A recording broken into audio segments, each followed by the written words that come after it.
God damn it, no audio. I had such a great intro too.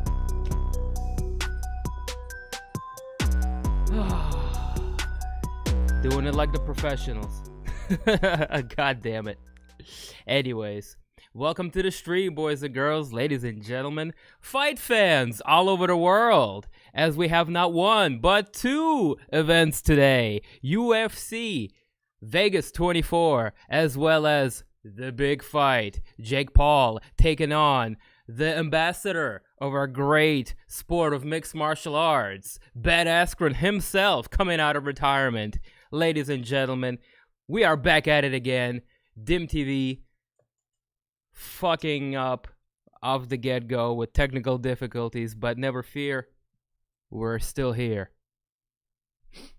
Good to hear, man. Now you gravy? I know, I figured out shit was fucked up as soon as it started to go awry. Instead of like some others. Luke Thomas going on for about 5-6 minutes before getting to fix his audio. Dim is quick with the hot fix. Never fear. We are rocking on all cylinders.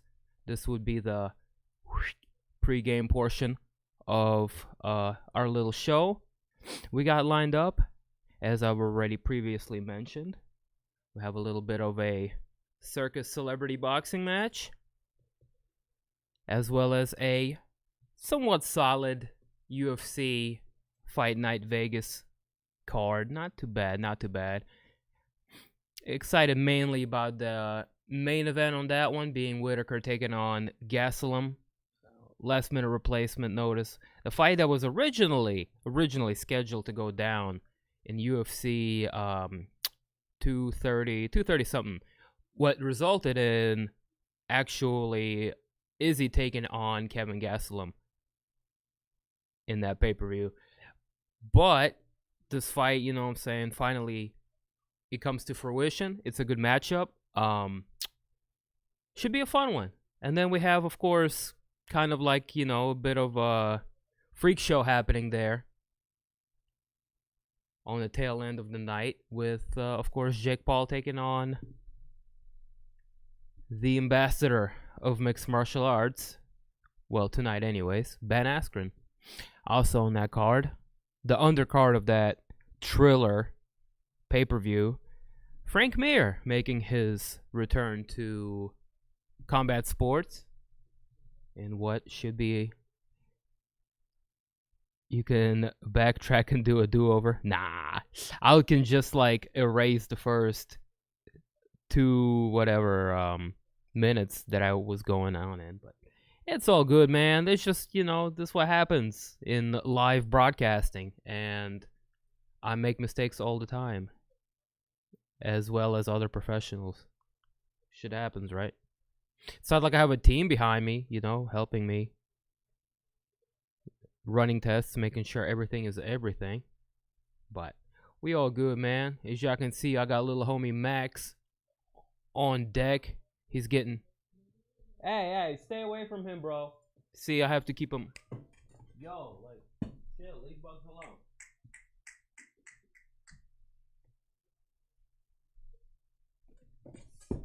They're acclimating to each other still. Frank Mir in a boxing match. He can box, but he's slow and old, so... You know, I have a bad feeling both the MMA guys are going to get washed tonight in a pretty bad fashion, and we're going to have to hear it for the next foreseeable future from boxing fans. Kind of like we did when Ray Mercer knocked Tim Sylvia the fuck out. Oh, the boxing fans love that.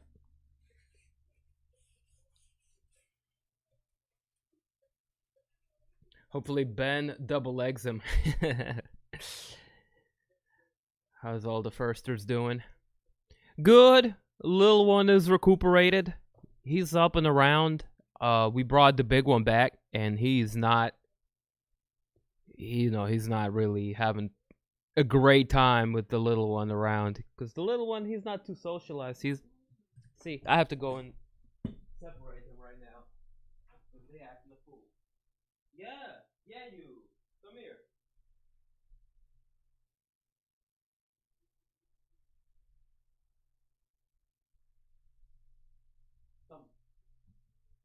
here. Come here. I gotta put you on the porch. You're doing too much. You're doing too much. You see him? You see he's a hooligan. Come here. Come here. Come here, Max. Come here, Max. You know I'm gonna get you.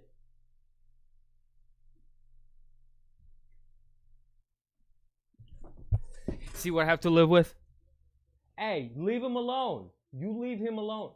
He won't leave him alone. He gonna get messed up. I want him getting messed up.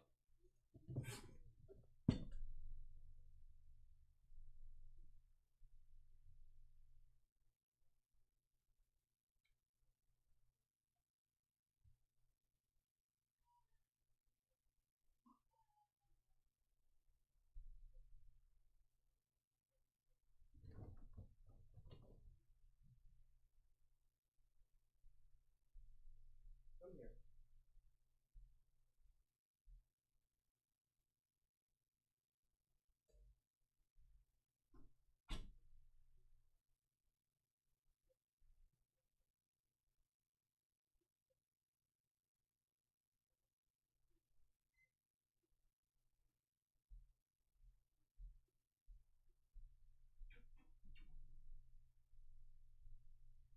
Say hi to the stream, troublemaker.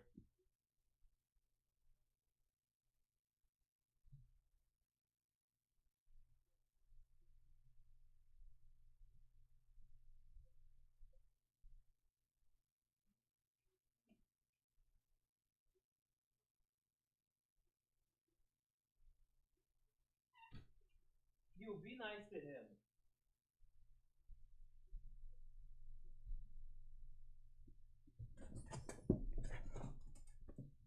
So yeah, that's how I'm doing. They'll be really crazy once they get acclimated with each other. It'll happen. Where in the States you in? I'm in North Carolina. Oh, привет, Nikita. What's going on, man? Kitty Mafia. Little rat. I know. Hey. Don't you open the door.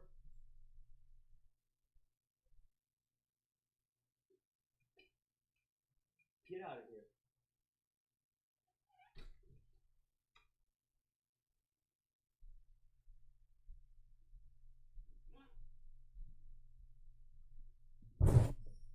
Now the big one opened the door to the porch, and inevitably the little one's gonna run out and start giving him issues again. So it's just they're little troublemakers right now. Just getting used to being lazy and fat, like they will inevitably be. Well, the other one's already fat and lazy. He chilling. I should show y'all Bugs, man. Bugs blew the hell up since y'all saw him last. He looks funny, man. Funny. What's the link? The link is at crackstreams.is, or you can go to the Discord, which I provided in the description below. Matter of fact, I'll go ahead and post it right now in the chat. Bada boom, bada bing. Man, we got you covered. If y'all go to the Discord, I got the links posted there. Yes. But I'm just chilling right now, about to smoke a little bit. Trying to keep an eye on these cats before CC gets back so they don't kill each other. Mainly the little one, he just doesn't really know how to keep his distance and how to, you know, respect the personal bubble. And Bugs just yells at him to, like, fall back. Other than that, they chilling. Like, they're not really fighting or anything, which is good.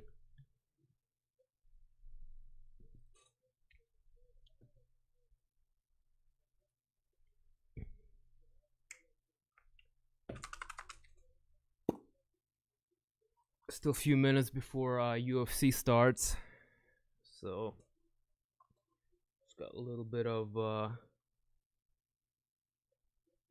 sour glue right here. I can't really tell in the jar. Come here, baby boy. Come here, say hi. Hey, come here. Or not. He moody right now. Maybe I need to blow a little weed in the cat's face and chill out.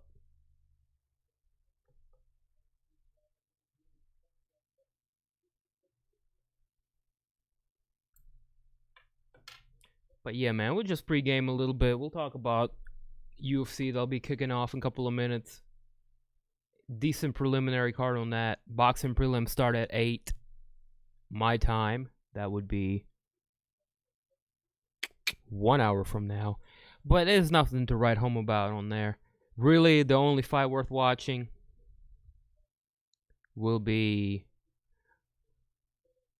the circus.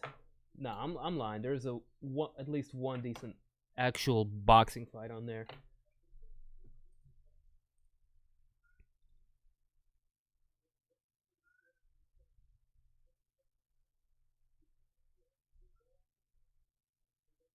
What time is Ben Jake Shindig? The main card starts at 9 p.m. Eastern on that one, but they have 4 fights. So whether those are finishes or they go to distance, that's going to dictate the start time. I also assume they're not going to overlap the main event of UFC, and they're probably going to wait till Whittaker and Gastelum is over before they go into that. But that's just me guessing.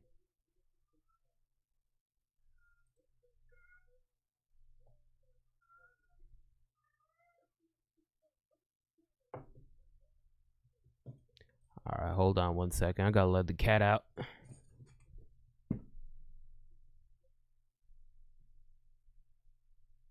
What?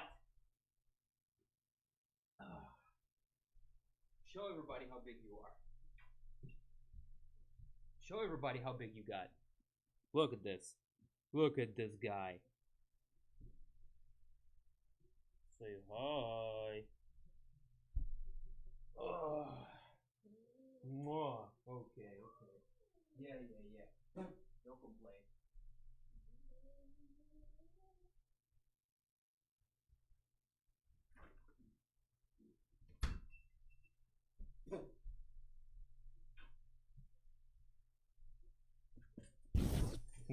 Y'all see how big Bug's got, man.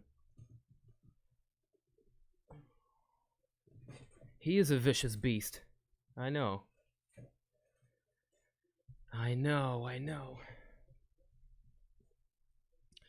But yeah, enough about me, man. How you guys doing? Hope y'all having a good weekend so far. We are back at it again. We have a big UFC next week. Of course, have to remind y'all, join us for UFC 2 something. 3 title fights. Nunes. No, wait, what am I talking about? Not Nunes. Fucking Wiley Zhang defending against Rose. You have Shevchenko defending against Andrade. You got Usman taking on Maz. In the rematch, should be a fun one. Oh, he's all kinds of fat and happy. He ain't too happy now. He thinks there's a little cat trying to take his place.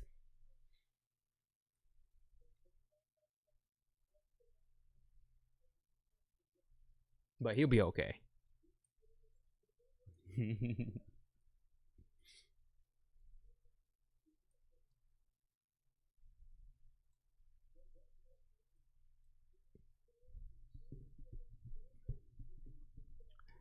All right. Oh my god, 45 seconds left. Yeah, I don't want to turn this off yet. I'm watching Utah Jazz taking on Lakers. It's a 3-point game.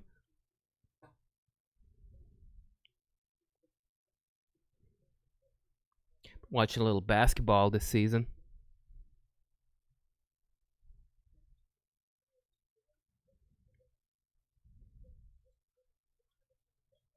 Okay. There you go. No foul on that.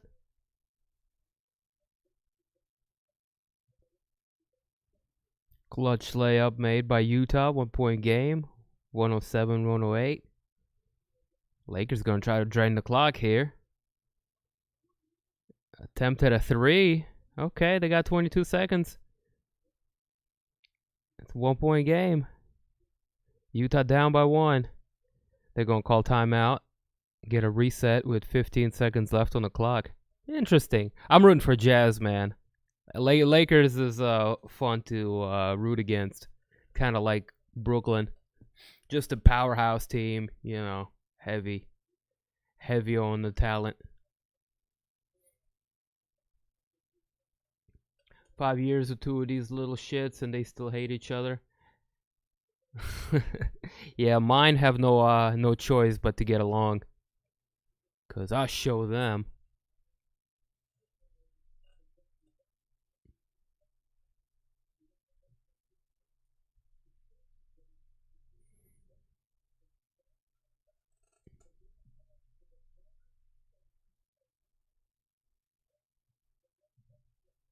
And if you are now just joining us, welcome to the stream, man. We'll be kicking fights off in a couple of minutes with UFC Fight Night Vegas 24.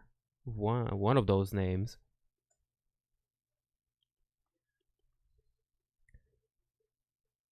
Whittaker Gastelum, basically.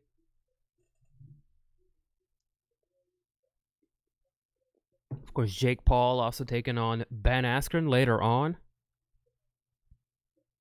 That starts at 9 p.m. Eastern Time with 3 preliminary fights on the docket before the big fight.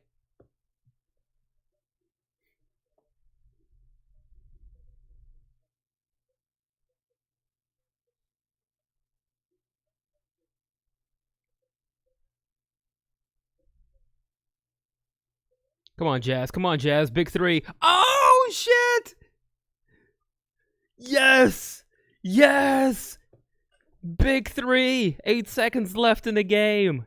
Utah is up by 2 points.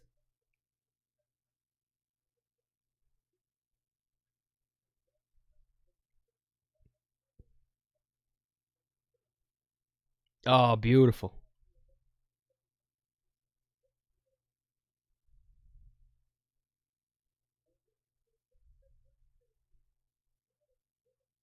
Oh, that's fun to watch. Again, we're just watching a little bit basketball here as Utah Jazz and LA Lakers wrap things up. We are about to get into the preliminary card of UFC Fight Night in Vegas 24.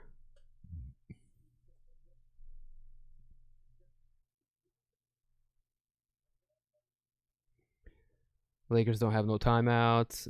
Have just a little bit under 9 seconds to tie the game or win with a 3.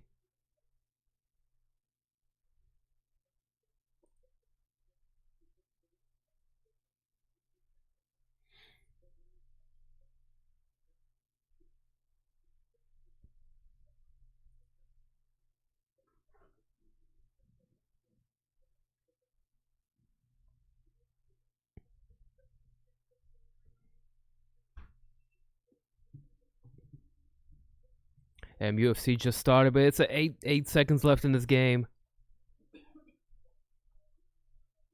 Oh, he missed. He missed. All right. No, he made it. What? Okay, if they go into overtime, I'm just going to have to.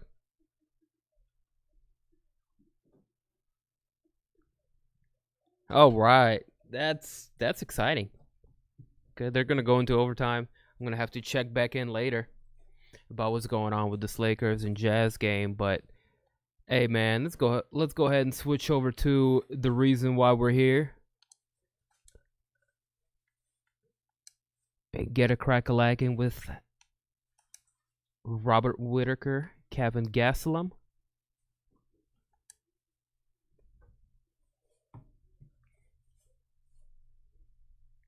Be kicking things off with Austin Hubbard taking on Dakota Bush.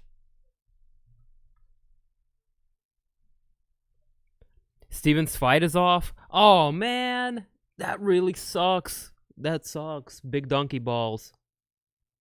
Countdown to first fight. 27 minutes. Okay, I'm switching back to the Lakers game. 27 minutes until the first fight. Damn, that sucks. I was looking forward to that fight. Let me check in what happened there.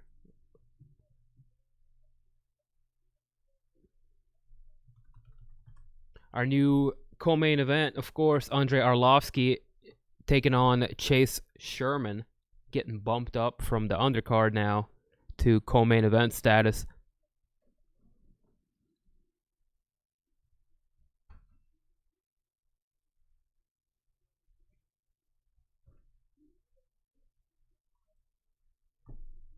Klose Stevens is canceled. I'm looking over here on Twitter.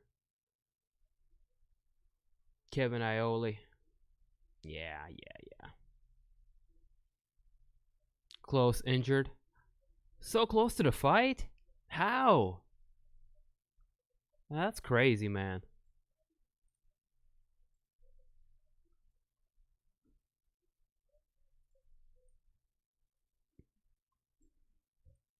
That's pretty disappointing to hear.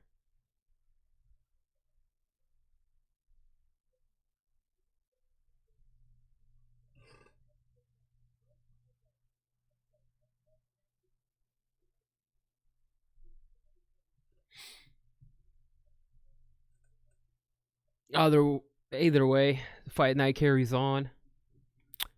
Still have a decent main event lined up, and of course, still to come, Ben Askren taking on Jake Paul.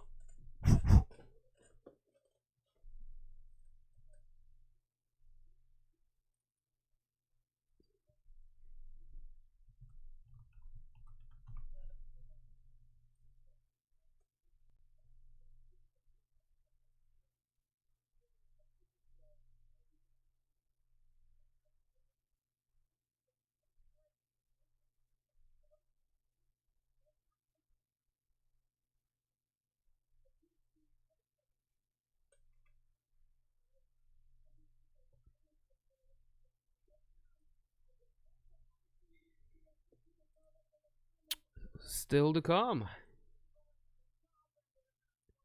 UFC Fight Night.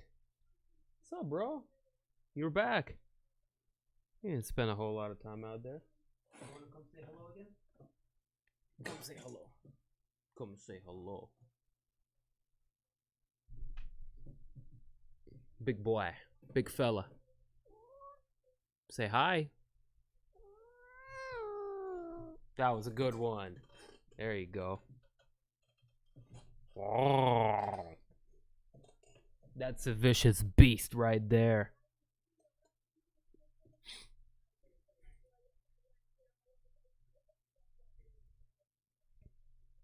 But yeah, as I was saying, they refreshed that. They don't got that on deck no more. No more Jeremy Stevens, Drakkar Klose.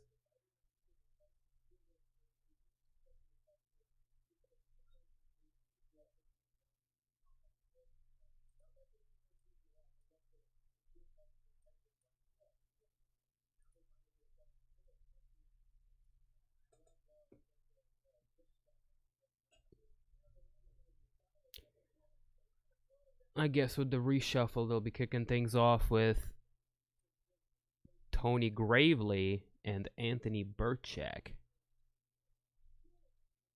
That's going to be the opener.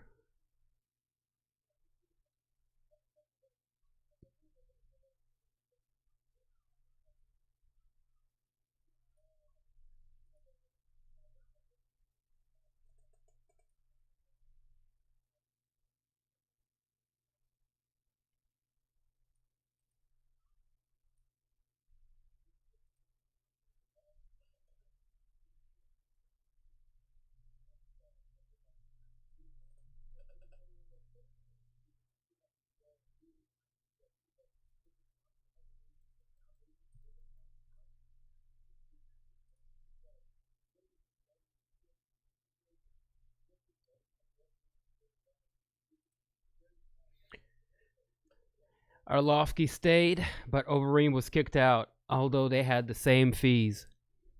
The UFC likes Arlovski. Arlovski fights anybody.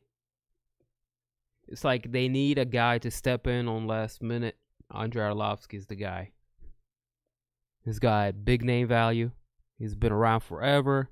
He takes fights that don't make sense for him just because he likes to fight. And yeah, what a savage, dude.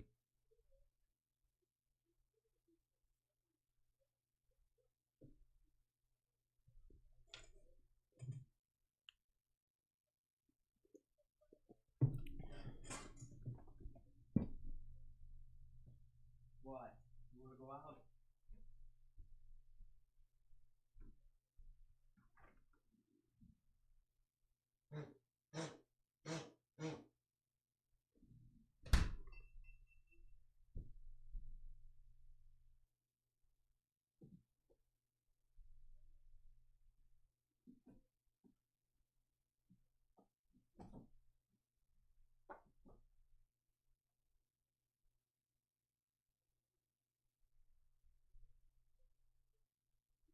Oh yeah, ambiance, baby.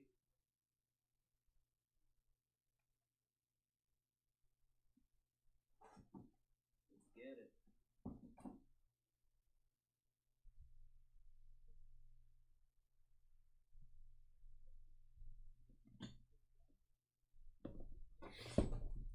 All right, set the mood, set the ambiance, and set the herb man free. Shall we?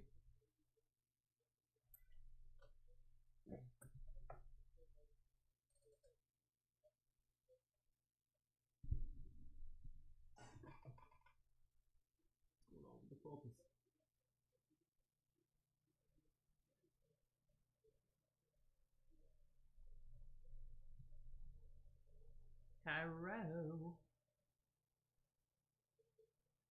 Bam, there we go.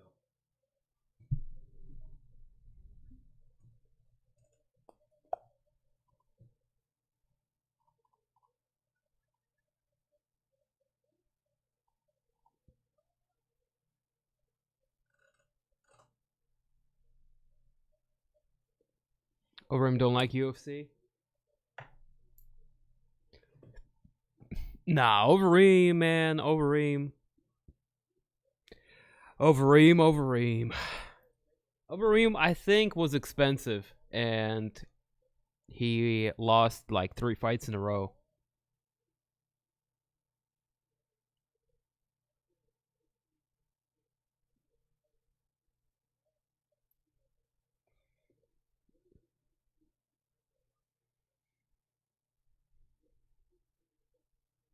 Oh, what is this little thing?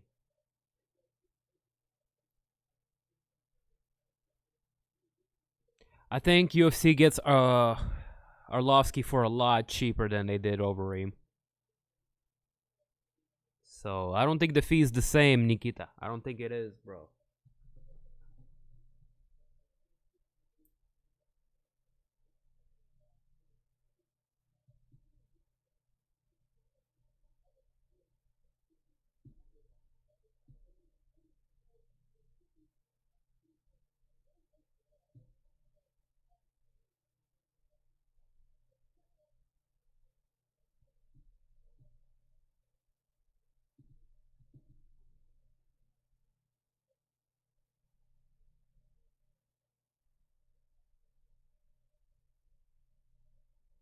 Just working on breaking down a little bit of something to kick off this pregame with.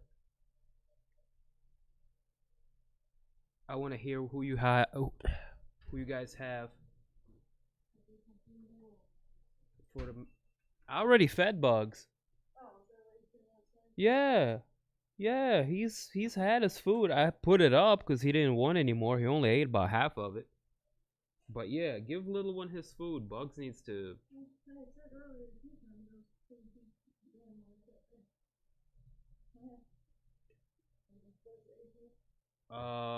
No, it was like 6, and I was just like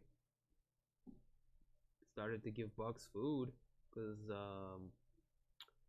the little one, because you dip, yeah, like you dipped out after, and I gave him food before I started the stream. Yeah, that's what I was saying.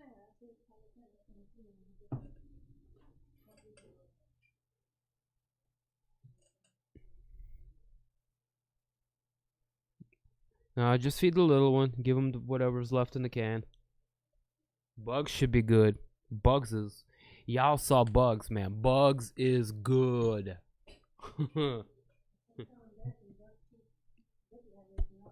Good. He good. He is happy and fat.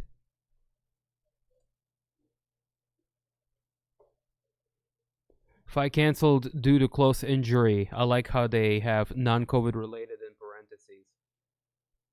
Oh, the times we're living in.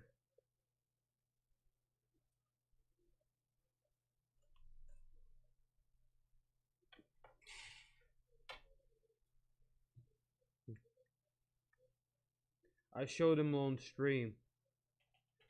A little runt.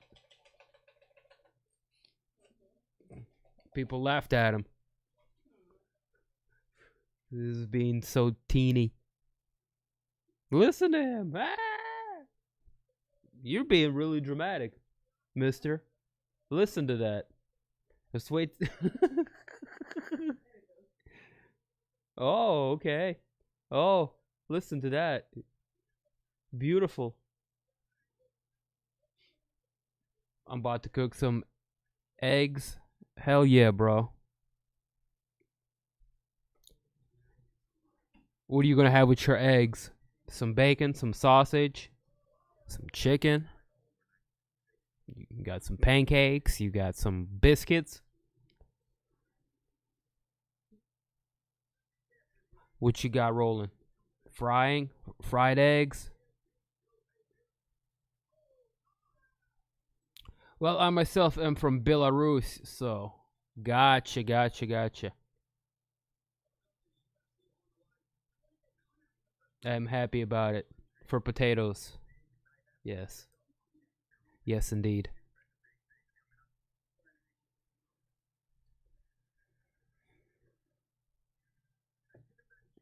Well, I am your host for the evening, your fellow Ukrainian neighbor, your fellow smoking partner, if you will. This is Dim TV with not one but 2 sets of fights lined up for the evening. We chilling, man. Y'all doing good? If y'all ready to fire it up, let me know in the chat, man. If we got some smokers in the building, match me.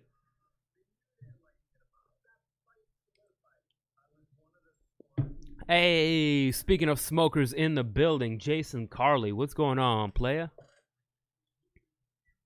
Salute. How you doing? Couple of fights canceled, shit canned due to an injury with Drakkar Klose and Jeremy Stevens, unfortunately fallen out. So they have some time to fill. We have some reefer we can burn. The pregame is going to be extended out for about 10 more minutes. Let me check in on the Lakers game.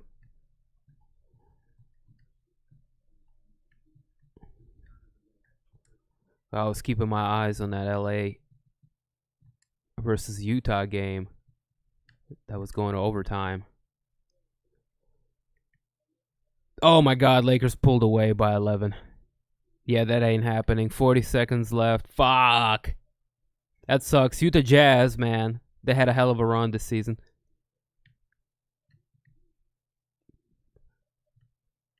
Can't get past Lakers tonight, though. Alright, back to waiting on the fights.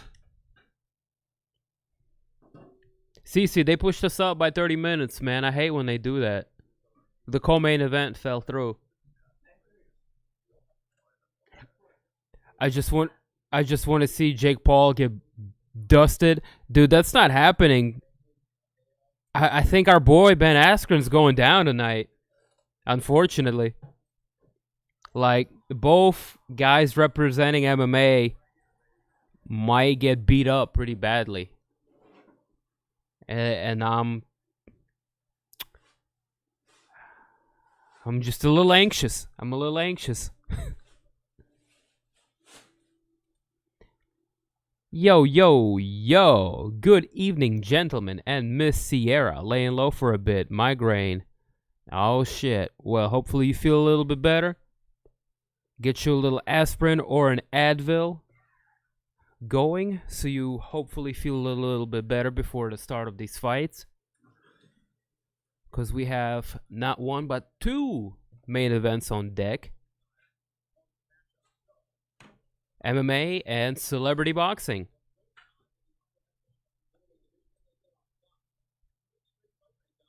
But yeah, like I said, hopefully you feel better.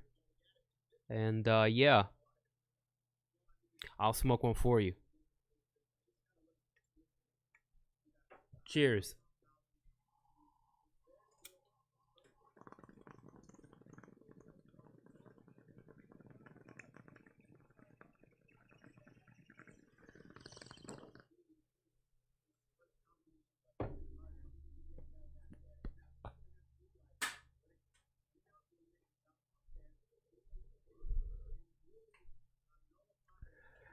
Marcus Aurelius Reader, what is going on, man? Welcome to the stream. You know what time it is. We back at it again. Dim TV Fight Companion, watch long, watch party, whatever this thing is. We get together every weekend, smoke a little bit of something, get down, watch these fights, and hopefully witness some exciting violence via combat sports, you know?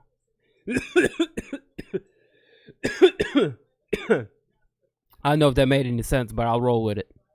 Combat sports. Yeah. Hey. Man, I am just some guy on YouTube smoking pot. You're the real legend.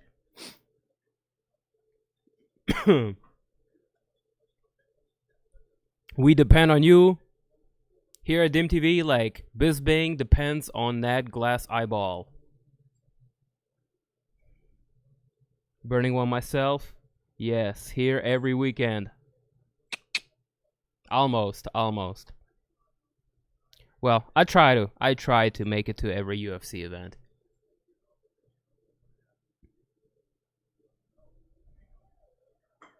At least. Bellator?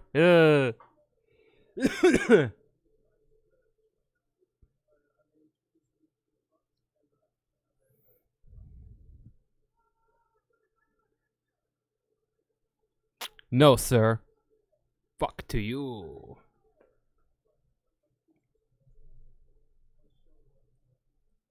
Don't come in here with that nonsense. Come on.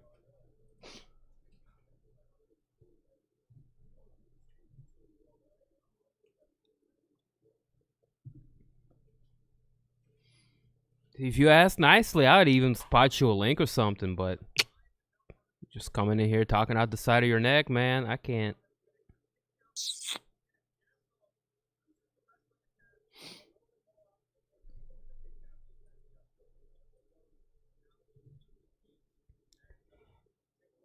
Alright, a few more minutes to go before they kick things off here in UFC Fight Night in Vegas. Was it 24, 25? Kind of hard to keep a track of this, honestly. We got Michael Bisping, Dominic Cruz, Brendan Fitzgerald on deck. Okay, I forgive you.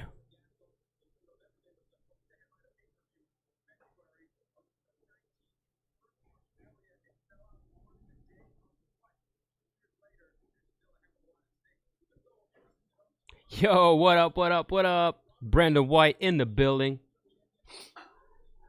Jamie Colt, what's up, what's up? Who you got for the Ben fight? I'm rooting for Ben Askren. He's as the ambassador of our great sport of mixed martial arts. But I'm a realist at the same time, man. Jake Paul might knock him out viciously. It's a boxing match. I mean, what the... Why? Why, Ben? Why? I mean, I know why, but... Paycheck.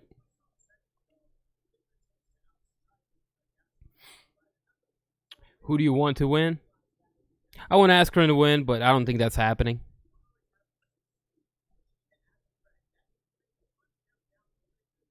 I think both Frank Mir and Ben Askren looked terrible in the boxing ring. Frank Mir actually was a good boxer, but he is old and way past his prime. If his fight with Fedor was any indicator of how he's going to look tonight in the boxing ring, I'm afraid it's not going to be good. Ben wears him down, wins in late rounds. Stop it. I mean, dude, I hope. Shit, I hope. I hope Ben's toughness and cardio can pull this out.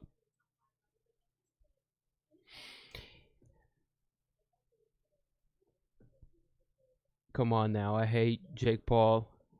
I think we're all in the same boat, man. I think we're all in the same boat with this one. Everybody kind of is tuning in or is trying to look around the curtain, have a peek, just to kind of see what's happening there. A lot of people want to see Jake Paul lose because guy plays a heel and makes a good villain. Love him or hate him. And he's complete douchebag, so he's fun to cheer against. Ben Askren is a goofy, lovable ex-UFC guy, victim of the street Jesus, flying knee of death. We can't really say anything bad about Askren other than, you know, he has terrible stand-up, and he's going into a stand-up fight. So, like, yo, what do you expect me to say? Jake Paul is going to beat him up. Oh, my God. And this is why I had a lot of fun making the thumbnail that we are using for the stream currently. It's going to be a circus. And you know what? Just like the rest of you, I am going to be there to watch it. I'm going to be there to witness the train wreck, the car accident you can't turn away from. I'll be there. I will observe it. I will commentate on it. I will let you know my opinion.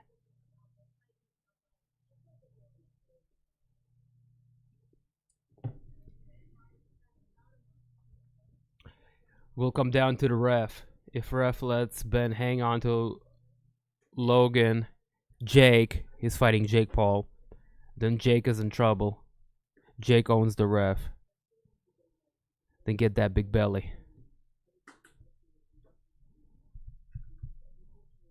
Oh, Ben looked like a refrigerator at the weigh-ins. Fat Ben Askren is funny, bro.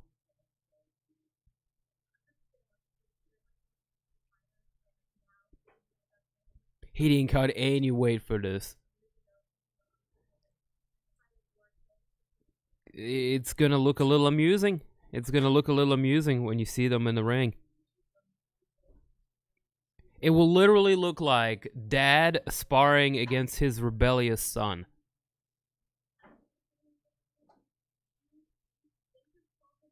Can't be bothered with that celebrity boxing. I'll be there from a shit show circus perspective just to see and observe it. Kind of like a train wreck or a car crash. Or, in theme with 2021, a freighter ship getting stuck in Port of Suez, in the middle of Suez Canal. That'll be kind of like that. you know, a shit show. Slightly disastrous, potentially. Maybe funny, maybe entertaining. Who knows? As long as nobody gets hurt too bad.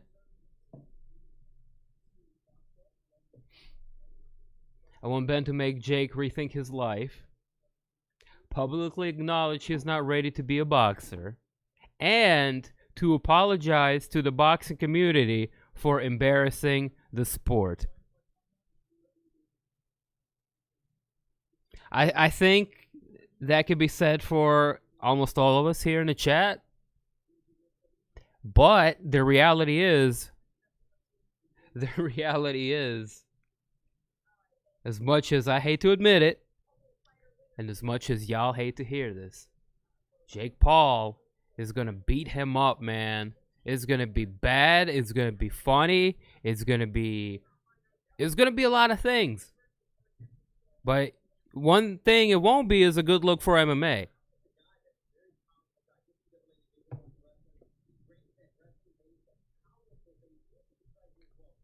If Askren gets knocked out on some Masvidal shit, he is finished worldwide. Yeah, I think so. I think he'd have to go away for at least a year or two. Except for grappling. If he wants to do submission on the ground, Metamoris, any of those grappling tourneys. I don't even remember what sort of some of the big ones out there. Eddie Bravo does combat jiu-jitsu. I don't think they do Metamoris anymore. That one is a wrap. Chael does submission on the ground. And then there's Quintet. Yeah. Where they kind of like do team shit. Fuck that. If CM Punk can go to UFC and disgrace the octagon, then boxing can get the same treatment too.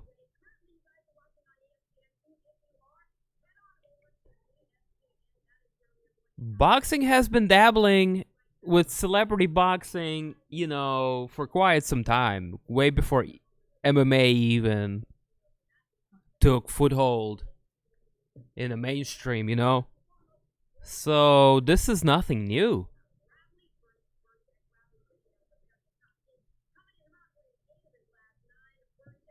Right?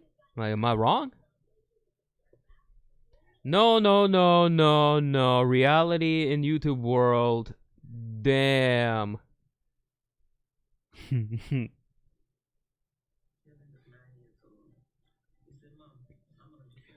What is Ben asking to get beat by a YouTube kid? He's there for the paycheck.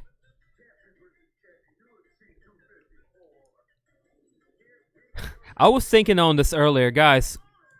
3 years ago, if I told you Ben Askren would be involved in one of the biggest pay-per-view matches,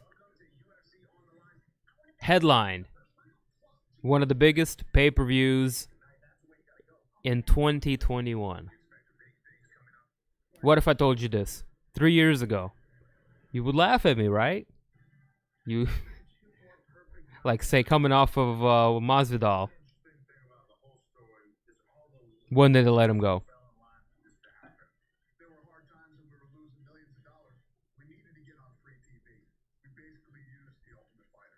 Shit, even after the Lawler fight, if I told you this, y'all would laugh your ass off at me.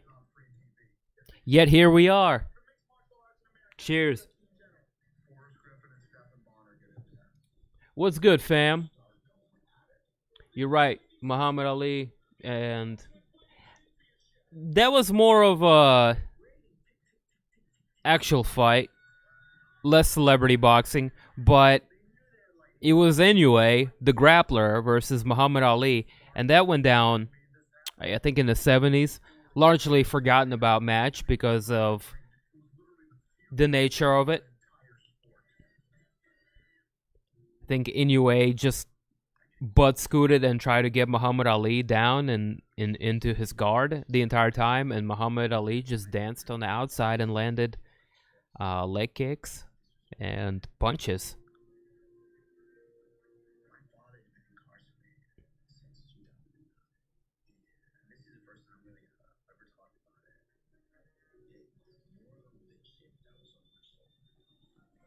I would rather watch coked up Nick Diaz shadowboxing for a half.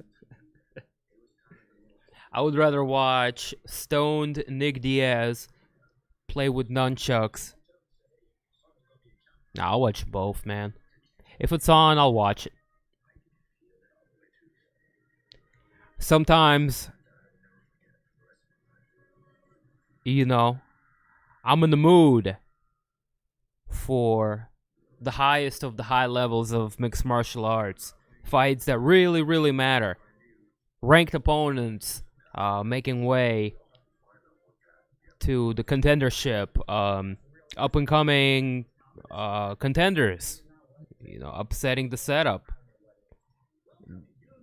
You know, high-level champions. Moving to weight classes and taking on other reigning defending champs. Shit like that. Sometimes I'm in the mood for that. Other times, I have appetite for Bob Sapp taking on a 90-pound Japanese man in Pride. Or Ben Askren taking on Jake Paul in celebrity boxing match. I mean, dude, sometimes you eat a delicious 3-course meal and sometimes a Big Mac will suffice. You know what I mean?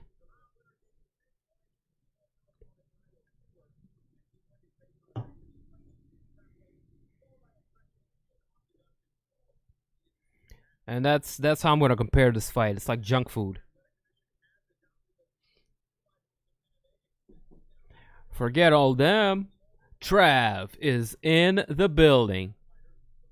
What's up, Trav? What's going on, man? Welcome to the stream, dog. What is Ben's outfit for the fight?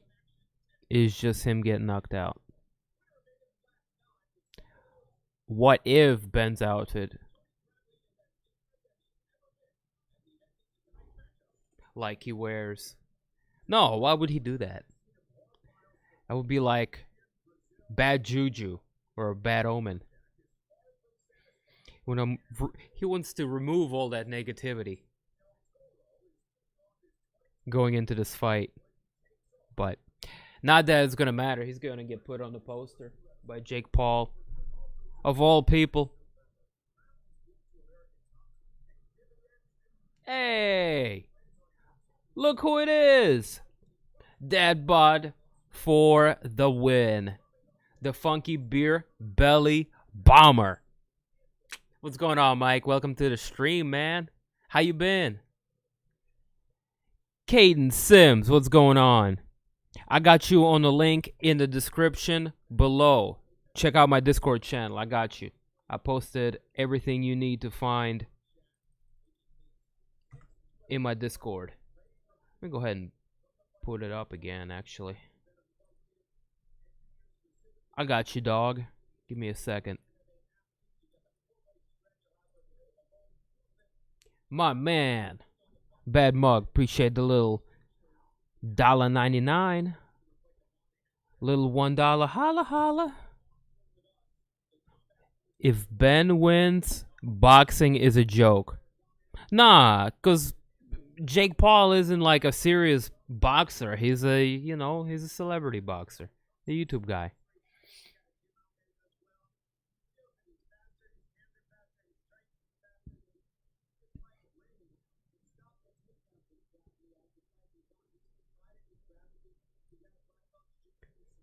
Anthony Burchak currently making his way to the octagon.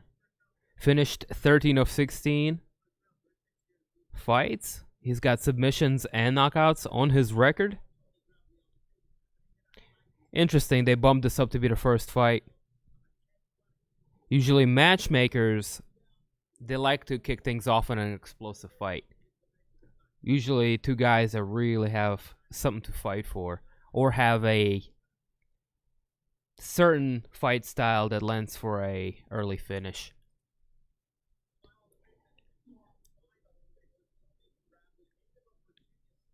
Anthony Burchak made his way to the cage, awaiting his opponent, Tony Gravely, who is making his way to the octagon. 20 wins, 6 defeats on his record.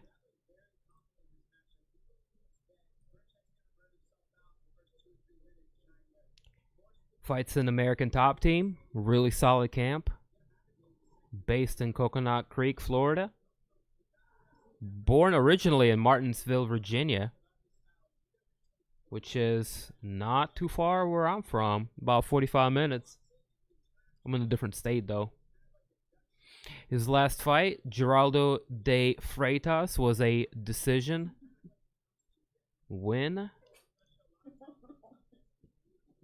Ugh. He was smelling my finger after I ate food. He was like really interested in it, but it made sense. Are you leaving little snots, little snot rockets? I showed him earlier on the stream. People were amused by him. His little runt nature. Yeah, guys, we have a little dumpster cat.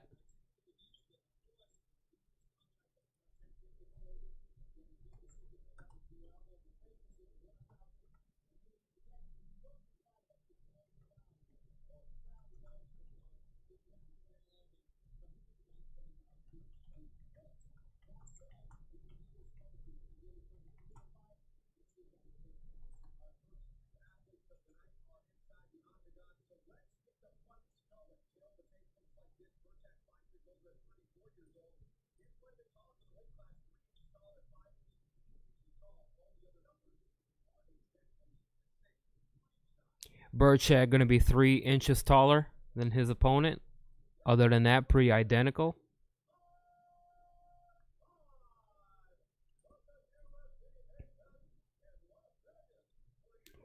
Bruce Buffer announcing his first fight. Looking fly as always.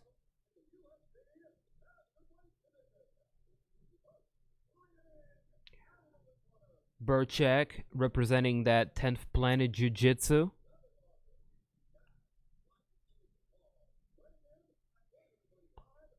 Coming off of a loss to Gustavo Lopez in his last outing. Looking to get back to his winning ways.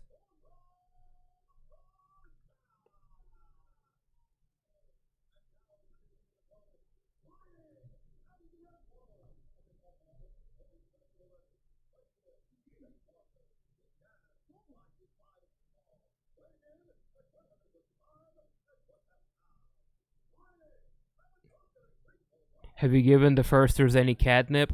Nah, man, they'll fight. It wouldn't be a good time right now. They're too new. They're too new. Bugs, the fat one, he loves catnip. I mean, which cat doesn't love catnip? You know what I'm saying? But I'm sure the little one will love it too. Guys, thank you for joining me. We are getting into the very first fight in the preliminaries of UFC Vegas 24.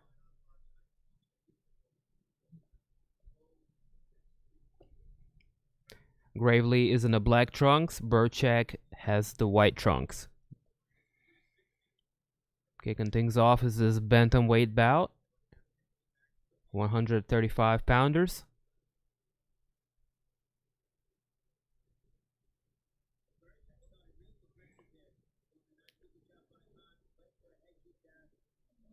Off to a quick start here. Both men throwing combinations.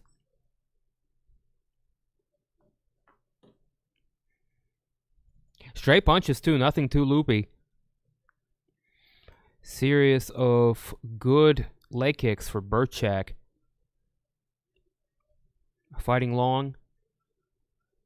Keeping Gravely at the end of those punches.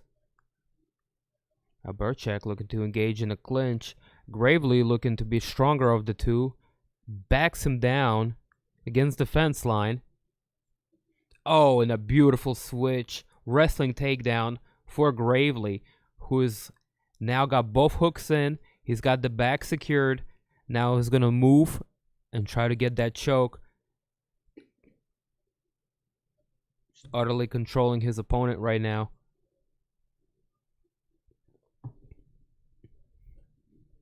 Burchak doing a good job popping back up to his feet. Gravely still has him pressed up against the fence. Landing some short punches.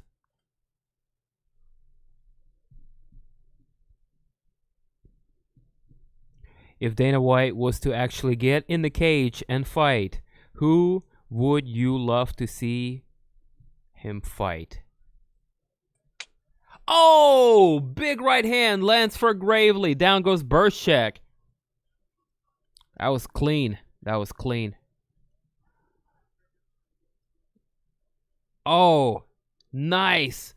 Gravely keeps with a takedown, and Burchak hits him with a switch and gets a reversal, ending up in half guard top position.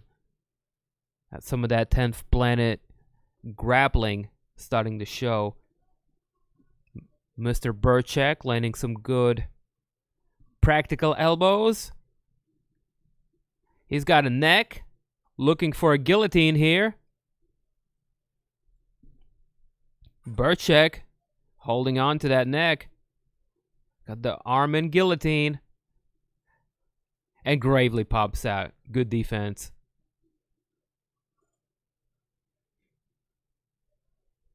Two minutes left to go here in the first round. Gravely landing huge shots. Absolutely. Oh, under the armpit. Oh, big punches. Very effective ground and pound. Burchak just hanging on.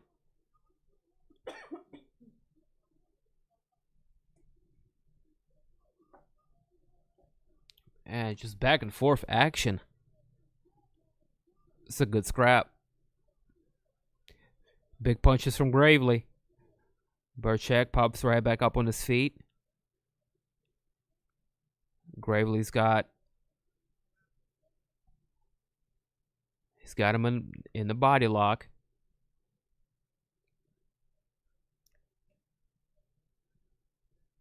Both guys looking a little bit winded. Gravely's going to look for a takedown here momentarily. 1 minute left here on the clock.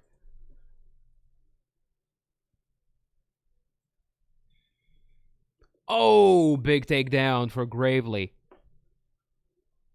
That's 3 out of 4 on takedowns. So he gets a nice hook in. Big ground and pound. 40 seconds on the clock. Gravely starting to take over.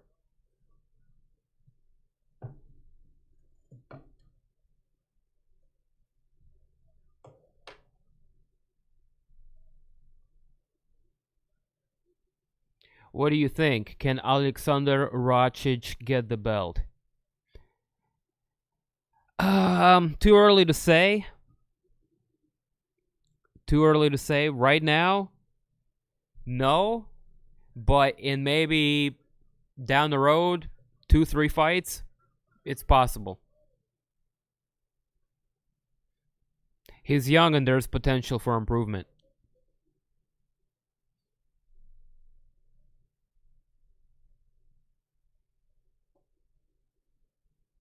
Great first round. Absolutely.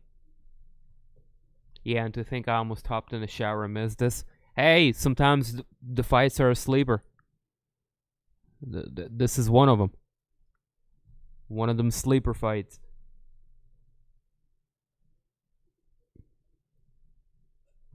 So, lots of back and forth action.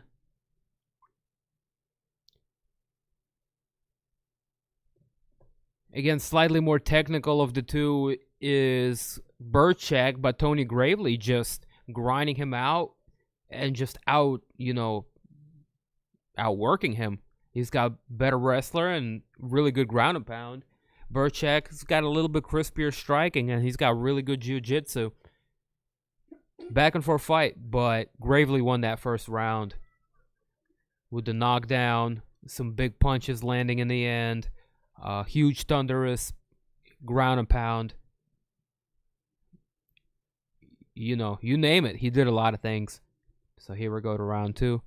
Looking for a body lock once more is Gravely. Good work switching up his wrestling. Going to strikes, going back to wrestling, switching out, going to strikes.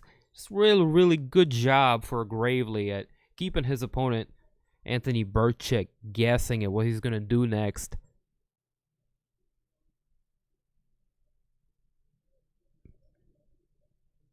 Gravely has him pressed up here. He's got both hands locked in. Beautiful switch there. Takes him down once more is Tony Gravely. 4 minutes left to work here with his opponent on the ground. Burchak, no slouch here, though. He's been in this position before a few times.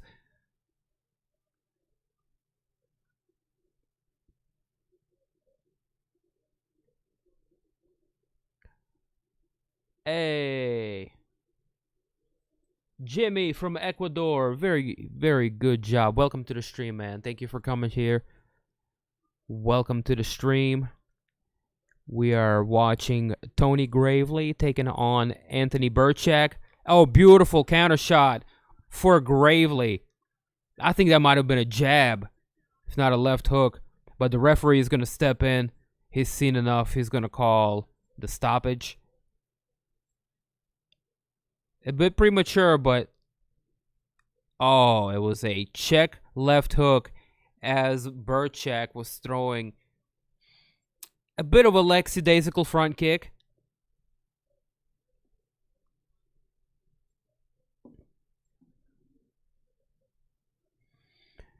That was the second knockdown for Mr. Tony Gravely, who is picking up a very impressive second round finish over his opponent. A quality win.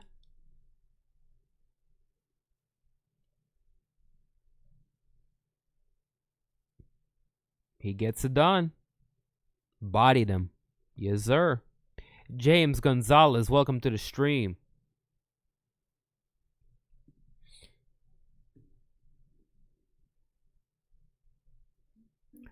Romanov win. Romanov is going to be fighting in about 45 minutes to an hour. So check back in with us in about 45 minutes to an hour. I will update you on Alexander Romanov versus Juan Espino.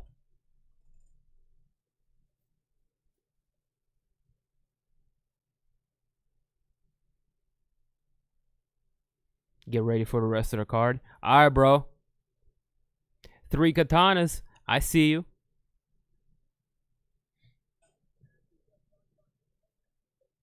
Coming up next, we have Austin. Excuse me. Austin Hubbard taking on Dakota Bush in the men's lightweight division.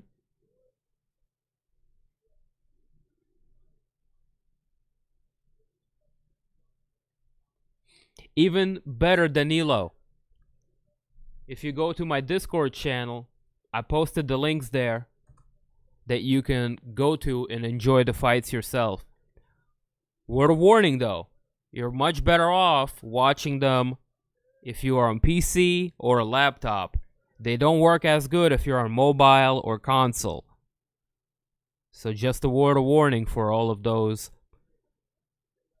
mobile and console users. PC and laptop is the way to go if you're going to be watching the fights for free.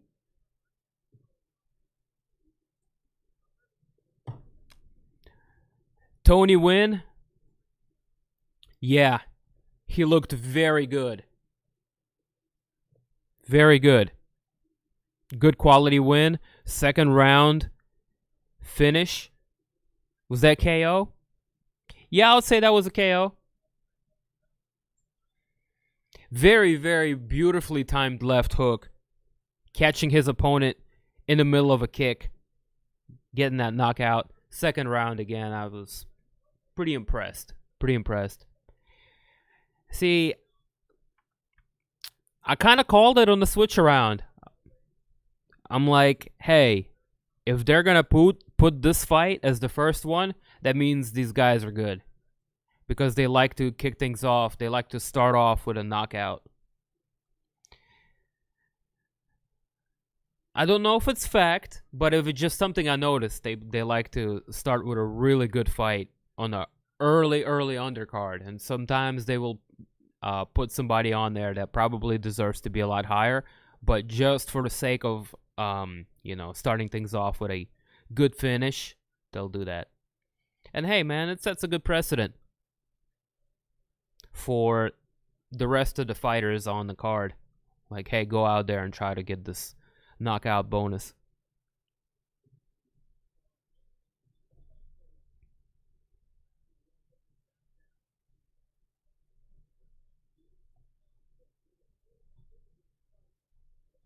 Yeah, man.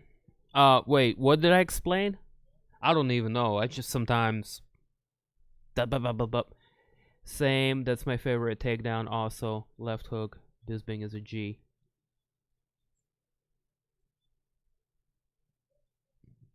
Yeah, left hook Larry, man.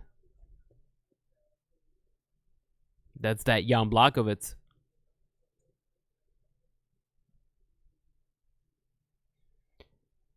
Moving on to 21 professional wins. That would make it 9 wins by knockout for young Tony Gravely.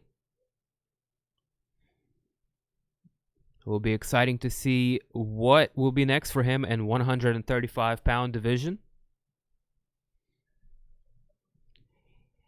If you would prefer to catch the Triller Fight Club, I think they're kicking off their prelims at 8 o'clock.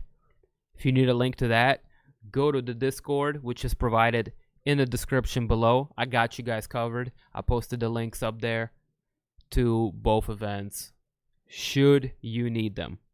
Again, be warned, it works a lot better if you have an ad blocker and if you're running it on PC or a laptop, or in my case, a iMac, which is even less risk.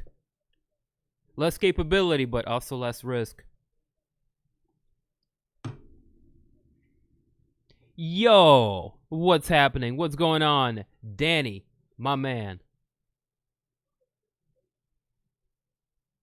That about the Discord not even working well or on mobile devices, better on PC. Okay. Well, I meant for the stream links, like crackstreams.is or anything like that. Anytime you're streaming or trying to watch fights for free, it works a lot better if you're using a laptop or a PC. As far as Discord, yeah, it's not going to work on your browser, and it will basically require you to download the app. If you get the Discord app, you are going to be tip-top magoo. You can join our little community, take part, and post memes and shit post, and be goofy with the rest of us. Me, Mike, Boulders, MJ, and the rest of the crew. Hey, good looking bad mug. Appreciate it, bro. Appreciate it. He's over here just throwing a couple of dollars here, a couple of dollars there. I might have to start stripping. I'll show you my titty. If you will throw me a couple more dollars. No, I'm just kidding. Just kidding. Much appreciated. I will use this money once I have enough towards helping me get some equipment to help further this little institution or my little hobby for now. Hit your boy with a like and a sub. I haven't asked y'all that once yet. Neither do I plan to bomb your ears with that. Y'all hear that plenty on YouTube already. So I just appreciate y'all for coming through here, rocking with me.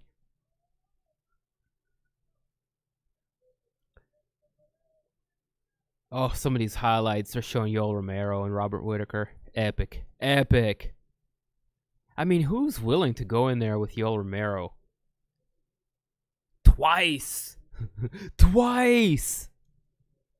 This man shortened his lifespan by fighting the Cuban muscle crisis.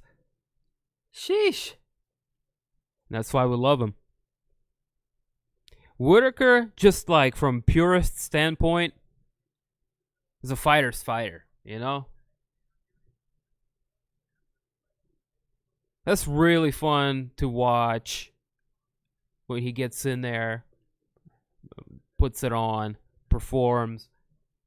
But outside of the MMA cage, man, he's got the personality of a cardboard.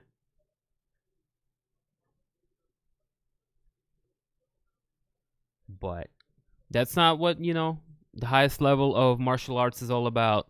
You don't have to be impressive or charismatic, or at the end of the day, you just have to get in there and do the damn thing.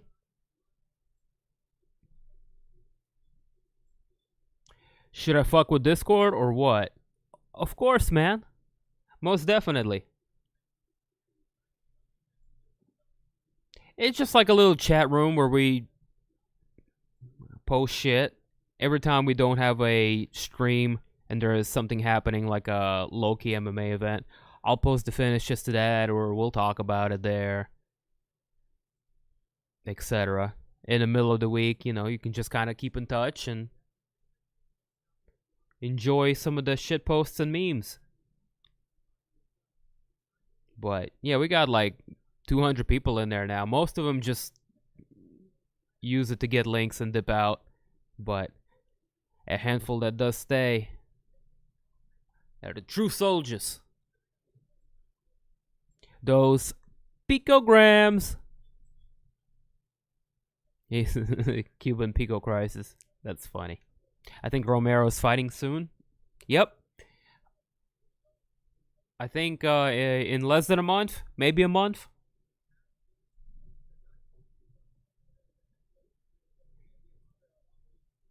He's going to be taken on, of course, another absolute monster. The guy that has fought in 5 different weight classes. Anthony Rumble Johnson. Woo! Oh my God. I mean, that's on paper fireworks. Right?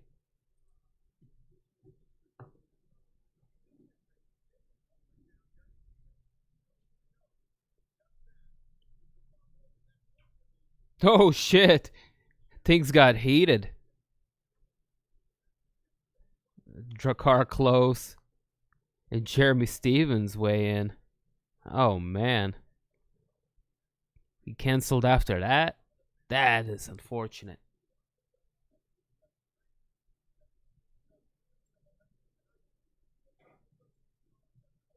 Crazy, his fighting Rumble. I know! It's so exciting too.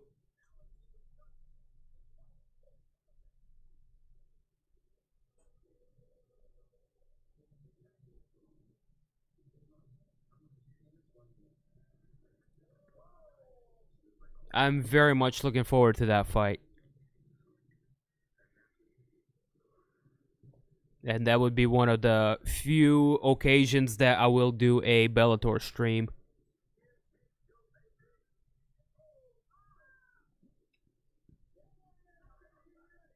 I don't typically, because, I mean, you guys know Bellator. It ends up being pretty top heavy, with maybe the main event and co-main event.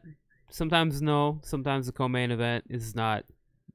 The guys aren't that well known either, but yeah, it's very top heavy, and it's just,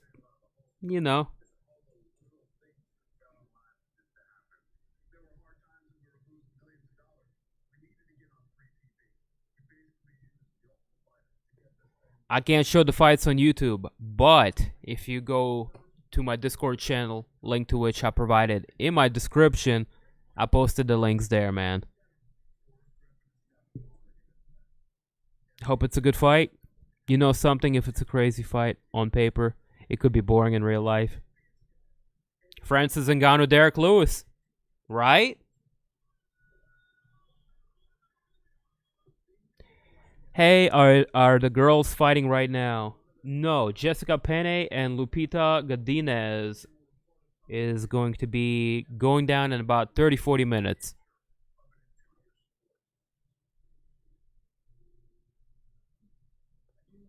Yeah, currently Austin Hubbard is going to be taking on Dakota Bush. That's coming up in a couple of minutes.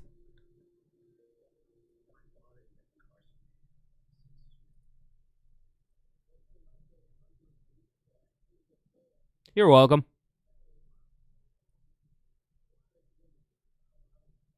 Just to make it a little bit easier, I'll go ahead and drop the Discord in the chat.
They test for roids in Bellator. They do, but it's not stringent like USADA.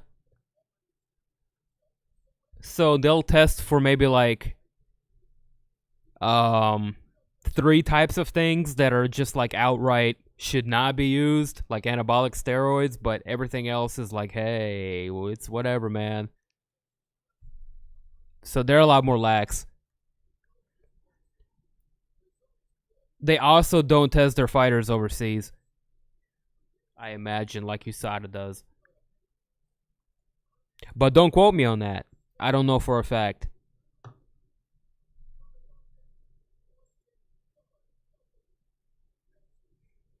Yo, Tabs, I just posted the Discord link. Check that out. I got the links posted there, like Mikey said. All right. Enjoy the fights, brother.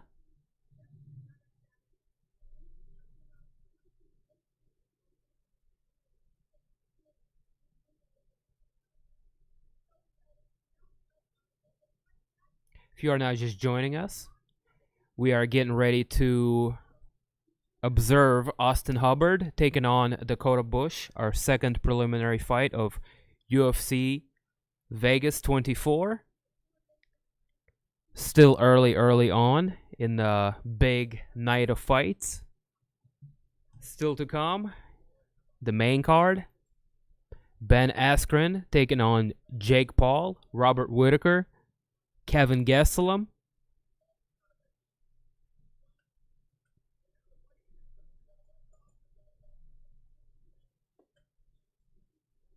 Yeah, for sure.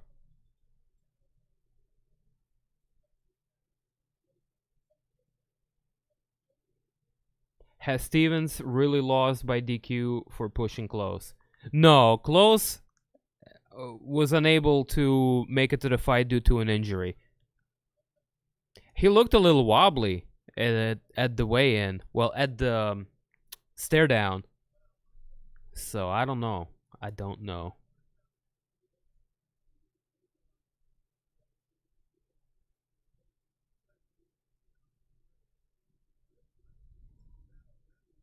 Hubbard already in the octagon awaiting his opponent, Dakota Bush.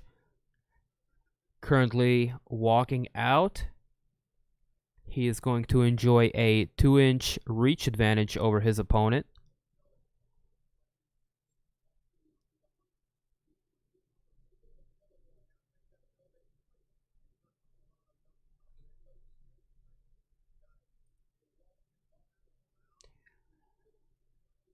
Who you got, Hubbard or Bush?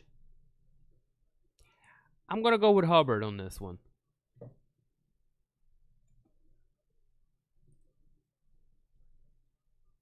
Hubbard is training in a really good established team, Elevation Fight Team based in Denver, Colorado. He's fought pretty good competition so far. I would say he has his opponent beat in experience. But Dakota Bush does have a better record. And is coming off of 2 wins back to back.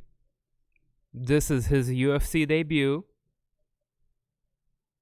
He's fought previously in LFA, which is a solid organization. One of the UFC feeder leagues, so to speak.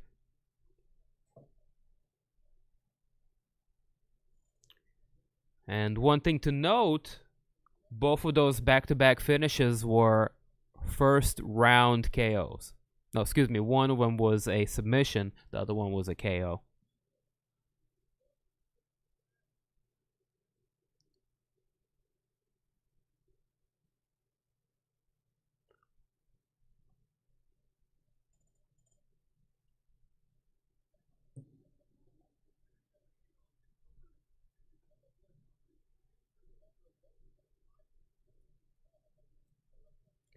That's the tale of the tape on these two. Should be a solid fight. At least I hope so.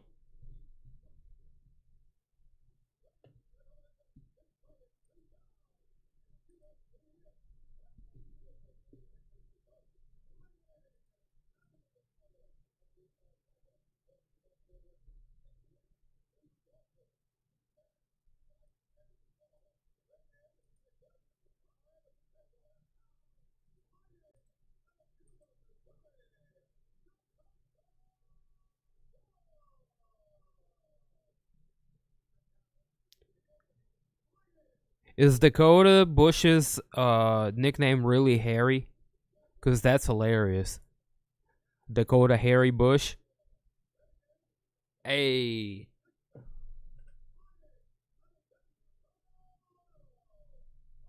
Almost as good as Touchy Feely. What's up, Michael Manning? In the building. Welcome to the stream, man. How do you do? Gonna be a good fight for sure.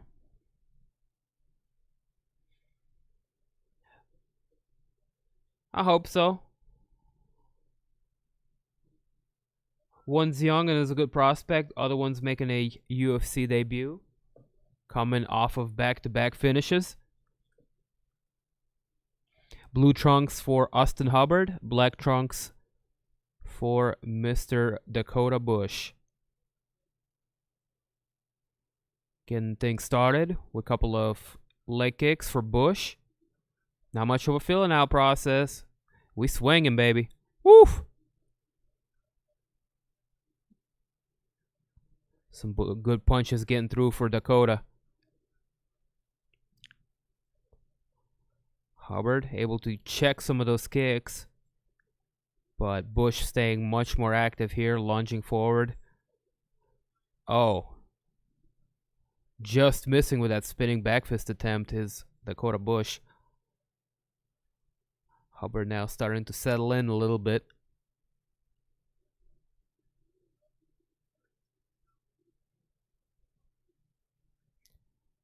Like Dominic Cruz says, Bush just kind of beating his opponent to the punch right now. Always getting off first or landing. And that left hook for Bush. It's doing some good work. Swing and a miss. Mr. Harry Bush is quite literally trying to take his opponent's head off.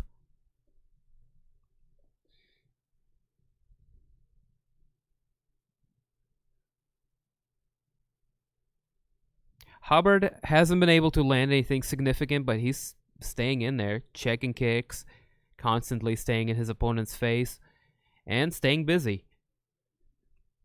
3 minutes left to go. Good 1-2 for Bush.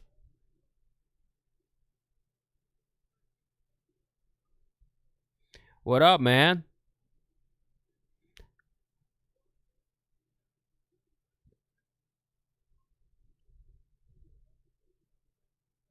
Oh, good kick gets through for Bush. I don't know. I'm a little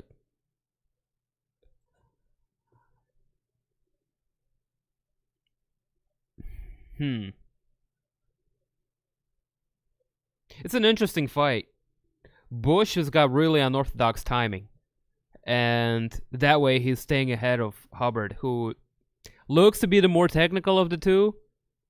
But his timing and rhythm is just not clicking right now because of what Bush is doing. And that's beating him to the strike. Oh, I think an eye poke just happened there. Shit.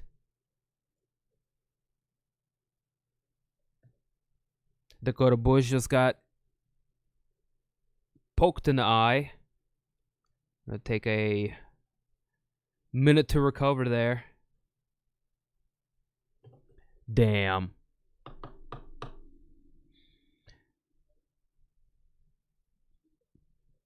That's a hairy Bush. Great, and you? Not too bad, buddy. Not too bad. Just out here doing our weekly fight night thing. You know me. Dim TV. At it again. We have a little new addition to our household. We have a little cat somebody threw away in a dumpster that arrived in pretty rough shape, but now we nursed him back to health, and he's being a little handful, which is much better than him being sick and coughing and sneezing all over everything. So, 2 minutes to go in this wild first round between Austin Hubbard and Dakota Bush.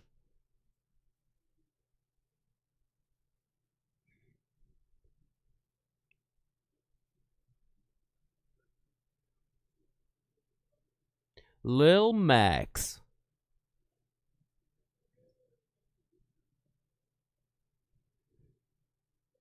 Oh, spinning back kick attempt here for Bush. It's a little low. That one missed. Lots of spinning shit and unorthodoxness coming from Dakota. The hairy one himself. Setting up a spinning back fist. Once again, doesn't quite hit it. Oh, that was a much better timed right counter. And he's just looking to land a big one. Both of them missed for Bush, though. He has to do a better job at setting those up. That's 2 big punches missing. Can't miss too many of those. He's already fighting with his mouth open, you see?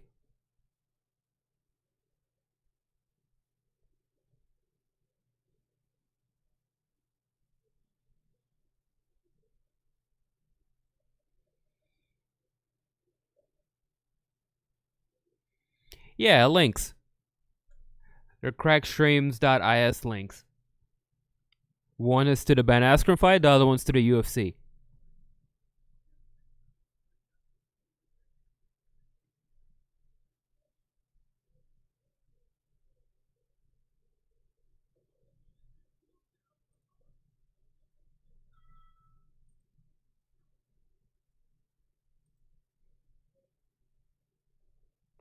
Yo, Akil, are you here, bro? That bud's looking nice, fam. Bud's looking nice.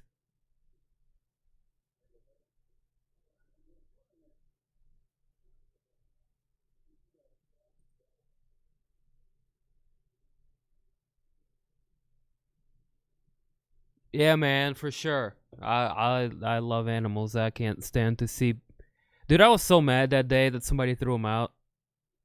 It was pretty stressful. I'm not gonna lie.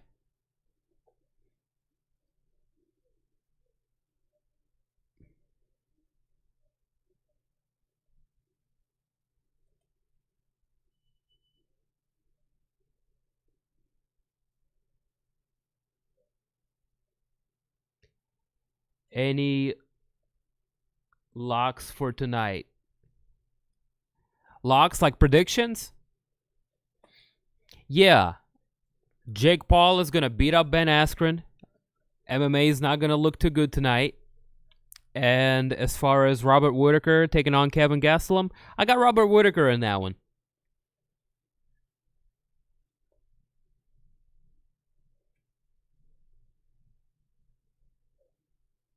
If you want to hear about, some other fights, just let me know in the chat. But yeah, I read them.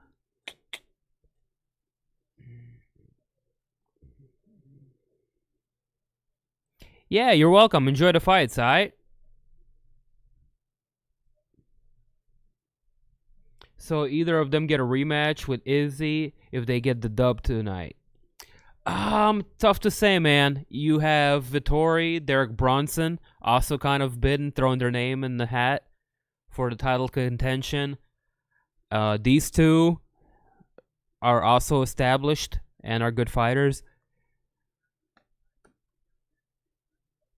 Gastelum had much more competitive fight with Izzy. Whittaker is a lot more established as a former champion. So both of them have a case with an impressive win tonight.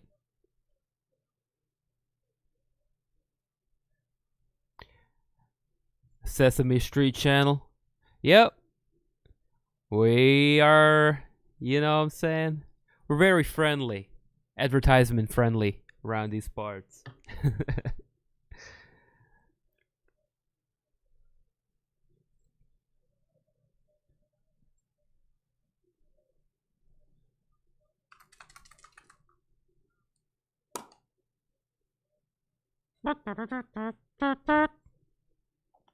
Regardless of where I live, I wind up being the drop-off for animals. I have cats, dogs, a couple raccoons, visiting squirrels, etc.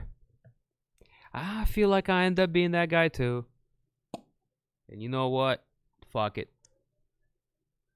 Somebody's got to do it.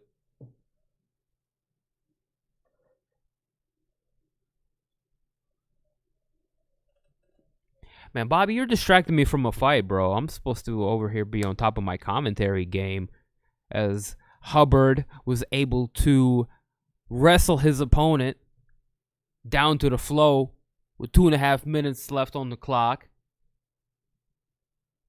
Got him top half guard position as Bush. Well, he looked to have wanted to get a guillotine for a second, but he just kind of flopped over on the side and decided against it, I guess. 2 minutes left to go.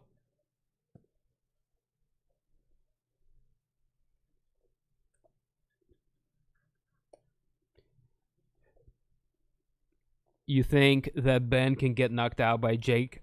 Absolutely.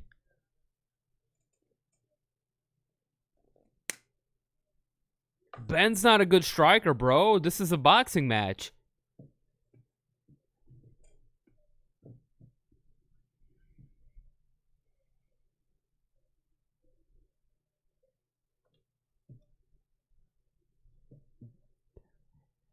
I have to remind y'all that Ben Askren was a very, very carefully chosen opponent specifically for Jake Paul.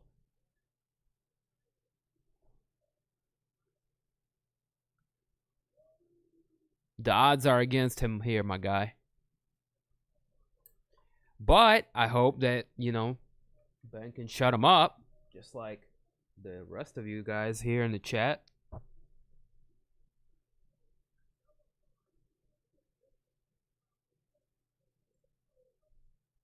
I think we all want the same outcome here, but it's just not unlikely.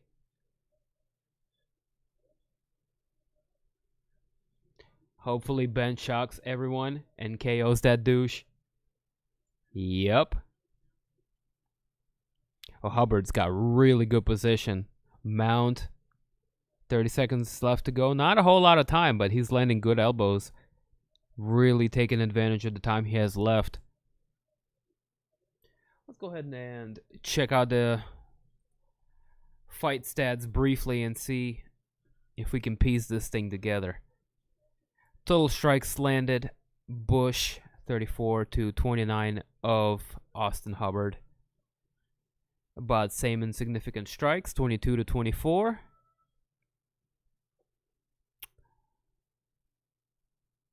Hubbard able to land that takedown, get himself almost 3.5 minutes of control time total. That's what's going to win him the second round here. Bush was the more active fighter in the beginning. I give him that. So, going into the third,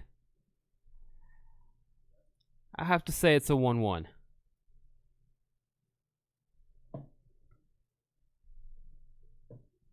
Jake's warm-up was horrible. Couldn't skip rope for 10 seconds straight.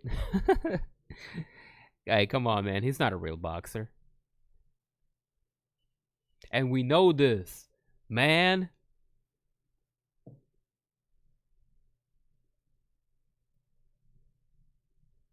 All right, here we go. Burchak.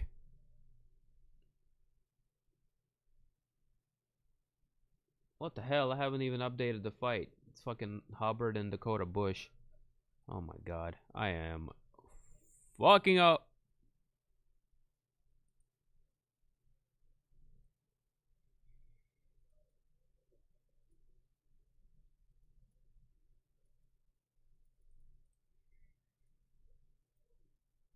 Oh, got some spinning shit.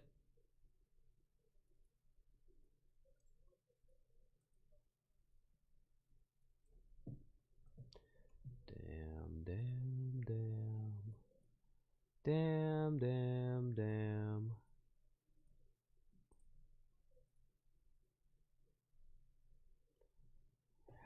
I honestly think Ben's experience and years of competitive fighting will give him the needed edge against Jake.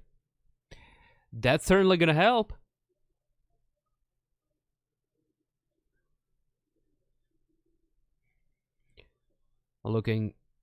Going back to the UFC fight, Bush now with the takedown, but he completely screws the putsch here. Hubbard able to reverse it as soon as Bush was able to drag the fight down to the ground because Bush would not sink the hooks in. This is why the hooks are so important, boys and girls. Ladies and gentlemen, within seconds, Hubbard was able to reverse the fight and go from a super unfavorable position to being in the most dominant position, going into the mount with 3.5 minutes left to work. This is going to be really, really bad for Bush. Austin fighting now and looks to be winning. How many rounds do you think Ben Askren fight is going to go? 2.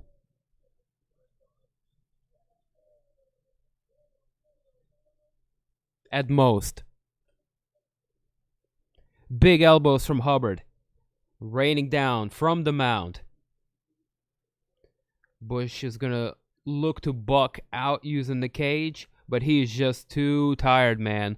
The UFC debut is not going to go his way. Oh, and a good reversal for Bush. He didn't like hanging out there, but now Hubbard is going to threaten with a triangle from the bottom.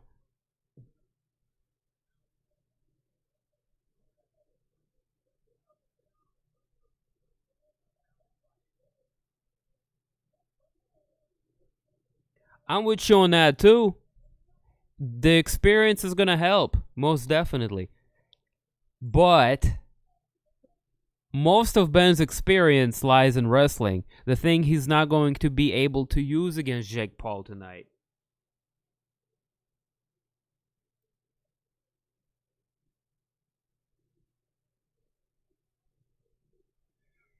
So it's a guy that has a very rudimentary striking for a combat sports athlete, taking on another guy who's not a serious boxer by any means, but is athletic to a degree and can land a power punch.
This fight's gonna be it, man. Hubbard's gonna finish it in the mount, standing over his opponent. I think he gets it done, 2-1.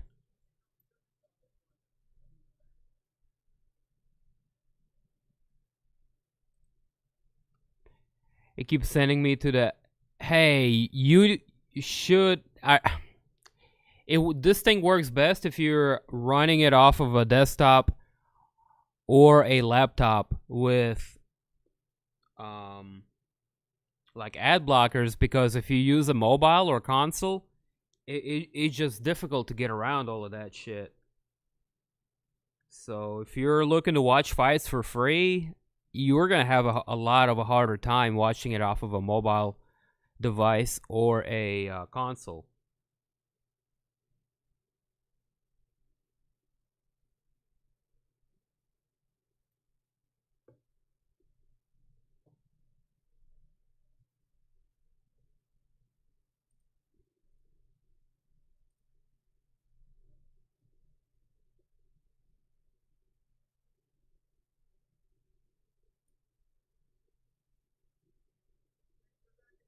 I just hope Ben doesn't go into the fight with his I could care less attitude. If so, he's liable to get caught, and I'll have to cuss myself to sleep. Oh, man. I am just prepared for worst case scenario, and that is MMA looks terrible in front of general audience with the circus fights, because people are still going to associate, these two with MMA, despite them being retired. So, Ben seems like the type of the guy that would see those he trains have better success than he's had. Hold on, let me try that again. Hold on. Ben seems like the type of a guy that would like to see those he trains with have much better success than he's had. How can anybody not like the dad bod rascal? Yeah, he's a goofball. I don't hate him too much.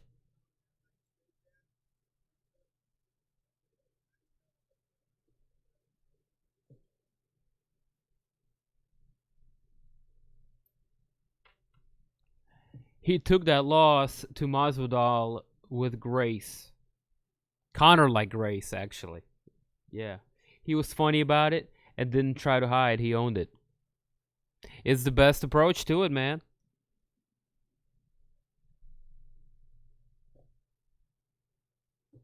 I'm going to run and get me one more of these, and we're going to smoke a number now that this fight is over, and we are getting ready to go into the next one, which is, let me go ahead and set it up.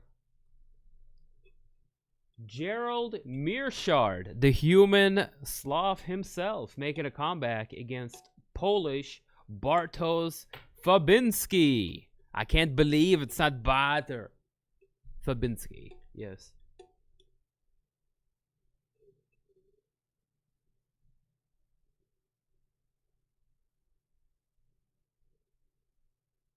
No, he didn't. It was more of a troll thing. He wasn't serious. He was funny about it.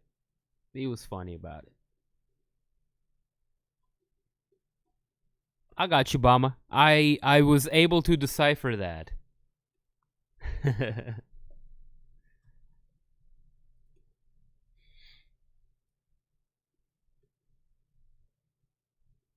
Here's our next fight coming up in a few short moments.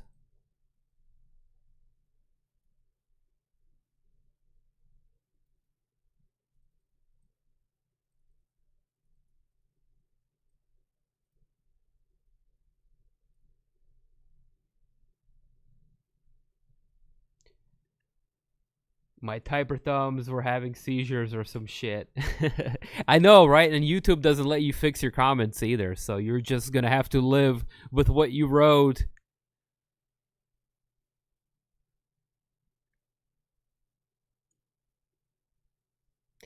He did, but was also said he had it coming and was a good knockout. He ducked right into it. It helps if you have a dyslexic mentality. Oh, that's me all day. He shit talks with the best of them. Yeah, he's not too bad, is he? Like in a goofy, dead humor way. His shit talking, it's kind of adorable.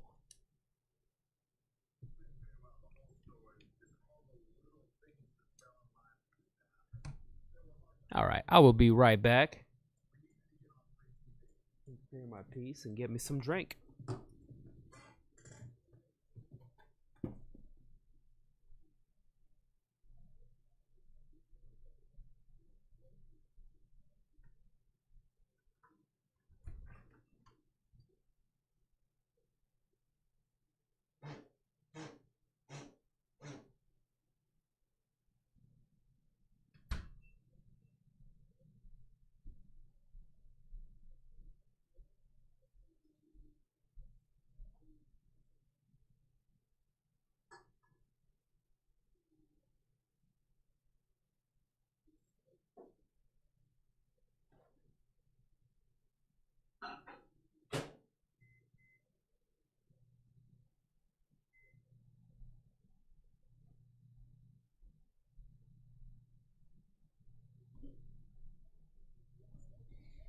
All right. I'm back. What's going to be interesting about this fight is Orthodox against Southpaw.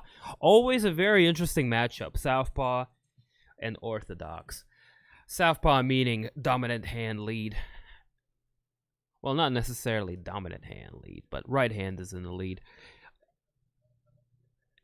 A stance that wrestlers tend to prefer. And in their case, the grapplers will put their dominant hand in the front, and they will actually shoot off of their, lead side, lead hand, and land those takedowns. So that is what Gerald Meerschaert will be looking to do. Not spend too much time striking with Fabinski.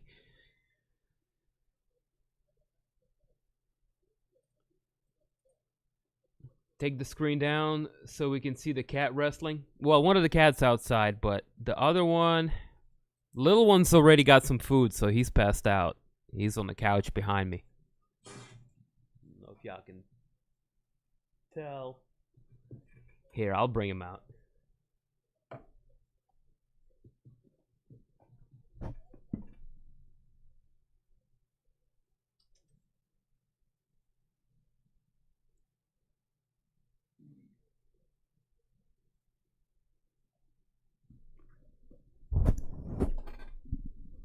Hey, Skinny. Hey, Skinny. Hey, Skinny Finny. What's up, bro?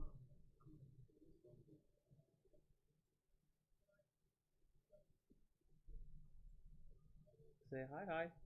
Say what's up.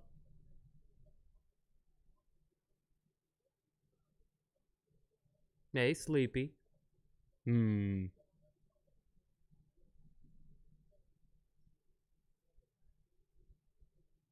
This is his first fight since getting killed in the first. Yeah, it is. He went out and got himself a new hip since then. That's crazy. He went through a whole hip replacement, which is a brutal surgery, man. They like replace a good chunk of your femur with like a fucking metal piece. That's crazy. Okay. I'll go put you down. You know he's not passed out, just recharging for world domination. Facts. That's big old facts. or attempted murder in the night. Cats are crazy. Yes, but this one's a sweetheart. He hasn't done anything bad other than peeing on my laundry. But that was my own fault. I shouldn't have left it on the floor for him to find. Okay, say bye-bye. Bye. Bye-bye. You know what's funny? His teeth are showing. Like, his teeth are always poking out. Say hi. Arrgh. Here, show those chompers.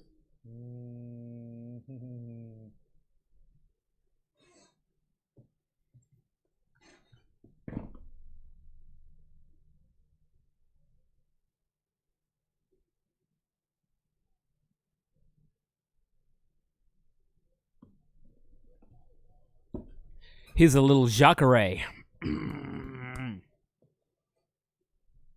But yeah, man, that's my little dumpster body that we've nursed back to relative health. He's still got some little congestion, but don't we all? It's a crazy time of year. And I live in North Carolina. You can literally see the pollen in this place from outer space.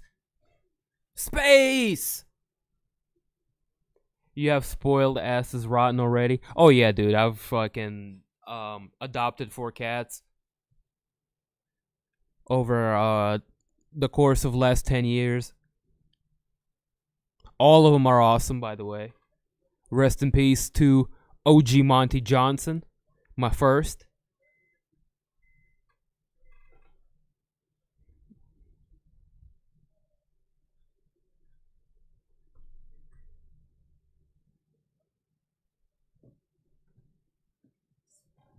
Speaking of whom, let's smoke a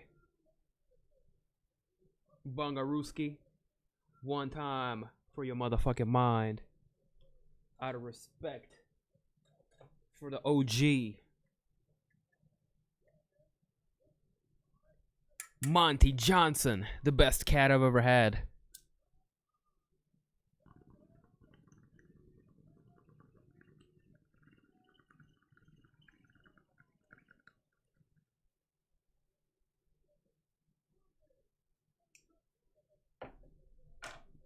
Choo choo.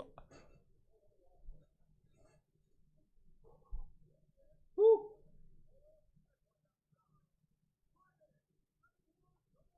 I'll put Alabama pollen against NC pollen all day. I'm sure it's no joke either.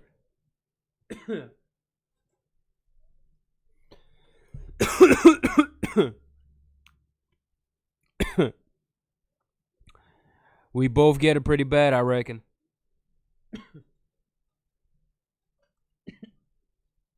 Arkansas, South Carolina, Georgia, Florida, all them places get smashed. Like Tennessee, Virginia, Kentucky, they all have pretty bad pollen problems. Anywhere with lots of greenery. Oh my god, I fucked up on the clock. About 15 seconds off there. We're off to some good action. Off bat. Shit, let me go get my drink.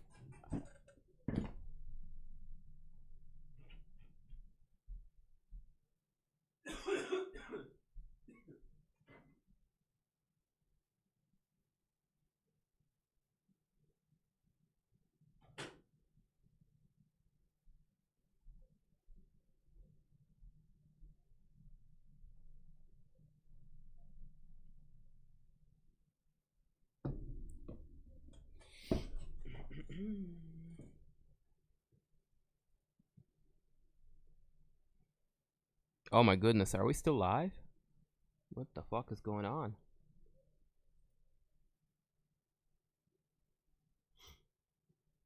Mic check. Is this thing working? Are we good? How far am I from veins? I don't know. Let me see.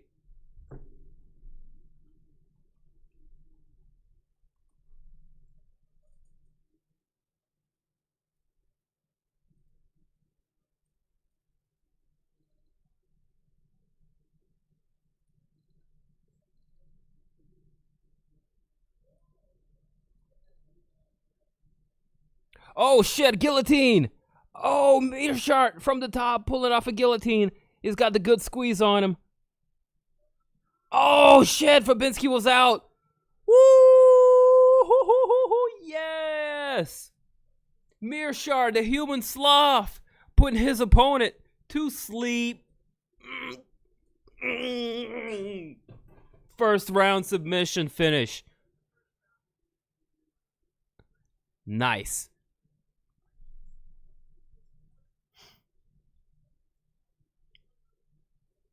It was tight too, man, and they just rolled him over into the mount too.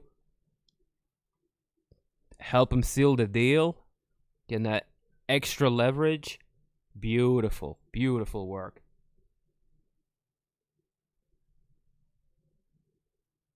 Bro, Pollen is a bitch. No matter where the fuck you are. Only contest is can you get away from it. Big old fact. Big old fact. I never had to deal with nothing like that till I moved. And man, this is a problem. Good comeback from the KO. I guess he hasn't fought since getting knocked out by Khamzat. Khamzat hype train. He was a Khamzat hype train victim. You're right. That was his last one.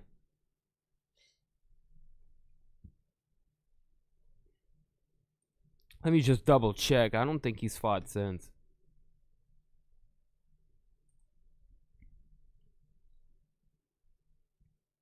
Yes, sir. That would be correct.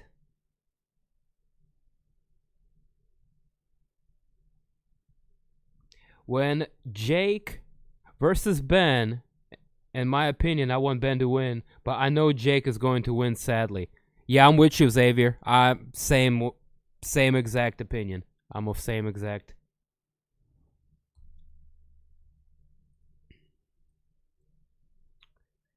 But looking at Vainsville, that's about, I'd say 4 hours, 3.5.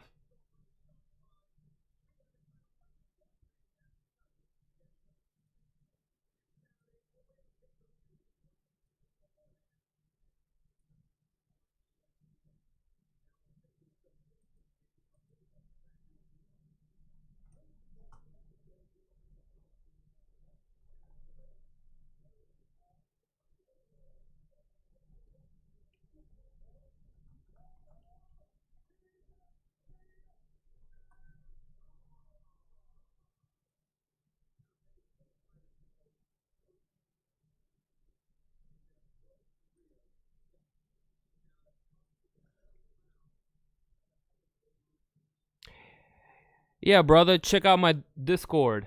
I have it posted up in the description below. I got the links posted up there for everybody to enjoy if y'all don't feel like dishing out the extra 50, 60, whatever they're asking you for the circus tonight. Ben Askren, Jake Paul. The other one, UFC Fight Night, Vegas 24, whatever, Whittaker, Gastelum. That's on for free on ESPN all day. If you got ESPN. But hey, I got the link to that one as well if y'all don't even feel like. Sometimes ESPN Plus app is acting up and it starts acting all goofy. Just head on over to good old Crack Streams. We got y'all covered over there, man. I mean, not we. They. No association for me. I'm far, far, far removed. I'm just some guy smoking weed. Nothing to do with Crack Streams here, dog. I'm just a fan. Like the rest of y'all. Sheesh. Came close there.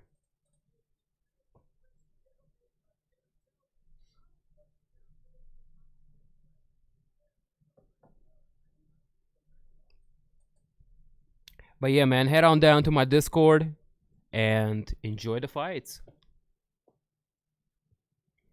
Gerald Meerschaert just picking up his 6th submission win. in his UFC career. Very impressive.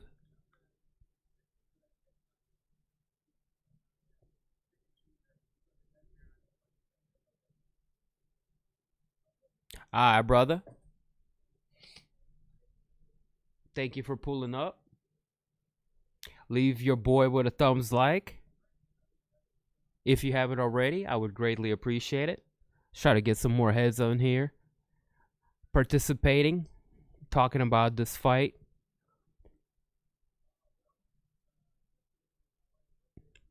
We'll have a really, really good display of martial arts here with Robert Whittaker taking on Kelvin Gastelum. Two highly ranked middleweight contenders vying who will challenge for Izzy's title next. And then on the flip side, you have Ben Askren, our ambassador of the great sport of MMA, taking on self-made celebrity, the YouTube star Jake Paul. The guy that I, as a YouTuber, should strive to be a lot like. Yes. So, maybe we can see if I can find some local bum to fight for the views. Just joking. Just joking. This fight right here is borderline elderly abuse. Like, Ben Askren is coming off of a hip surgery, for fuck's sake. What are we doing here?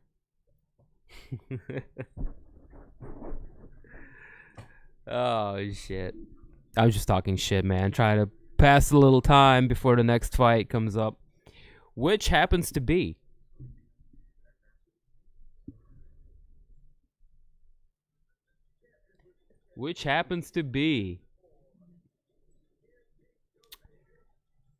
Lupita Godinez taking on Jessica Pena.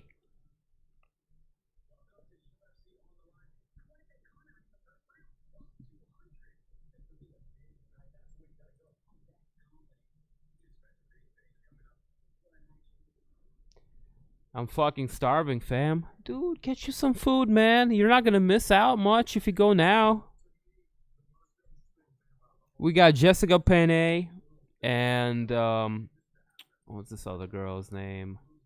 Lupita Godinez. This is probably going to be a decision. That's 50 minutes right there. After that, we have Alexander Romanov and Juan Espino. Okay, and that will be a good fight. I'm not gonna front. Both of them heavyweights. 13-0 for Romanov. Espino is 10-1. Dude, don't try not to miss that fight. So that's probably gonna go down about 20 minutes from now.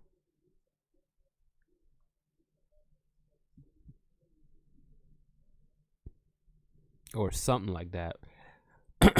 But the main card on this is kicking off at 10. And they only have 2 fights to go. So they're going to be... what's the word here? Taking forever to get to the next fight.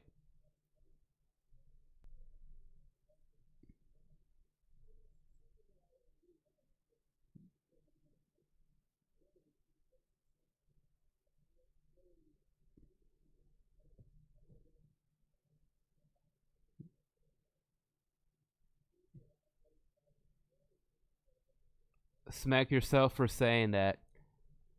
Dude, I need to smack myself every 5 minutes because I'd be saying dumb shit way too often. Way too often. What did I say? What did I say?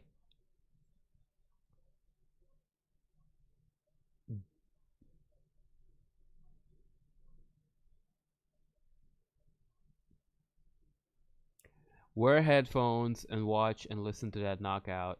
It was horrible hearing that crack, man. What are you talking about? Ben Askren getting folded with the knee?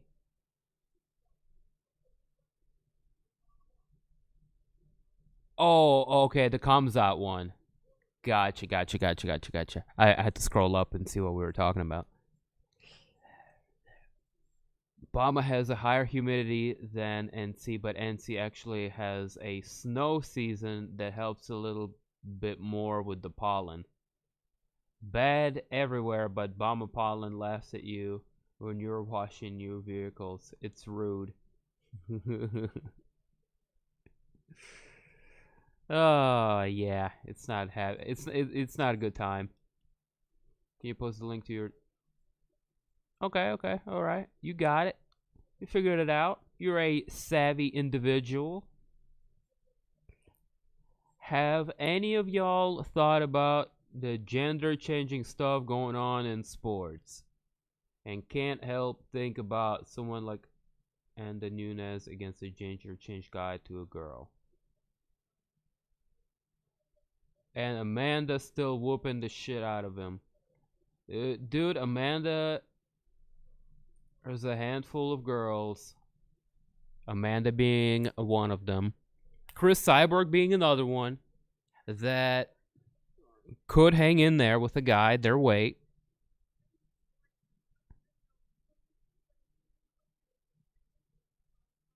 And compete and very possibly win.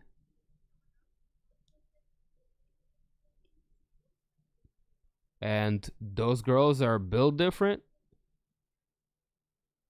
And that's why they're the best of all time. Because you can see the difference.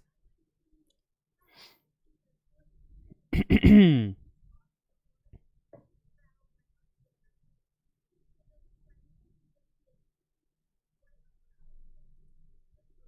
put Valentina on that list. Valentina's amazing. Oh, she's got a title defense coming up next week. I am so excited for.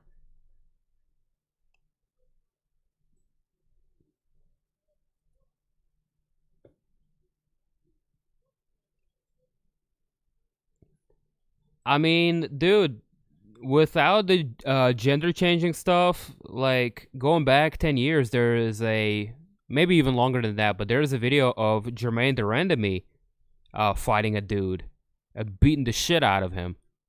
There is a video of Gabby Garcia just mopping the floor with somebody in like Vale Tudo match or something like that. It's just beating the shit out of some poor guy that, you know, wanted to test himself or so. I don't know, dude. I don't know. And like he came out like rude too, like punching her in the face and shit. And she was like, "Oh, okay." She just wrestled him down and just beat his ass. Whew.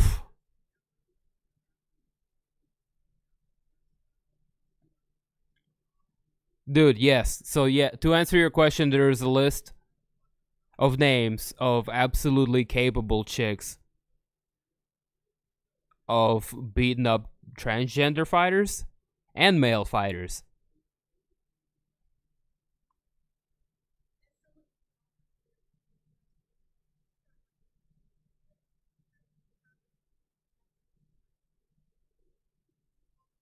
Canelo Alvarez versus Billy Joe Saunders on May 8th. You gonna cover that fight? That sounds like a good fight to cover. I think I will be there. Unless there is a big UFC event overlapping that one.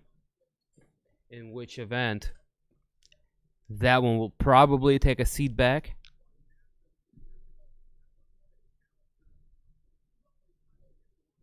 Just because I do like MMA more than boxing. I do like boxing, but I love MMA.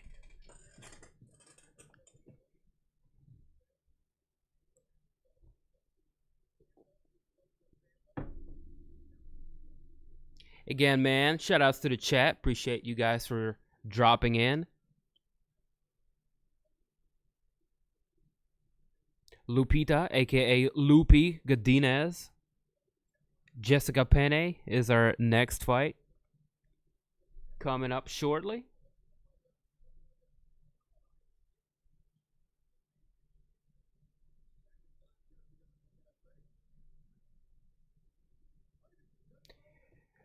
Pena is going to have a massive reach advantage over her opponent, totaling 6 inches.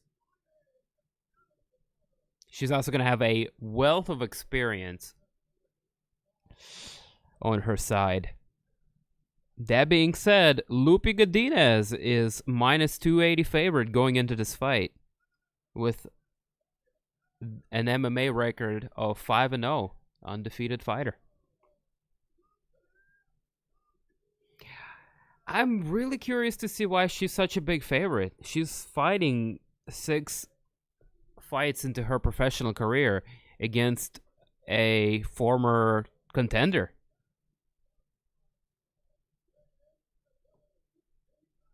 Quite possibly Pena's on a losing streak. So maybe that's why.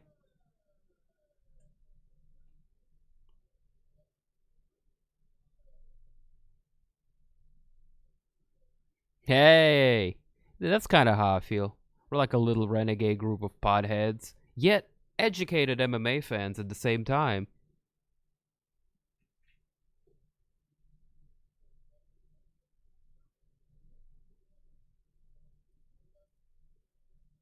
Here we go. Canada versus Mexico. Black trunks for Pena, white trunks for Godinez. The battle for female supremacy over North America as Canada takes on Mexico in this female strawweight bout. Oh, shit. We got some hands. Godinez got some good head movement. She's snappy with the punches. She's able to hit her target. Good boxing from Godinez so far. Pena hanging in there. Now she's looking to fight long with teeps and jabs. Use some of that reach advantage. Godinez looking for a hip throw. Pena looking to take her back momentarily.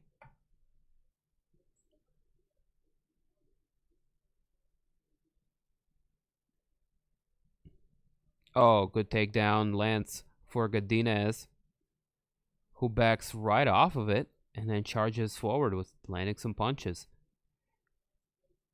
She's being more active, but I like her fight IQ. She's might be overexerting herself here. Don't know if it's lack of experience or...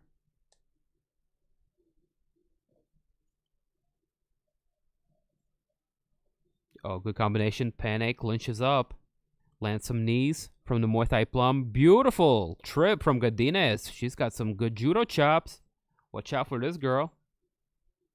3 minutes left in the first round.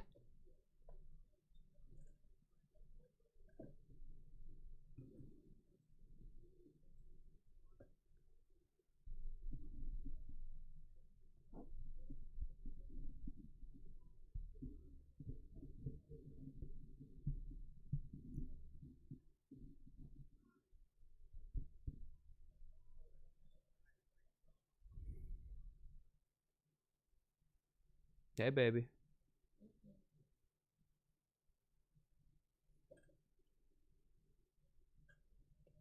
A good right hand gets through for Godinez.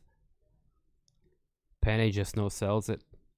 Pena historically always had a good chin on her, just going the distance and taking beatings fight after fight after fight. Never quite been finished a lot. It's a very durable fighter, but Godinez is just able to get under her and dump her. Good wrestling. Unwilling to go to the ground with Jessica Pena, though. She chooses to stand up and continue to engage in fisticuffs.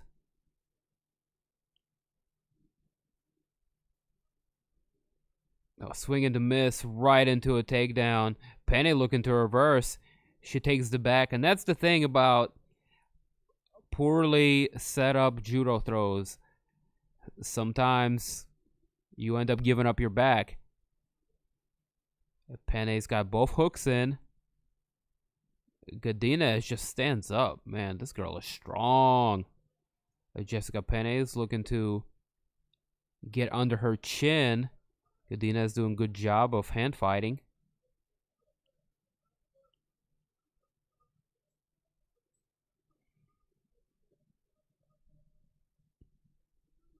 Now Godinez has to carry all that weight. She's going to use the cage to prop herself up against, kind of help carry some of that weight as she looks to elbow.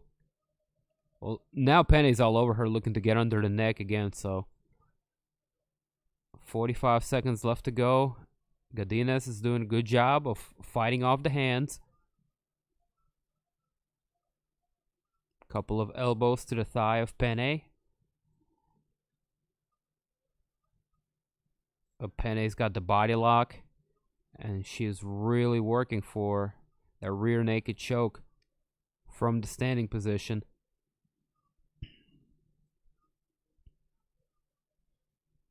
This is going to tire Godinez out quite considerably.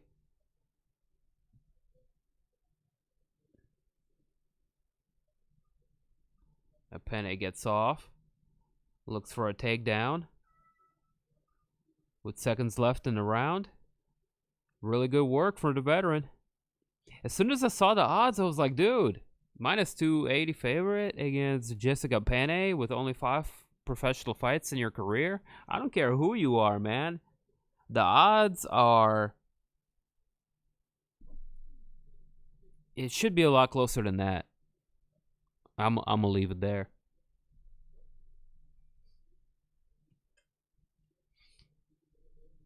Hey, what up? What that shit do, Easy? Why you say that? Askren or Jake? Unfortunately, Jake. What's up, Nate? I see you. I see you, man. Welcome to the stream, fam. Threw her ass. Straight up.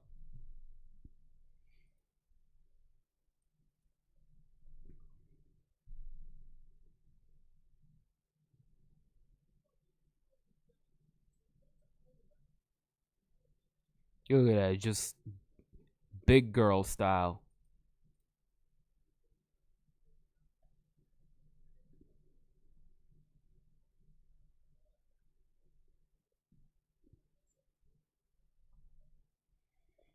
All right, here we go, round number 2.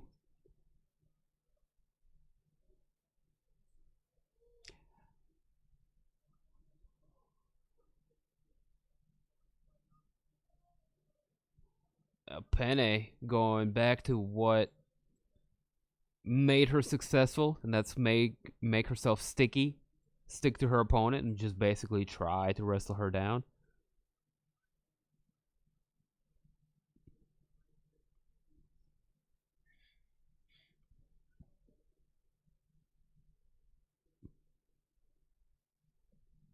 I bet you a number that he loses.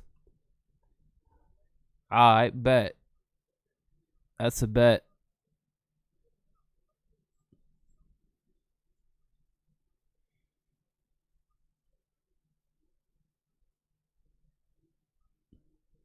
That Jake Paul loses. I think Jake Paul is going to win, unfortunately. Unfortunately. You think Askren's going to do it? How is Askren going to get it done?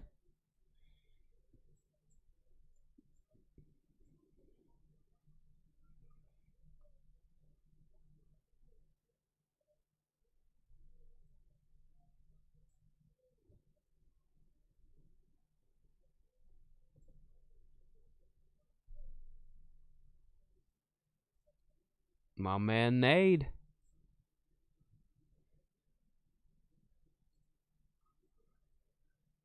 What was happening there for a second? It looked like a pretzel situation. Penne utilizing that Ben Askren Damian Maia technique. Oh, Mike, that flying knee was not the last time Ben Askren fought, because he took one more fight against Damian Maia and got put to sleep. and he retired. He retired after the Maia fight. Do you remember that happened? That was Ben Askren's last UFC fight. He fought Maia and got choked out and put to sleep, bruh. Nobody remembers that because the knee continued to overshadow that. But it was that fight with Damian Maia where he called it quits. Chin to the eye. Oh, God. Yo, that was actually a move like that they used in early UFC and or MMA. Chin to the eye was a submission.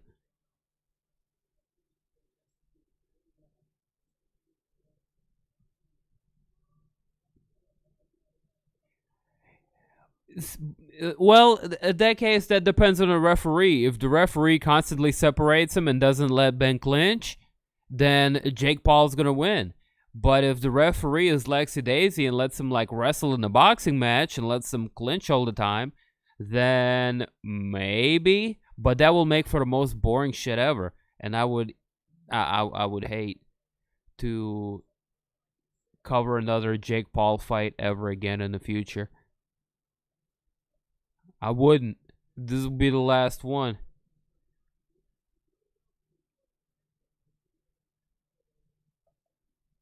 But I guess... Oh, beautiful jab for Godinez. This girl's got much better boxing. Just only if she can keep Pena off of her. See, she just needs to separate. Why is she clinching with Pena? Pena's going to find a way to take the back and or take her to the ground right now. Almost able to finish that judo throw. There, Godinez is able to turn it into a trip, but Pena over here scrambling, unable to roll through with it. Godinez ends up on top.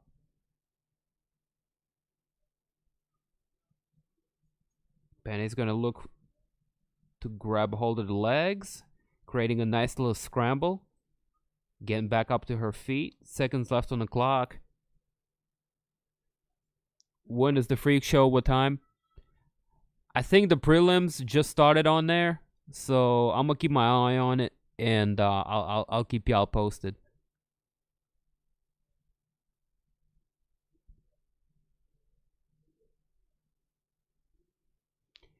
Maia, spinning back fist of beauty, my friend. I remember.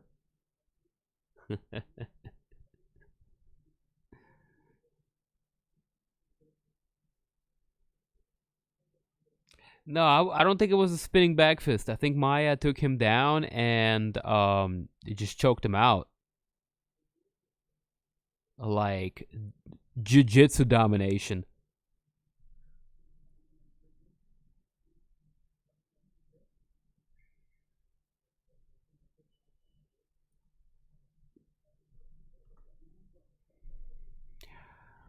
I do remember the Askren versus Maia. Good match. Ben just got out wrestled by a better, more well-rounded mixed martial artist. Well said. Well said, my friend.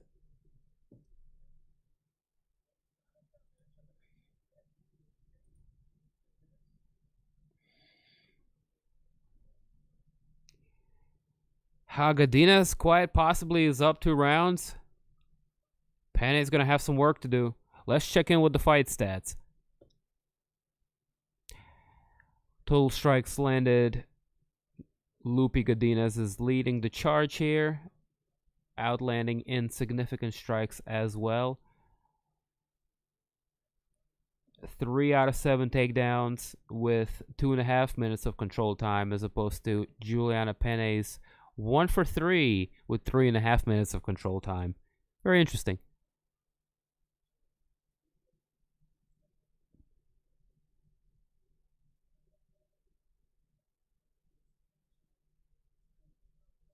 Oh, yeah. The spinning back fist that came from Askren. Okay, I got you.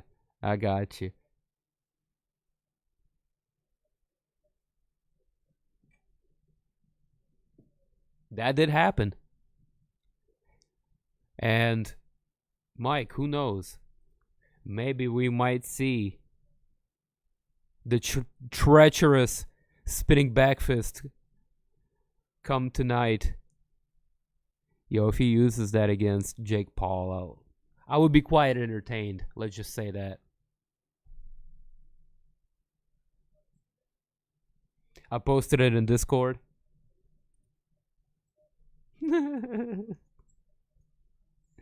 Man.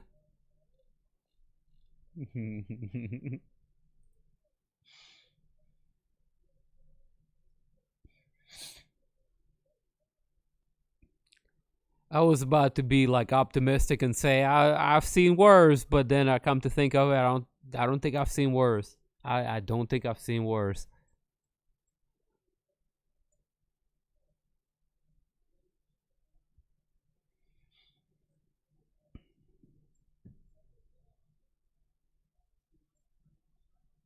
Oh, power bomb! Sorry, I yelled. That was fucking wrestling. Yo, Jessica Pena just tried to like pull a guard, do a triangle, throw her legs up. Godinez just said, "Whoa!" Oh my god, that was epic. Oh, good one too for Loopy. This girl's got some power. 2 minutes left on the clock here.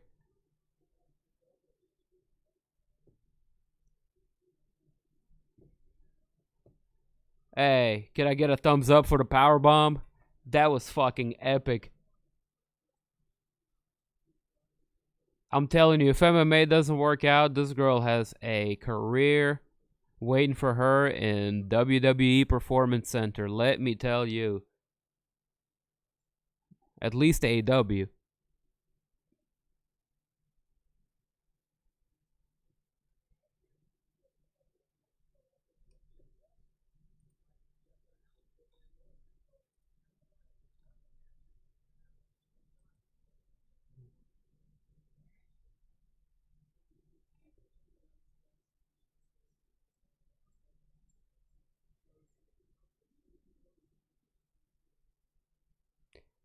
Pene's looking really tired.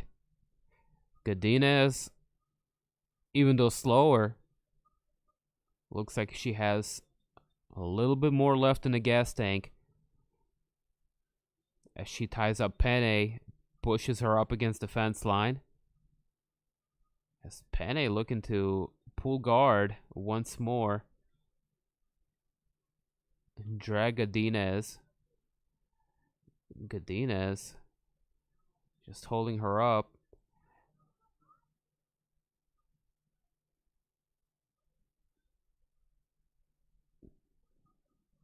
It's 20 seconds left on the clock. Hit her with a power bomb. Come on, Loopy. Loopy bomb. Loopy bomb. Loopy bomb. Loopy bomb.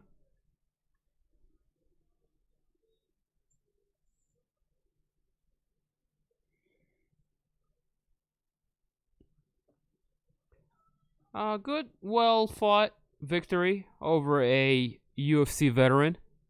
I think Loopy got it done. Power bomb! Look at that on a replay.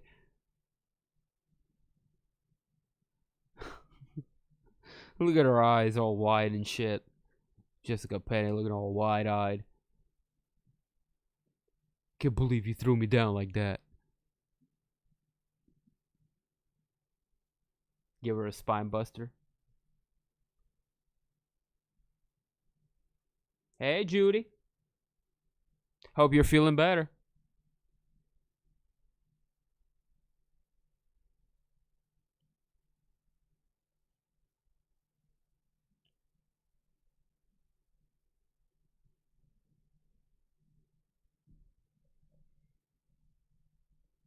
We go to official decision here between Loopy Godinez and Jessica Pena. Still to come.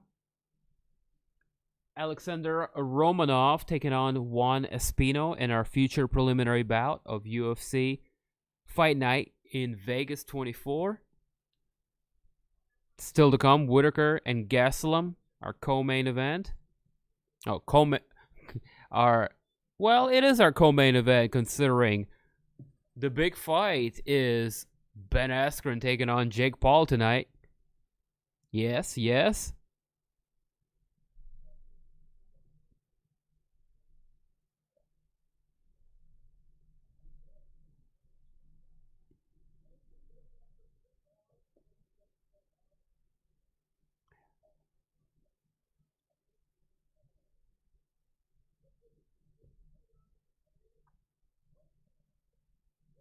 Gotcha.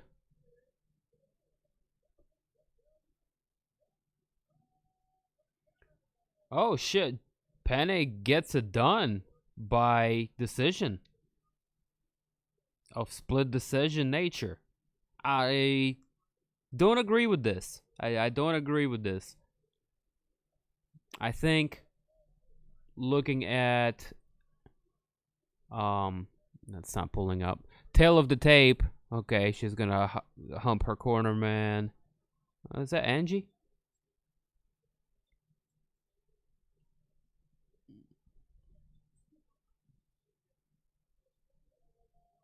Can't tell with the mask on.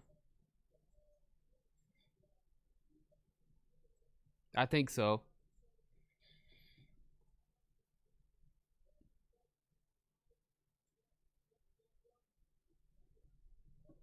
Close fight. True.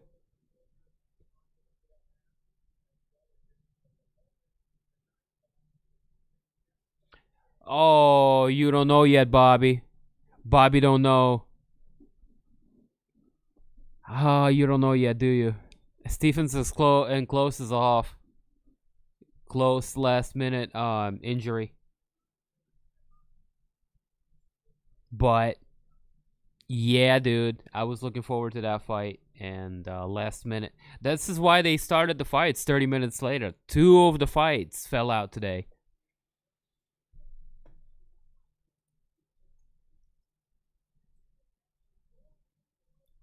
Zara Faim and Josiane Nunes, as well as Drakkar, Klose, and Jeremy Stevens got shit canned.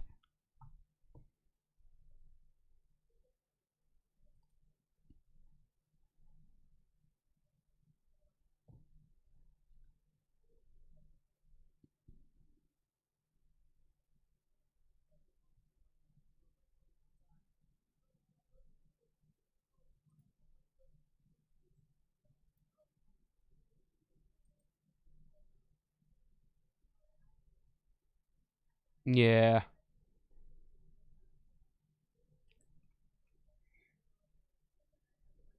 I'll do a little Bungarooski with you.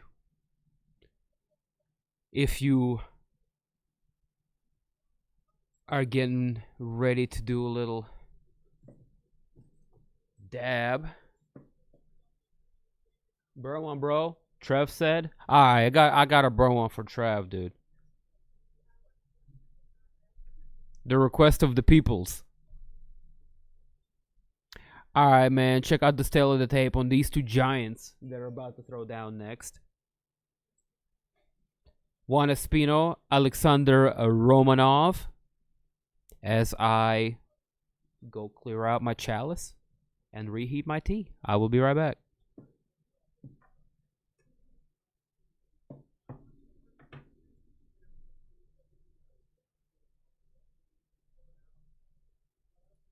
Man, I'm not hating on him, but like, I like the guy. He's entertaining. He's a lovable goof. That being said, his UFC run has been nothing short of embarrassing, but I don't hate him for it. You know, UFC is the best league. And he's brought a lot of eyes on his fight against Masvidal. He's given us some good moments. He took a trip to the Nether Realm. You know, for our entertainment's sake. So no, I don't hate Ben Askren. I'm just looking at this thing like realistically, you know?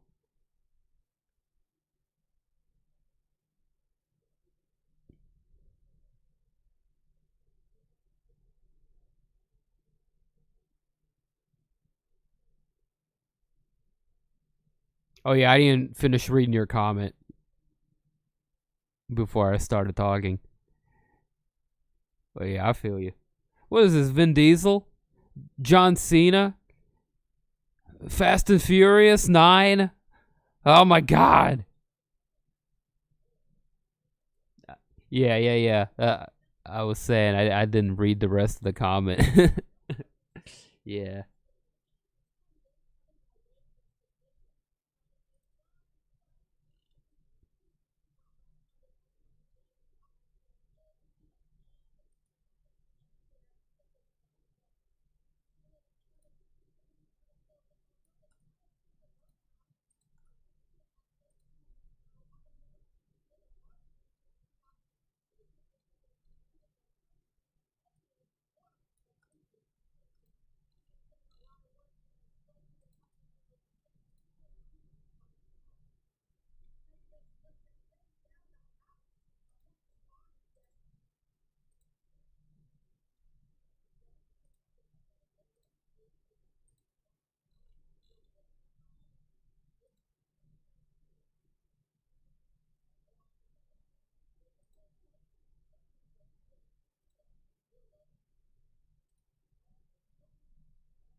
First time they're gonna kill aliens from wheelchairs.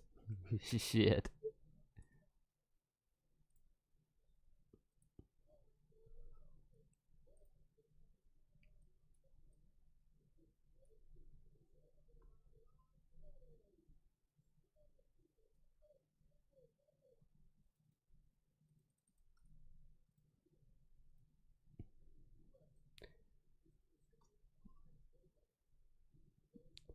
Alright, y'all, here we go. Everything is updated. I will be right back in 1 minute. Don't you go nowhere.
Oh, snap.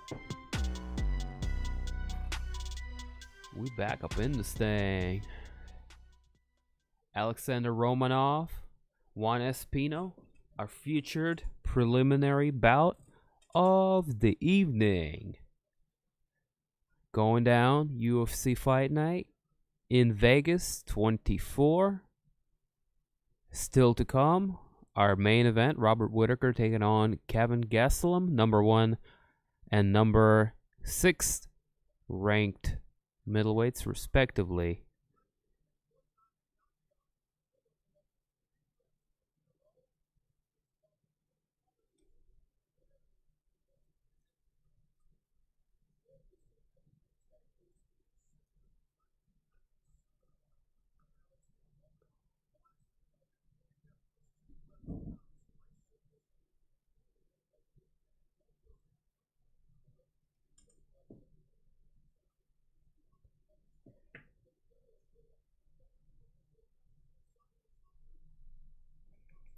I could see Ben Askren in a Fast and Furious type of movie. That would be hilarious. Well, considering his friend Tyrone Woodley is off to a splendid start in his acting career,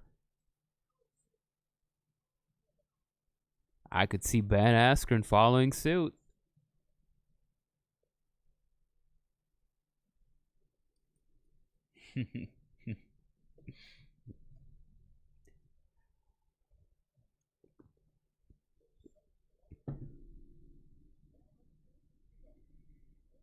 El Guapo, Juan Espino making his way out to the octagon. That's a big man right there. Some international flavor as Spain goes up against, what is Alexander? I think he's Bulgarian, maybe?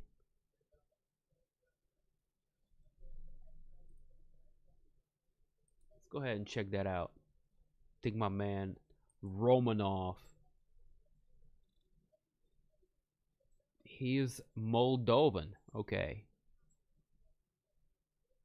King Kong with foundation style of sumo. Undefeated, 13-0.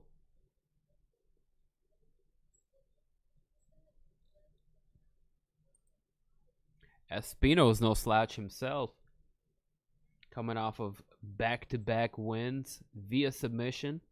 First round over Jeff Hughes and Justin Frazier. He is the Ultimate Fighter Season 28 alumni.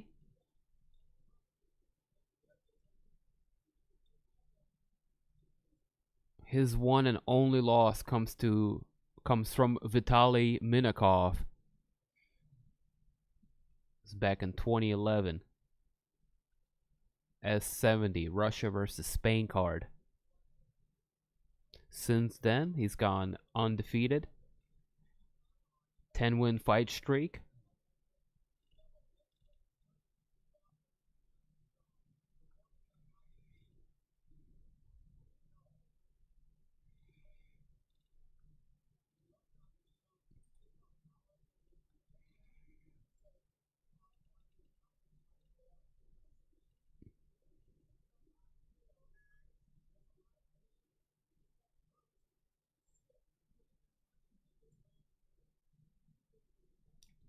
It's an interesting stat. Both of these guys are coming off of back-to-back submission wins, as Romanov himself has 2 submission finishes back-to-back over Marcos Rogerio de Lima and Rocco Martinez in his last 2 UFC fights. First one being his debut.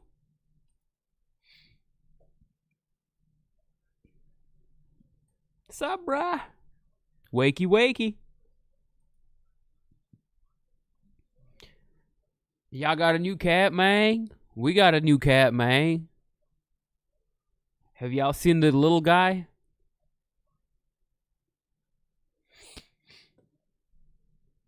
I'm about to show you this new little savage. Little dumpster cat we got. And nursed back to health. I don't think you've seen this little guy yet.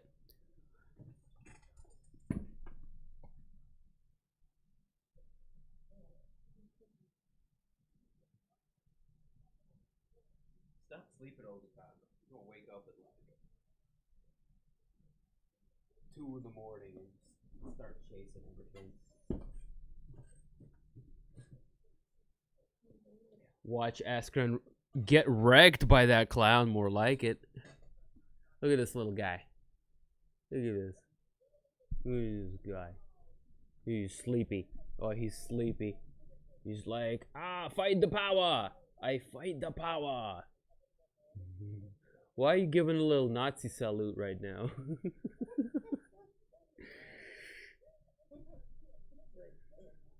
I will not let you exterminate me.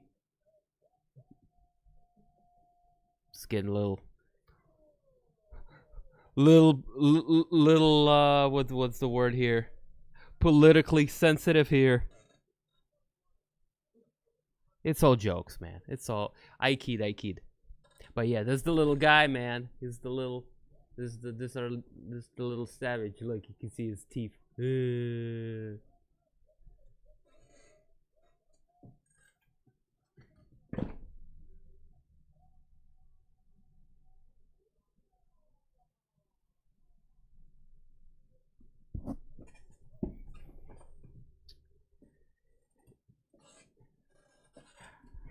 Are you paying attention to when Askren fight's starting?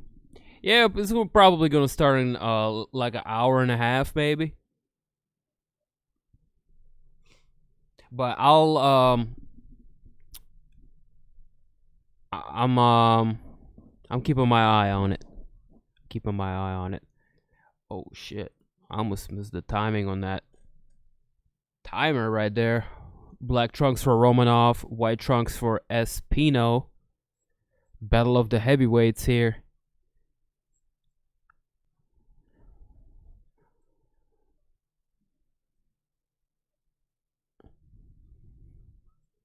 Dude, Romanov is huge.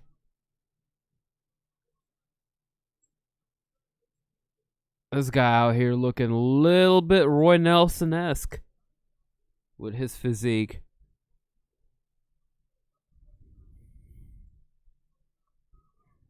Oh, big kick from the big man, Romanov.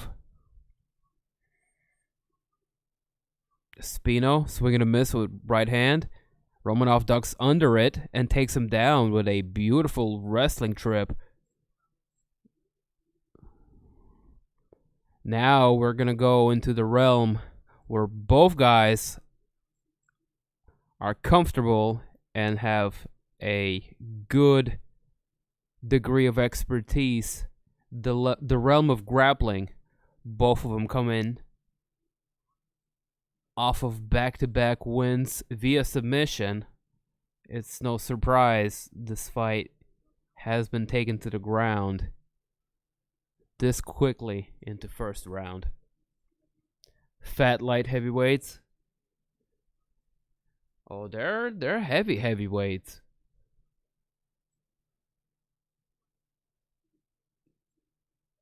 Now Romanov gets a good knee in the clinch there. You are lucky that little firster allows you to still live with him since he has infiltrated and taken over your domain. I know, right? We're at his mercy. They don't even look like heavyweights. Oh, Romanov looks specifically like a heavyweight. Like a hella out of shape heavyweight.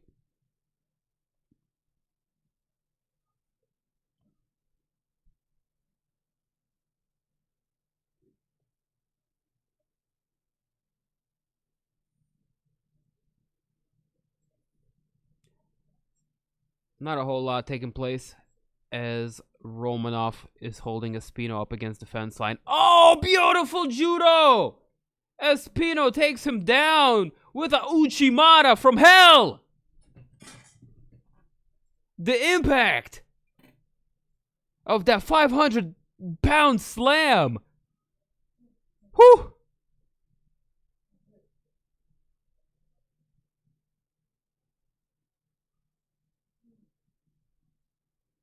Maybe you should go lay down in the bedroom. I don't want to wake you up like that again. I should have filmed her reaction when I just yelled over that throw, because she nodded off and she just was like.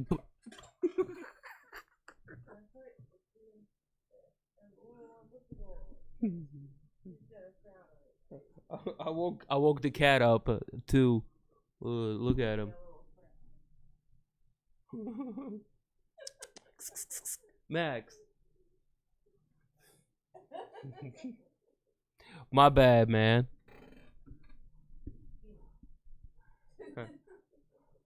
I'm a fat light heavyweight. I feel like one every time I eat cheesecake. Cheesecake. Go back to sleep. Both of you go back to sleep. You getting cheesecake on Tuesday? Get me some too. Oh, okay. I want to celebrate your birthday by eating cheesecake. Yes.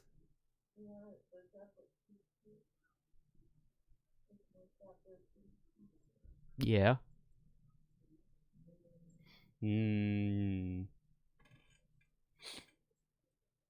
Cats are proof that there is life on other planets. There's aliens sent here to steal our souls with their cunning cuteness, so deceptive. That about sums it up. I mean, like, I was trying to resist. I was trying, and the cat sensed it. So he stopped working on me and instead focused all of his energy on her, and just completely just took over her mental with his cuteness, and I had no choice. At that point, I had no choice, because he would just like shrimp up on her titty and just like start purring, rubbing his head on her, and just like be like really derpy and cute. And she was just like, "Oh my god, we're keeping him." I was like, "Gay, I guess we're keeping him." And Bugs is like, "I guess we're keeping him." I hate y'all. That's what Bugs is like. Hey, Bad Mug, with a little 99-cent donation. Make us holla for $1. Appreciate it, pimpin'. Cheesecake is my hypno word. Take your mind out the gutter. Cats are pure evil. They can be.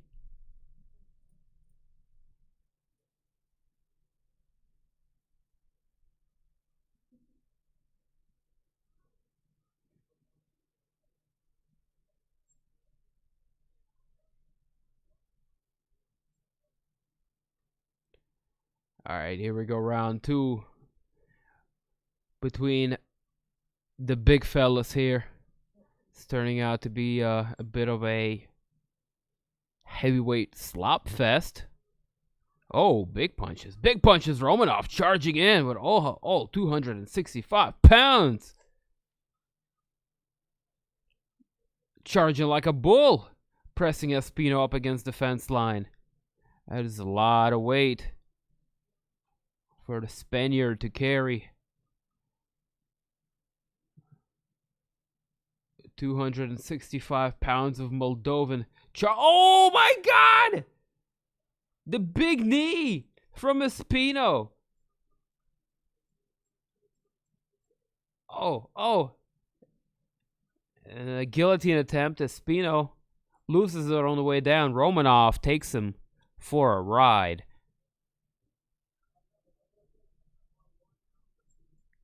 I could have gotten some cheesecake kush earlier. Word. Now that does sound delectable.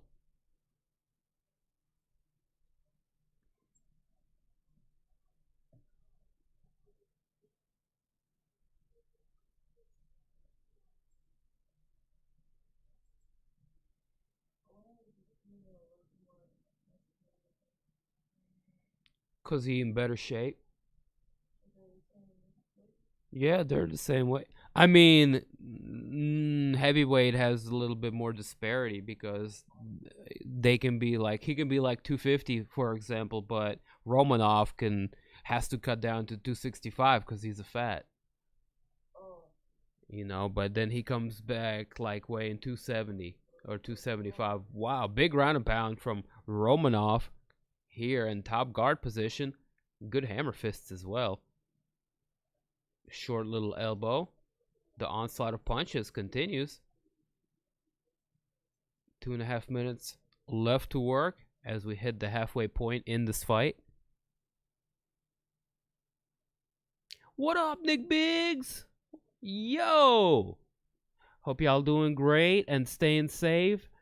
Dab rip of Champion City chocolate dedicated to you fellas. Hey, my man, appreciate you for pulling up. We out here. You know, just enjoying another night of fine combat sports. Smoking a little reef, enjoying the company. Hope you're doing well yourself. Thank you for checking in. Currently watching this heavyweight fight on what's that? ESPN, UFC, prelims, undercard, yada yada.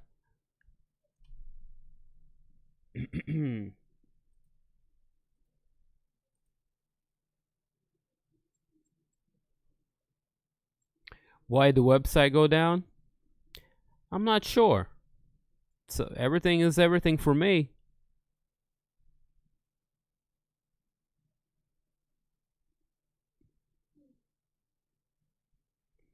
I had one that lived over 24 years and I cried like a little bitch. Wow, that's a good life, man. Yeah, dude, I was there last year. It sucks. It sucks. I was there too. Where are you watching this at? For real? Cause that's where I'm at. Sheesh. Nah, man, it's working for me. Y'all tripping.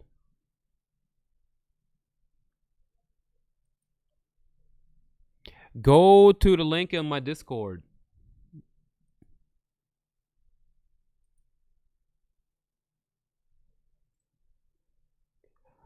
Or keep refreshing it. It's bound to come back. I'm good on my side of things. So y'all keep trying. It should be back. Alright, round number 2 has ended. Espino is looking pretty discouraged there. Romanov had a great second round.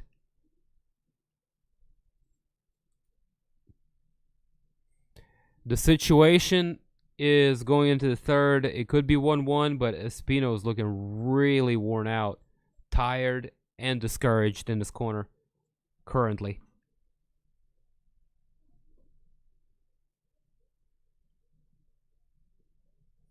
Nah. He pushed him at the and after that he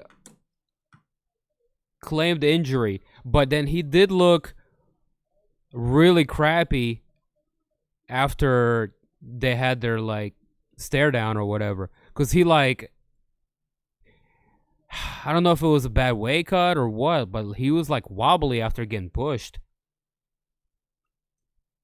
So I don't know what happened there.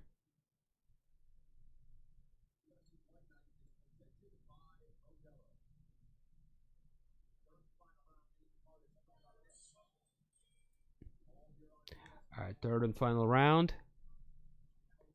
We start the clock.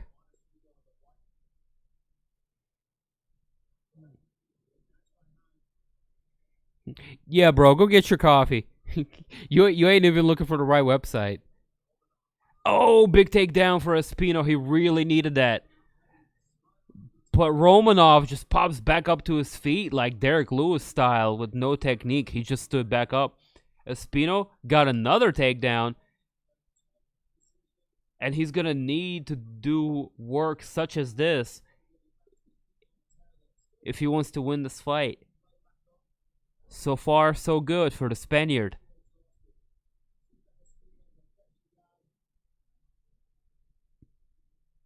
Oh, we have both boxing and UFC today. Yes, sir.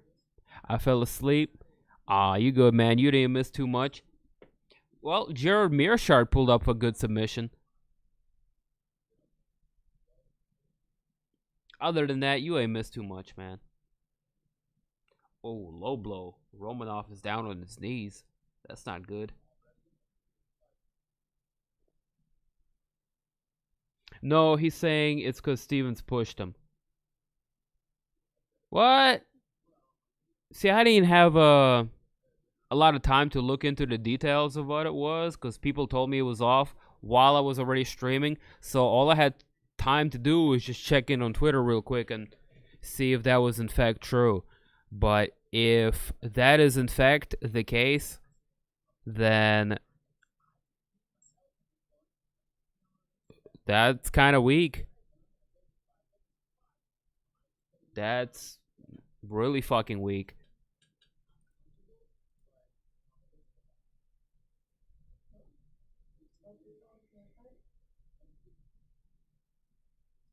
Oh man, Romanov is just rolling around. He don't want to continue fighting. He got kneed in the nuts that bad apparently.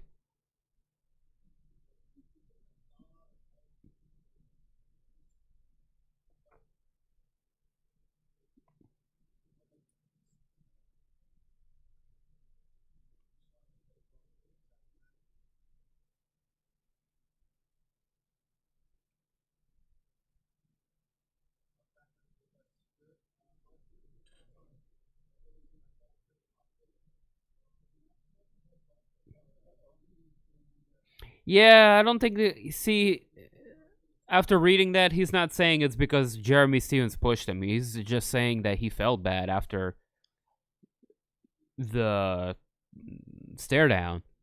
That could be as a result of a bad weight cut, prior injury, etc. This guy's looking for a way out. I think that might be the case. Shit.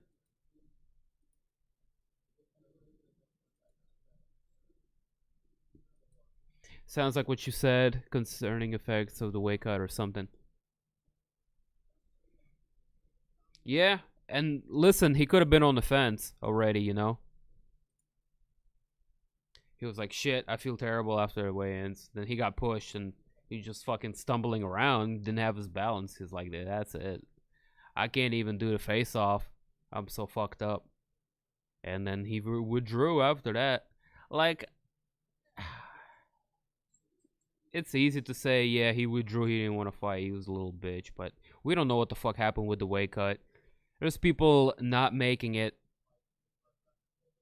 to the scales, the octagon, people pulling out like seconds as they were about to make their entrance due to all kinds of shit.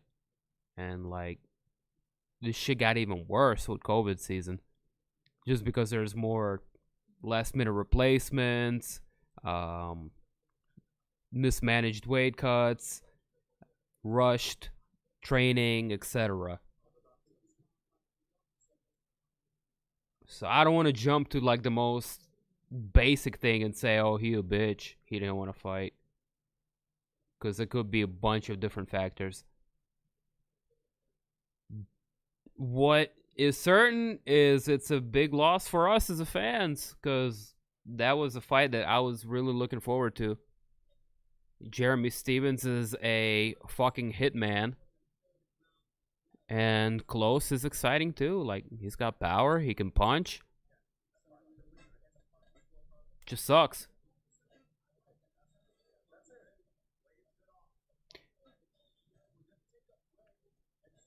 The fuck you been at? You not on PlayStation no more? I play mainly on Xbox. I need to go ahead and buzz the PlayStation out. I don't got the Plus or anything, so I'll only play like WWE or something. Or Horizon Zero Dawn. But I stream off of my PC. I do a little bit of gaming on my Xbox. And yeah, man. How you been? Everything is everything with you? Been doing all right? Brother man, big crash? Скажи, не могу выпрямить ногу. И пиздец, он не хочет. Не хотел драться. По яйцам сильно ударил. Hit him in the coconuts a little bit too hard. PS5 Master Race? Yeah, right. They both good, man. I think Xbox, I'm going to end up buying first this time around. Just because I'll have an access to a bigger library. But once PlayStation builds their catalog up and they have a shit ton of exclusives ready to go and everything is popping as in on sale and shit like that, yeah, I'll get me a PlayStation 5 down the road as well, just like I did with this round of consoles. At first, I ended up getting a PlayStation 4 and then I got an Xbox. Because PlayStation was killing it in the beginning. Xbox didn't get their shit together until about halfway into the Xbox One lifespan.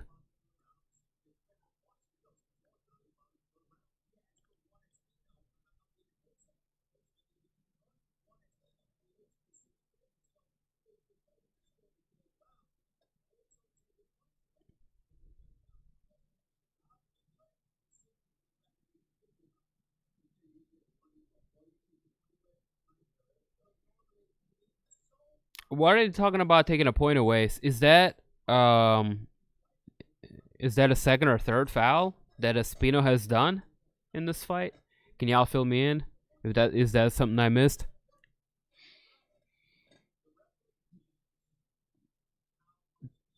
Try getting hit in the nuts as hard as he got hit. You probably be on the ground crying like a baby. Shit. You ain't lying.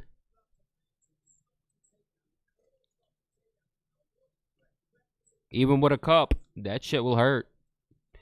My son has the Series S. That thing is small as hell. Oh, it's tempting. But I would probably get the big boy. The X. Just for the more horsepower, you know? And I wouldn't have to upgrade it for a while. The fat lady did not want to continue singing. Shh. I play a bit of Forza Horizon.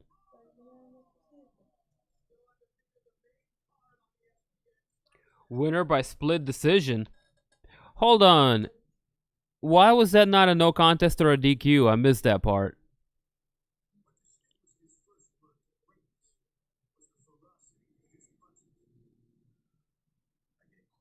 I'm confused with that outcome. Nut shots suck. Sounds from combo. First foul.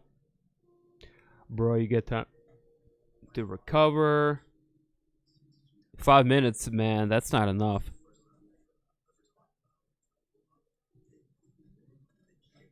It's a good amount of time, but that's not enough. And sometimes... Dude, I don't know. Nut shots do suck.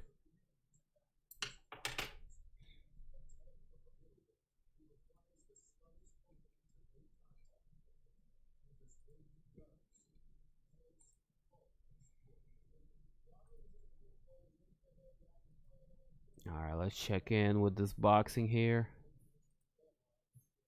Oh, they're doing a performance. They're singing and they're dancing. What the fuck is going on Triller Fight Club right now? There's chicks twerking. Yo, what is happening right now?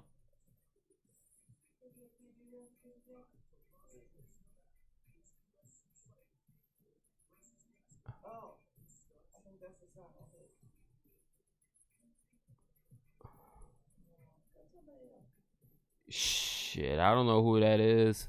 It's some chick just twerking on the stage. They got fireworks over there.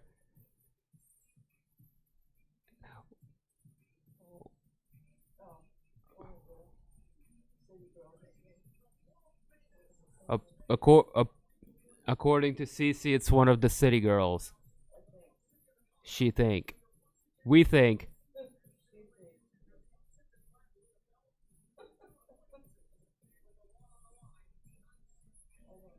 I need to turn that down before I get copyright. Schmackered.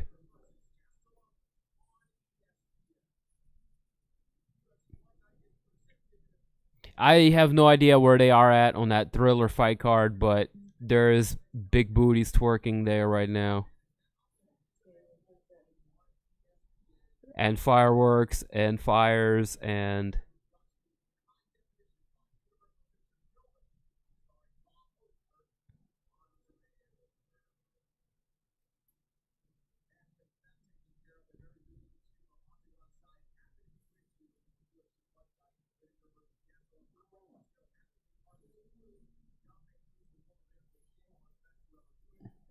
I can't stand these pop shows.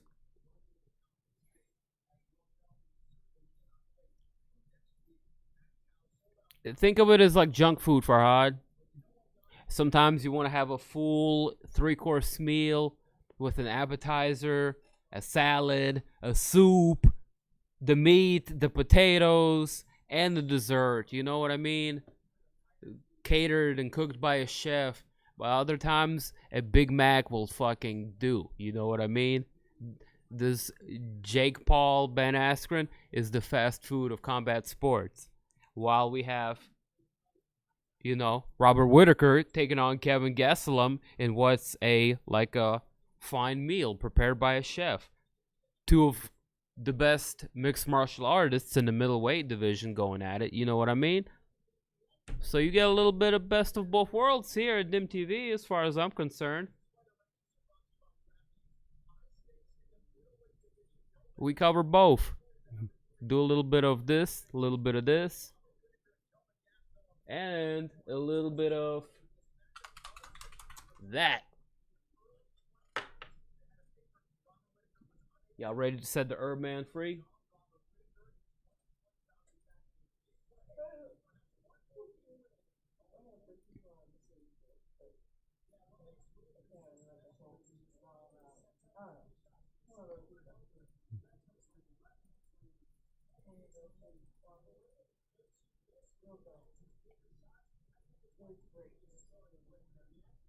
Coming up on the fight side of things here,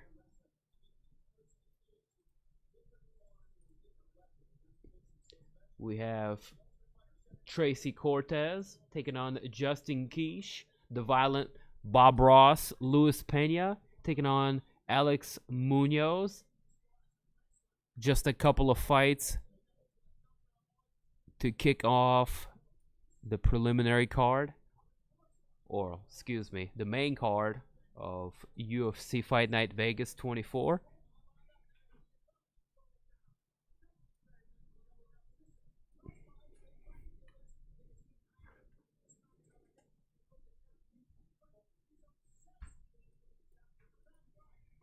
Oh, you can give Bugs the rest of his food if he wants it. If he wants it.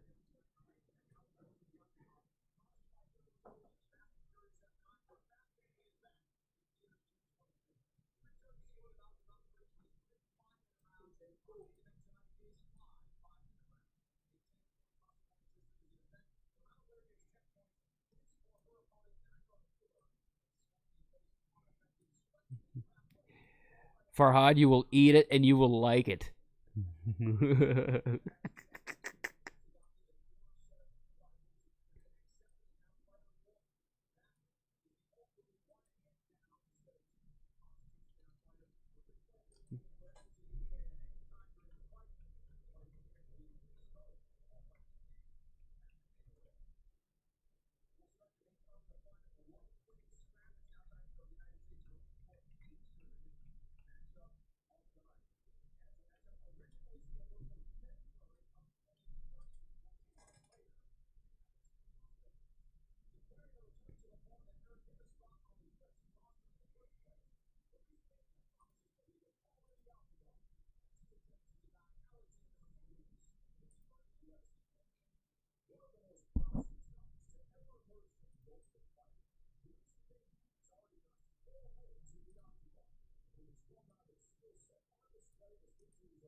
Is the fight starting now? You got a few minutes. They're being introduced right now, getting ready to walk out. So it'll probably be like 4 or 5 minutes before they start. Paul's mascot is a robot. Ben's is love handles. Fight!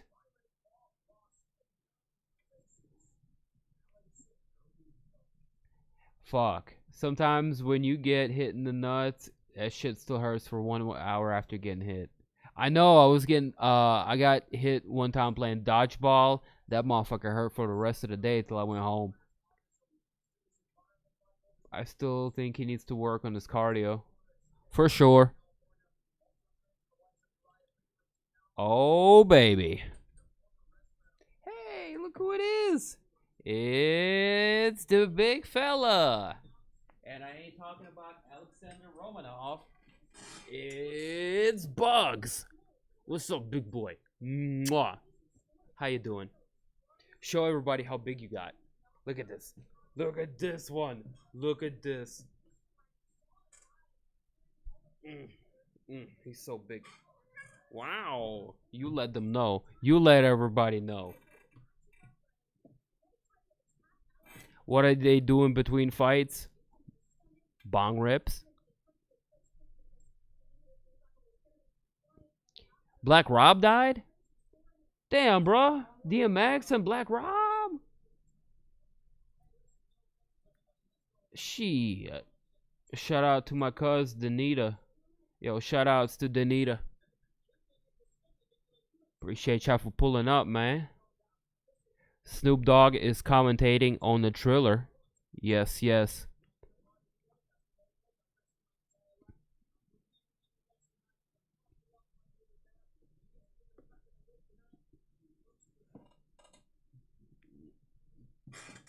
Hey. Don't punch me in the eye. Mwah.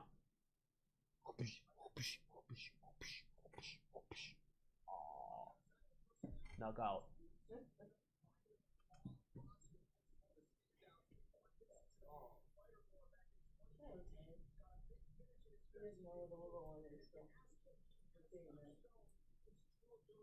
Did you give him the rest of his food? Oh yeah. He's saying thank you. Thank you very much. It's for the better.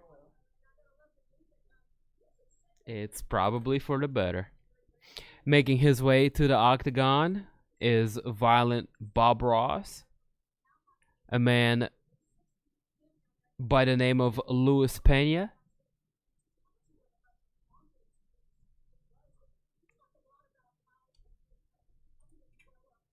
Bugs is a long cat too, like a panther. And he's spoiled rotten. Oh yeah, absolutely. That's because we love him so much. About Bugs what? Oh, I already told him. He went to my mom's for 2 weeks. That's the TLDR. He went to my mom's for 2 weeks while we were nursing the little one back to health. My mom just gives cats food, like whatever the amount. And he came back like weighing about 19, 20 pounds. Just looking like a straight up bowling ball. So, Bugs is on a diet right now. And he's very hangry. On top of having to share his place with a new little cat that doesn't mind his manners and has no concept of a personal bubble space. But they'll figure it out. They'll be all right.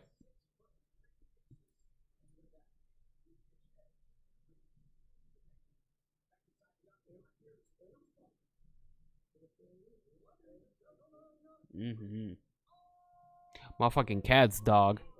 Love them. Here we go, man. Kicking off the main card.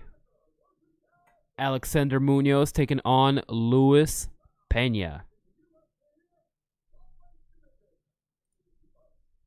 Check the tail of the tape. Southpaw versus switch stance fighter.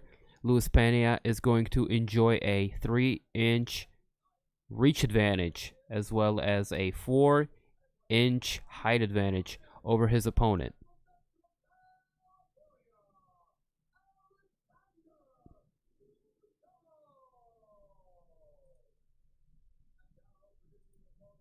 Munoz 6-1, coming off of a loss in his last fight to Nasrat Hakparst, looking to get back to his winning ways. That was his one and only loss.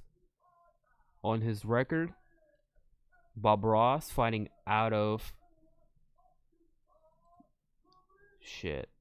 somewhere in Arkansas. Nah, he's fighting out of Gilroy, California, because he trains at AKA, really solid fight team. Also coming off of a loss to Kama Worthy in his last fight. It's good matchmaking here by Sean Shelby.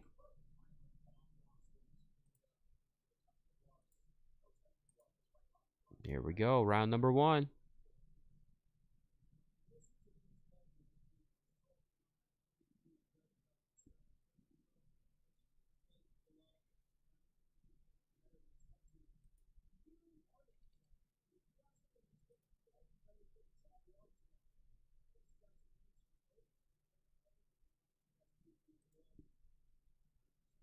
Ben got the real love handles.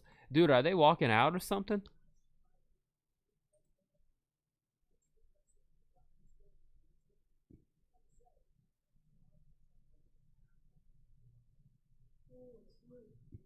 It is Snoop.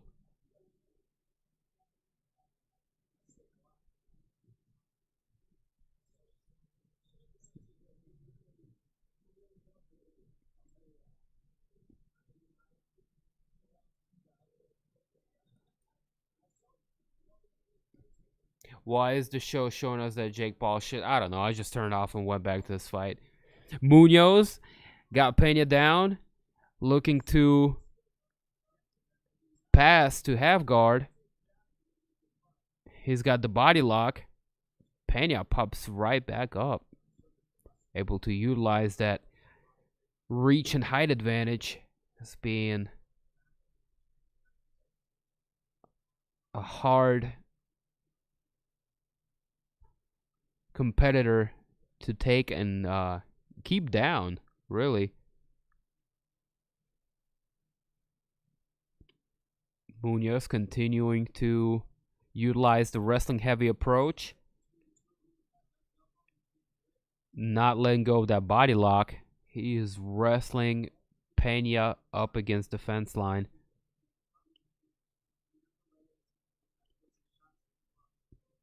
Some good control. Pena's gonna try to utilize a handful of defensive techniques up against the fence line, such as whizzer and the underhook, to get himself out of trouble. Good separation there from the cage as both men reset in the center. Pena looking to fight tall, utilize that reach advantage once more.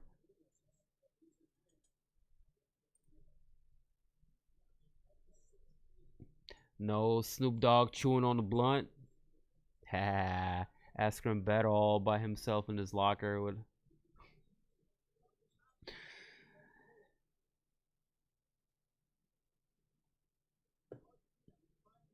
Good kick getting through for Pena. And Munoz returning the favor, landing a good one too. Upside the head. Both men exchange jabs. Munoz with a series of good leg kicks, looking to take away the mobility of violent Bob Ross.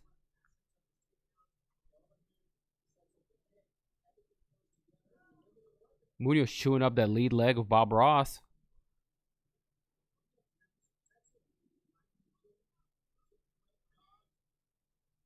Jab to the body from Munoz. Change the levels. Good flying knee there from Pena. Munoz charging forward, however, getting that body lock once more. Hey, Bugs. Hey, buddy.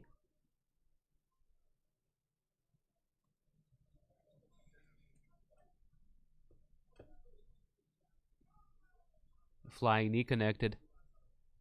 I know. That was kind of cool.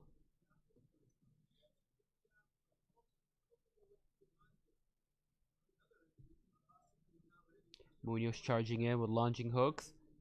Pena catching him with a counter, but Munoz catching a kick and just sending him backwards. Oh. Oh. Both men landing. A flurry of punches. Pena might have gotten the better of those exchanges. However, Munoz charges in and lands a good right hook.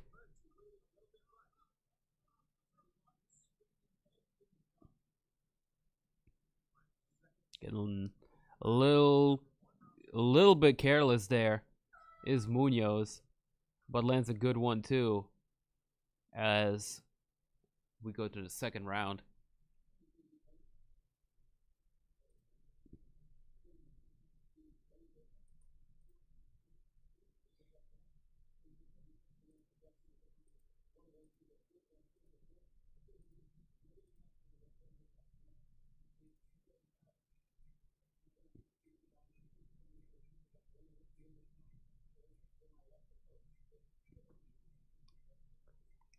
Now it's too short performing on Triller.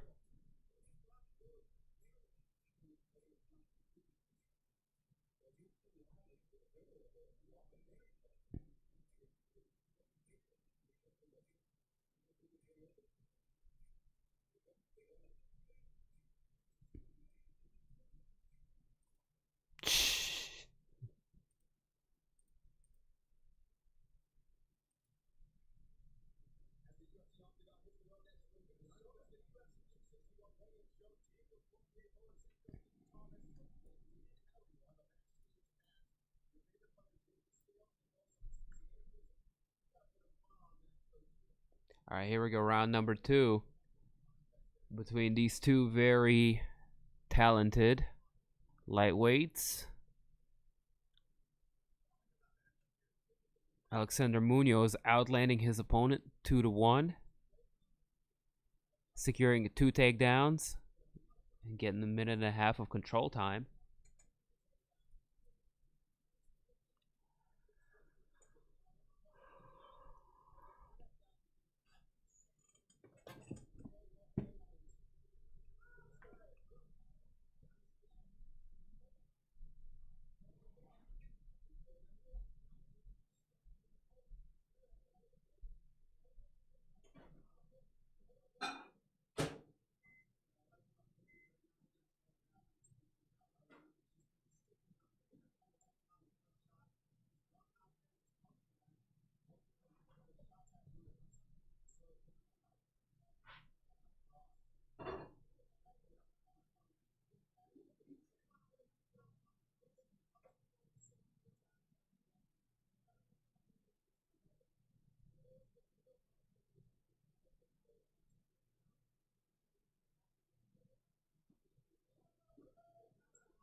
All right, I stepped away for a sec. Did I miss anything on this fight?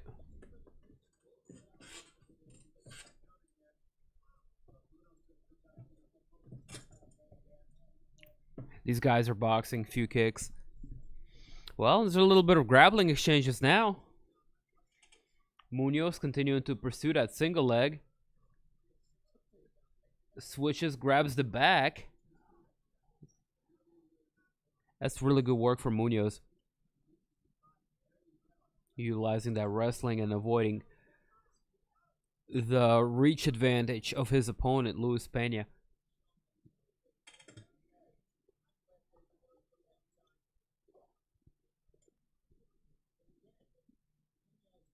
And if you are now just joining us, we are still watching UFC main card. A couple of preliminary fights. What are you smelling, dude? Bugs, what are you doing?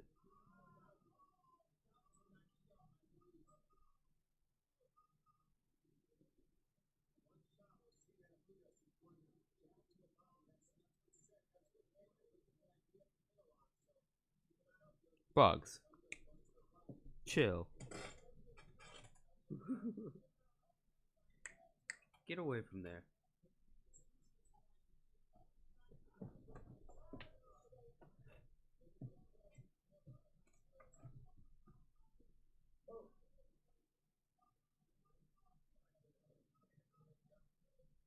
What?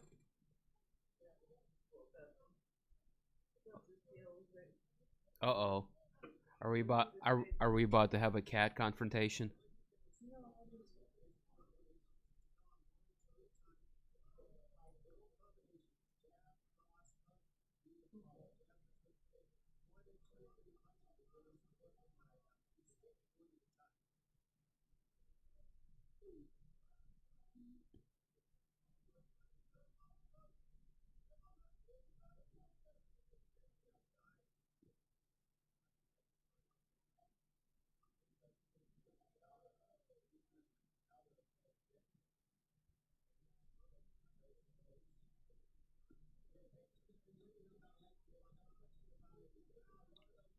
Pena not really throwing his power hand a whole lot.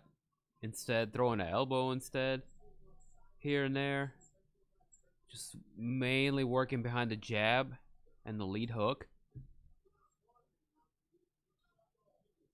Munoz ducking right under that high kick.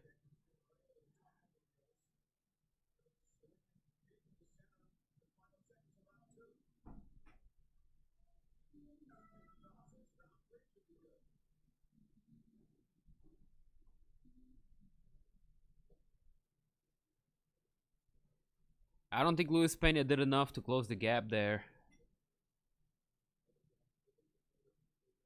Much closer second round, though.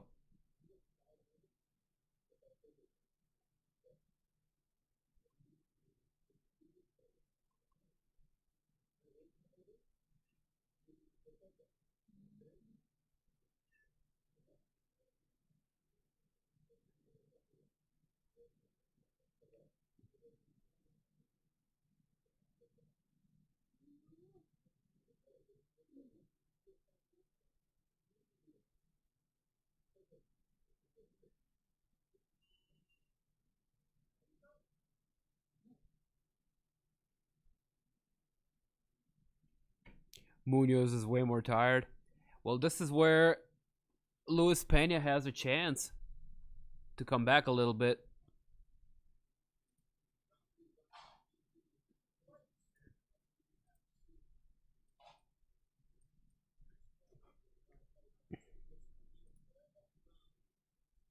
All right, here we go. Round 3. Fight!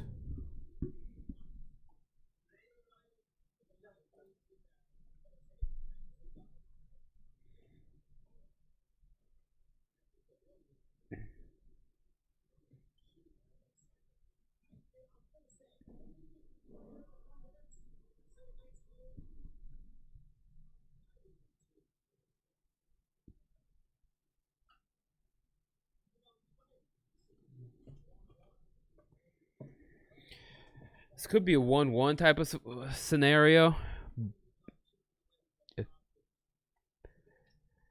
Pena still feels like he's down to me.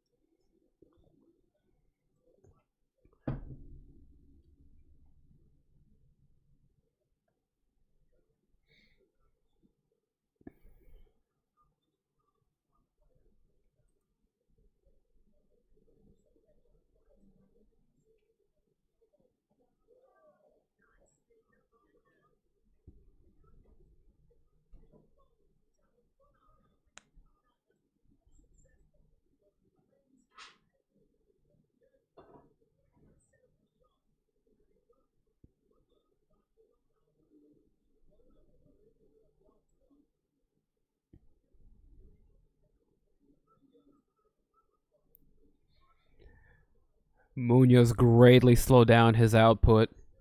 Pena kind of starting to style on him a little bit, lowering his hands, avoiding most of the offense. But he's going to need to start landing his own.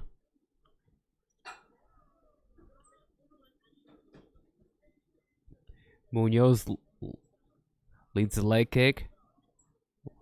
Lands one of those once more.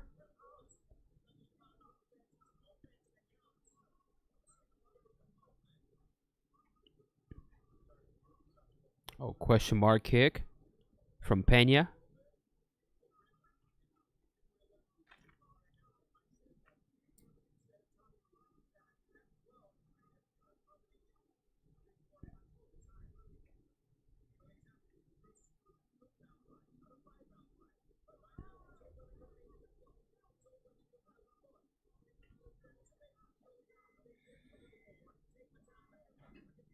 I think Pena's left hand might be compromised. I mean, he hasn't thrown it much at all.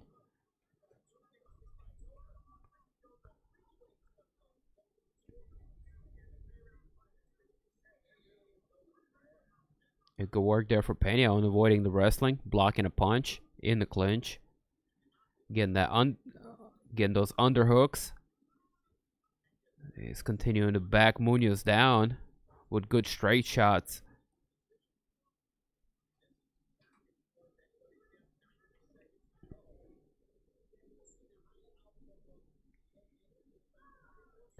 Good intercept knee lands for Pena as Munoz shoots down, looking to change levels.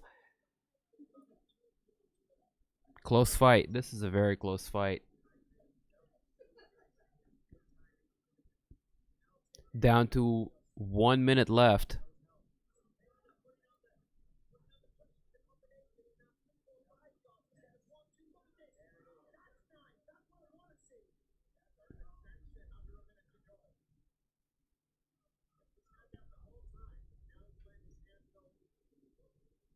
Looking at the strike totals, it's pretty close. 66, 76.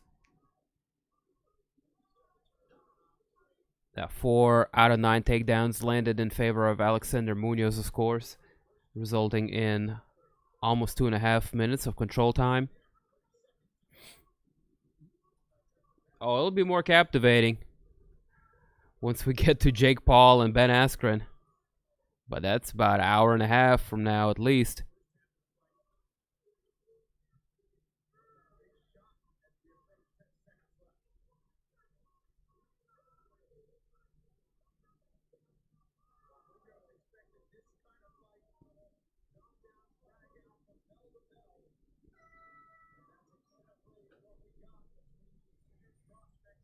Alright, it's a wrap, man. Who y'all think won this super close fight?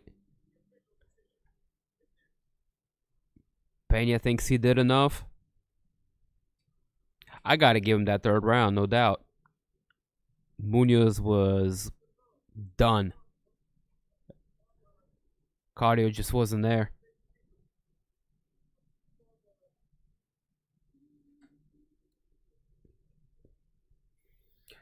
That wraps things up for Luis Pena and Alexander Munoz. Our next fight on the docket, I believe, is going to be Tracy Cortez and Justine Kish.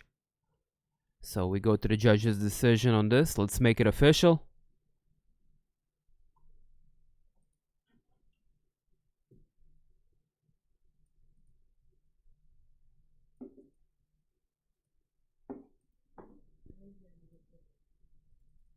Thanks, baby.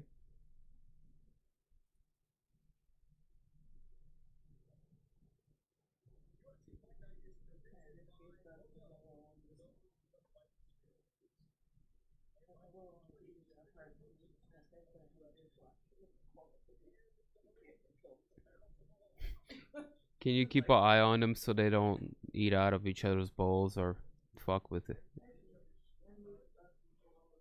Okay. Gotta keep an eye on them cats, man. They're unpredictable.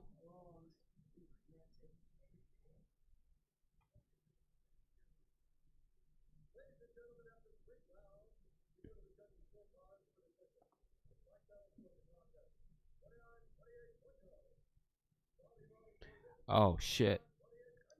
Saldamato scored it. Why is Saldamato still judging fights, dude?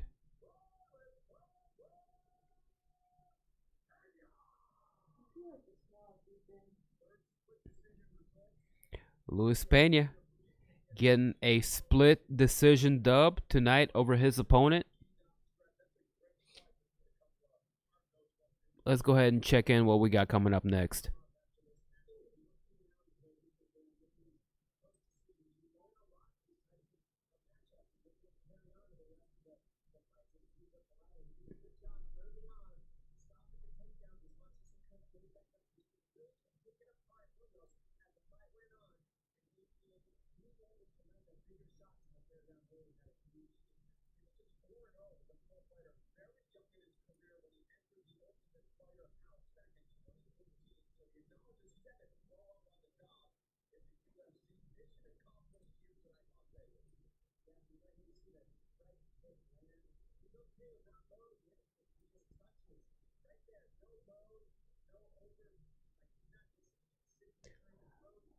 Oh, Luis Pena won. Had a better third round.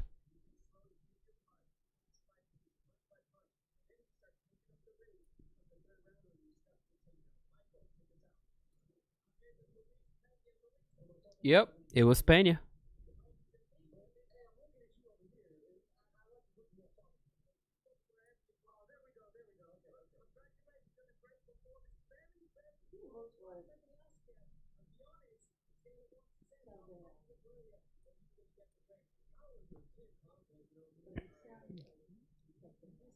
He's mixed.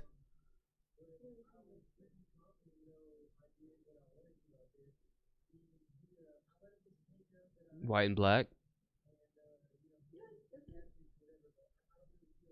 Yeah.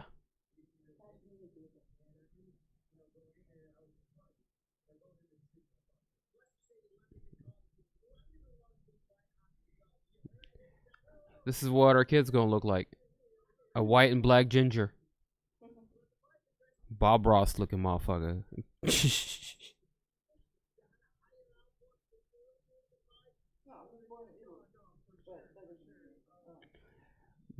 But he's got the Mexican flag. Or was that Italian flag? Oh, okay.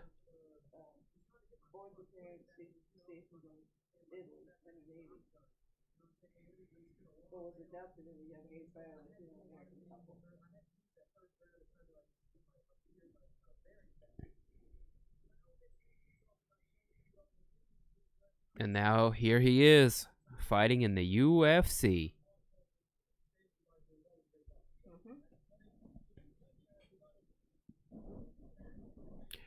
Did y'all know that Justine Kish is actually named Svetlana and she's from Russia?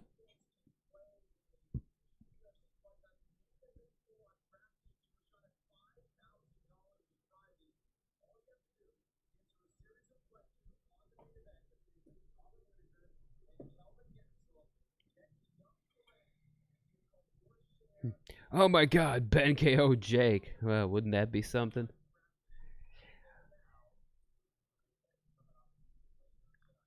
Where's that card at currently? Any fights happen on there?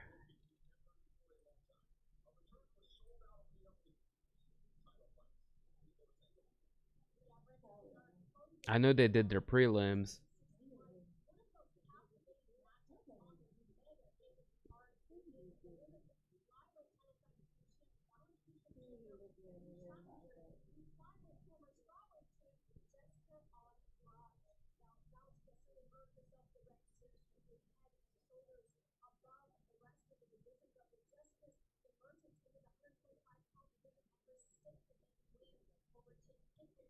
Oh, Evander Holyfield's coming back against Kevin McBride. Stop it. Jude Teofimo Lopez versus George Cambarosos Jr. Oh shit. Teofimo Lopez is a bad motherfucker.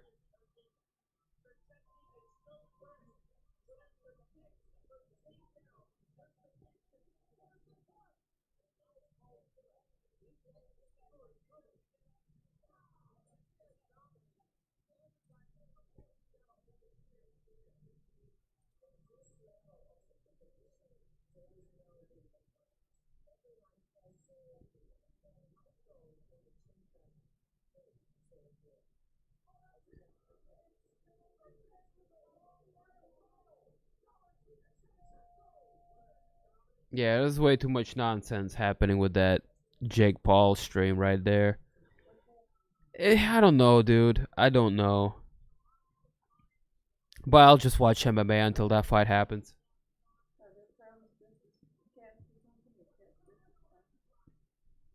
It's worse. It's just clowns.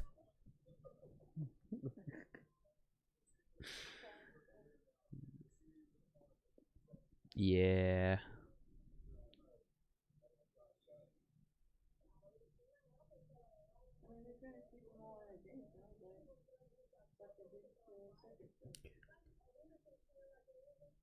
And they're killing time, so like they're just trying to drag it out so that the main event happens right after UFC's main event. I think that's what's happening. I'm getting hungry. I want to holler at some of this pizza.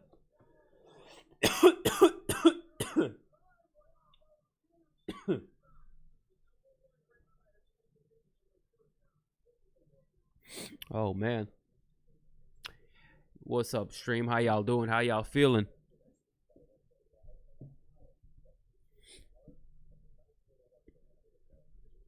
I'm feeling the reefer. The munchies are kicking in. Tracy Cortez, Justine Kish. This is the next fight coming up next. And yeah.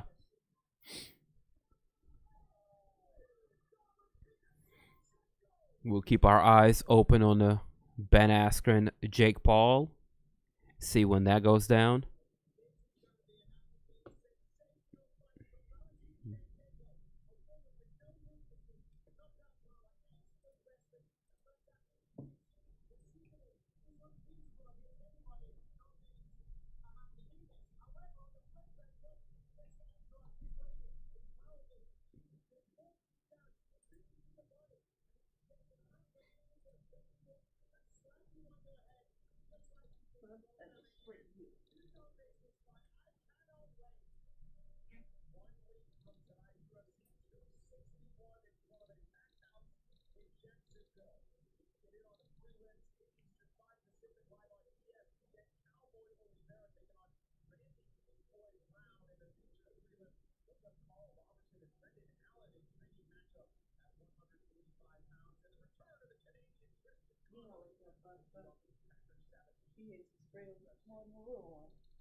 Okay. So Jake Paul, Ben Askren still has their co-main event coming up, which is why they are really dragging it out. And then they got their fight. Yo, I hope that it doesn't overlap with Whittaker and Gastelum. Really hope. That would suck.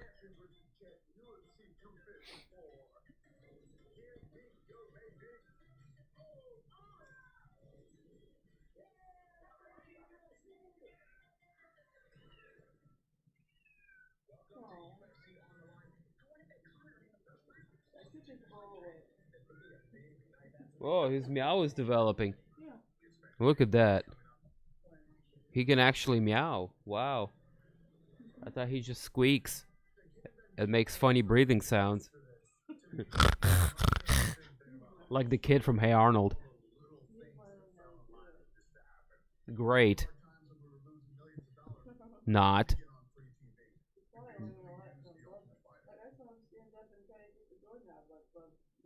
See, he's learning from Bugs. And Bugs is like, God damn it, don't repeat what I'm doing. If it overlaps, I'll just have them both open side by side. Yeah, I know. I'll have one open on my computer and one on the TV.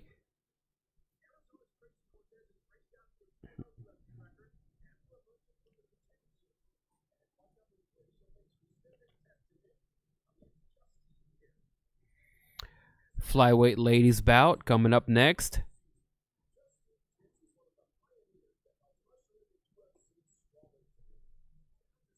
Tracy Cortez, 8-1, taking on Justine Kish, 7-3.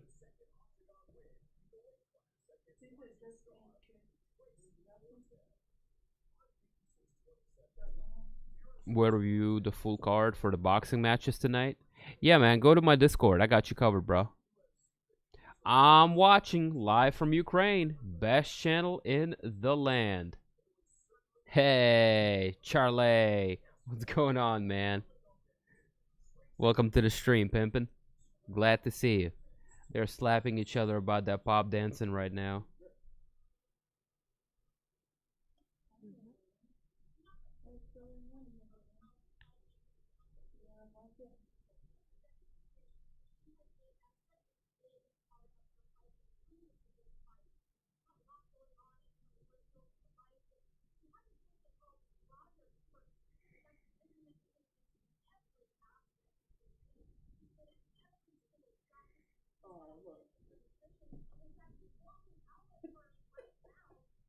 Oh, cuddling up to his mama.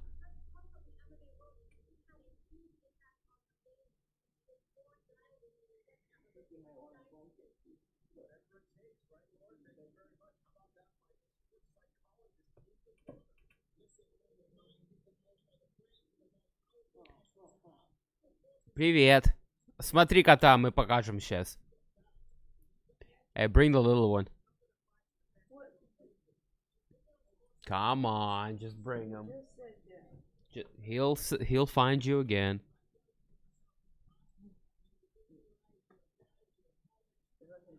Mox.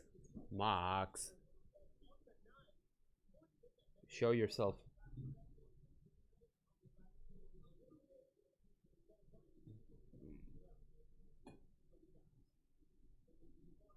Hey, cheese. Tiffy. Cheese. Look at the cheese. Look at the cheese. Whee. Looks sleepy.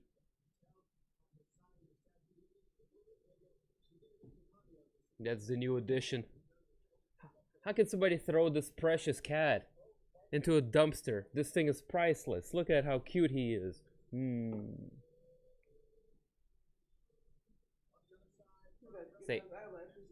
Say bye-bye. Cheese. Eat. There's a good cheese. There you go. Okay. See? He gonna go find you again.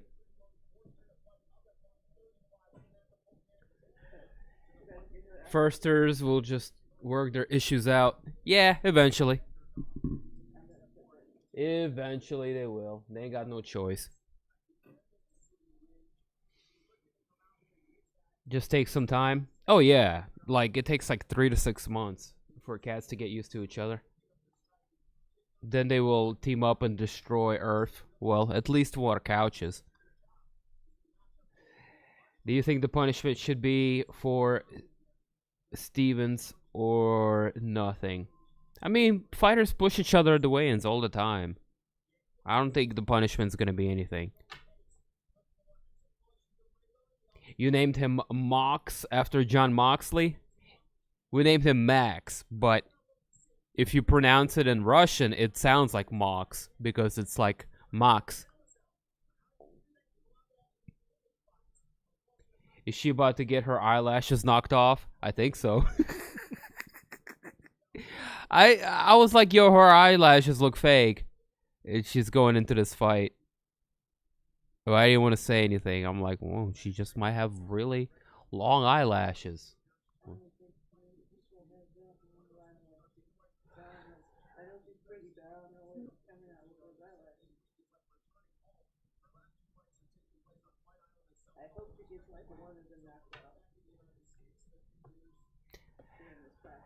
He is Mox. John Moxley. No, he's Maxwell Jacob Friedman.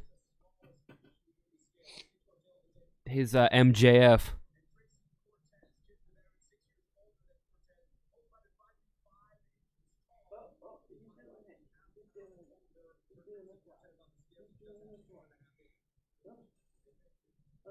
Y'all having a good time there? He's a Mr. Steal Your Girl, man. Don't leave your girl around him. He will put on his charms. Fuck MJF. You shut your mouth. How dare you speak ill of MJF. Fighting out of Cramerton, North Carolina. Justine Kish.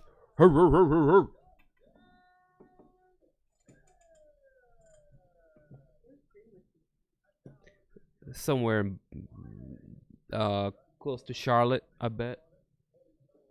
Because she trained at Jimmo with Ricky and Jeff Jimmo and Corey Senhagen and all of them. She trained with what's her name? Angie Hill, when she was based in North Carolina too.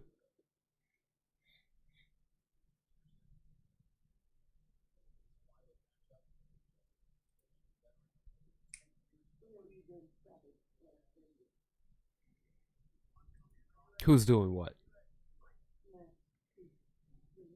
All right, round number 1. Let's go. Black trunks for Cortez, white trunks for Kish.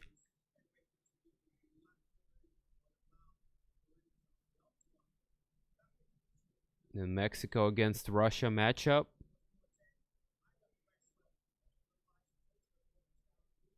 Oh, good right hand landing for Justine off bat. Good elbow. Justine is pressing Cortez up against the fence line, looking for a takedown. Good balance for Cortez.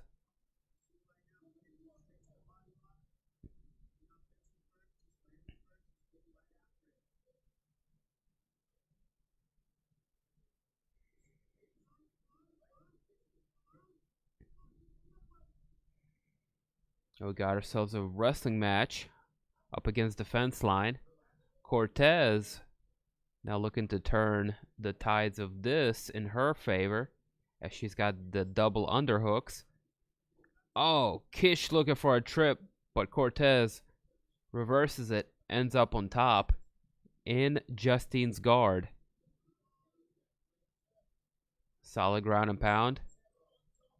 Oh, good hammer fists landing for Cortez. Very good ground and pound.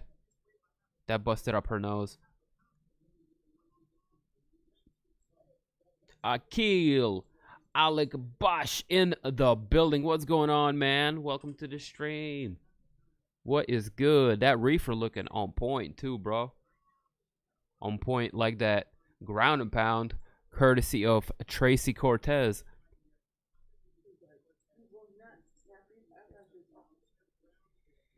I do a couple of little different things. Delivery gig. We got a cleaning business on deck. I do some freelance graphic design work. I don't got a main thing, but I have a handful of things going in and out of rotation, if you know what I mean.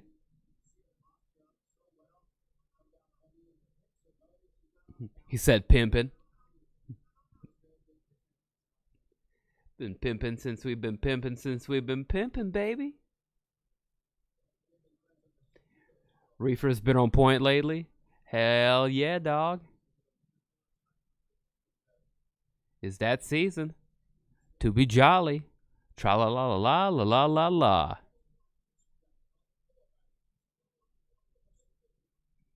And pimpin' hoes. Pimpin' and pimpin' hoes.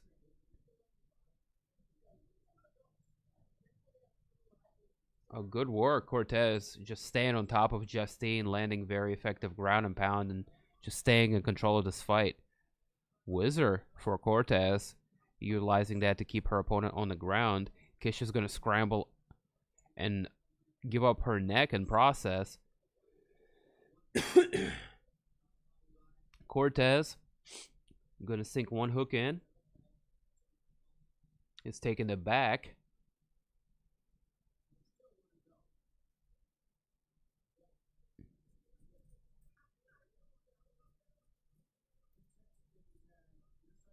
Well, since the reefer been on point lately, I think you should match me a little something, something, bro. I think I might smoke some. I don't know if that's a good idea, though.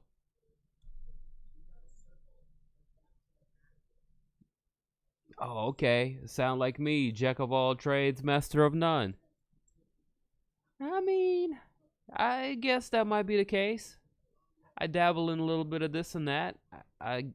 Although I suppose my quote-unquote mastery would be graphic design. Also hand illustration.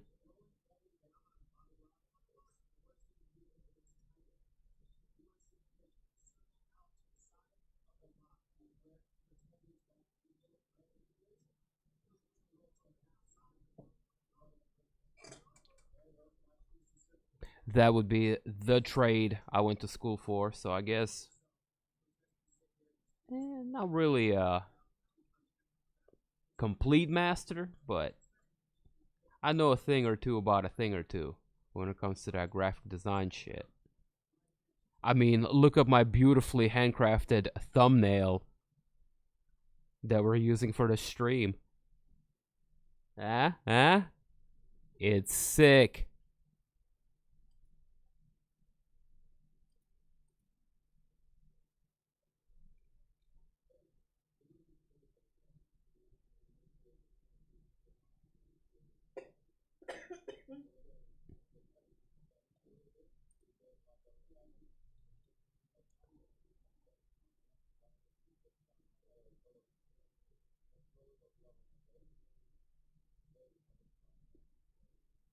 I got some crazy dozy face. Oh shit. Cortez has a resemblance to Rachel Ostovich without her assets. What we trying to do? Some bong rips for Jesus? You already know. Dosido face off OG is next level. Hell yeah, dude. You smoking on some gas. Gotta do what man's gotta do. Facts.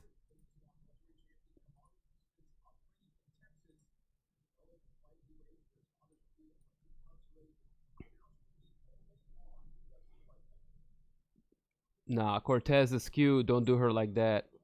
Ostovich ain't. Eh.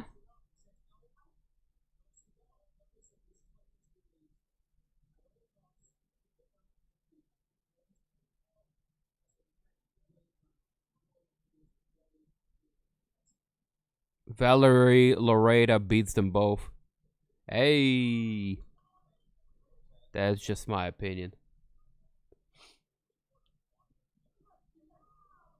You do seem to be constantly improving your site setup. Oh man, got to be. I'm learning as I go.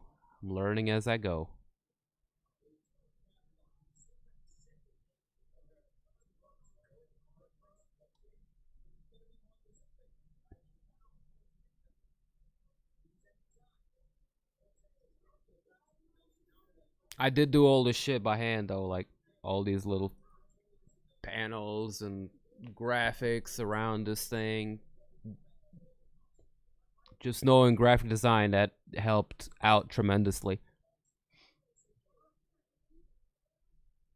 If it wasn't for that, it just looked like this. It'd be like, welcome to the stream, guys. Just be like everybody else is. But over time, you learn to do shit like this and program this and this and this.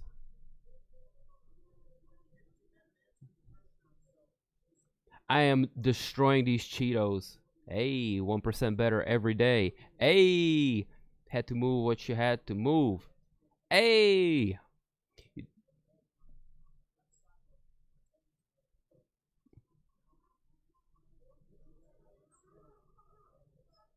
Oh, finally, Justine Kish. Getting out of there. Damn, I just reset my fight clock on accident. Really, we're halfway point in that fight. Let's see. if Kish is... She expended a lot of energy being down. Good right hand landing for Cortez. It's now the time for Justine Kish to do something about being dominated for a round and a half. It's now or never.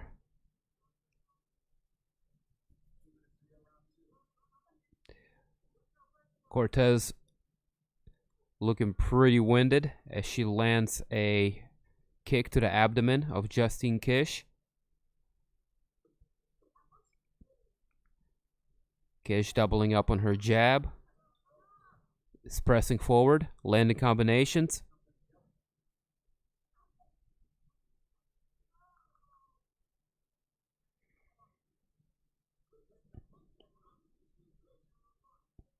As long as Justine can keep this fight standing, can just circle out and land combinations, she can possibly win this fight.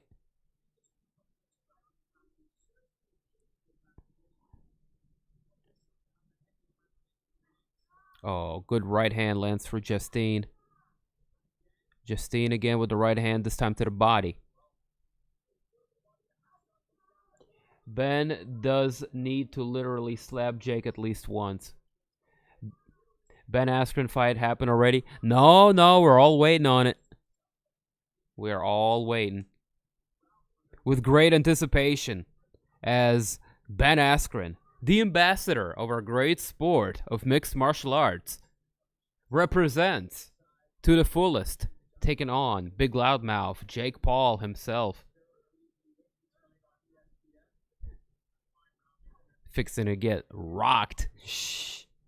I hope not. Oh, man. Good counter landing for Cortez coming off of that kick. Let's check the fight stats briefly.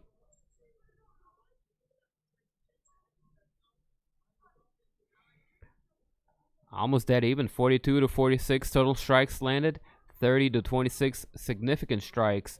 But here's where all the difference is. 2 out of 3 takedowns in favor of Tracy Cortez, as she secures over 5 minutes in total of control time.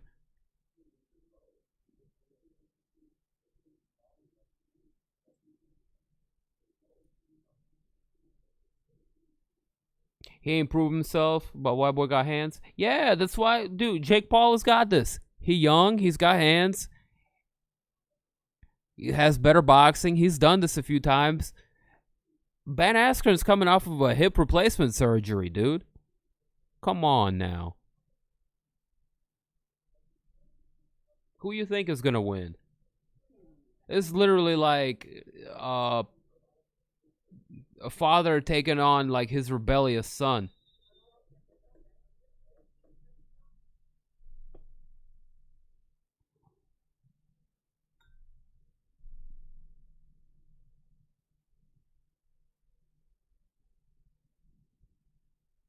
All right, here we go. Round number 3. Justine Kish, Tracy Cortez.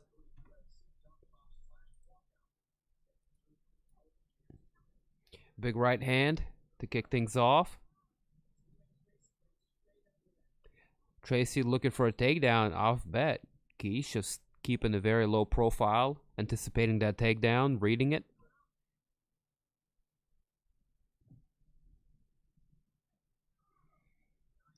Cortez loading up on the kick. Kish answers with a good counter right.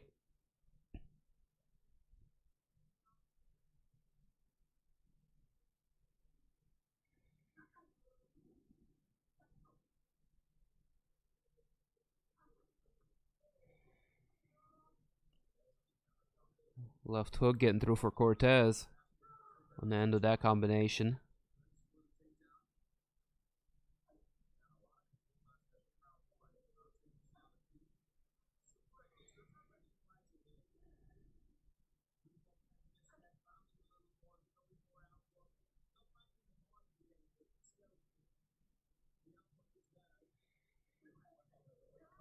Oh, good work as Justine catches that front kick and answers doubling up on that right hook. Cortez changes levels. She's got the double hooks and is able to complete a takedown with 3.5 minutes left on the clock. This is huge for her. Justine needs to try to get back up ASAP. If Kish can't get back up to her feet in the next 30 seconds to a minute, it might be a wrap for her. Cortez looking to stack. Kish reveals her back. Oh, big ground and pound for Cortez. I like this little girl's ground and pound. She needs to work on her cardio. She's got really good, solid wrestling. And I'm digging the impact that she's able to generate on her ground and pound.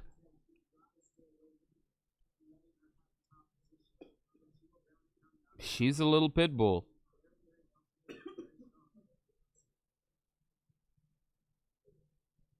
Not a fan of wearing fake eyelashes to the fight, but now we got a guillotine.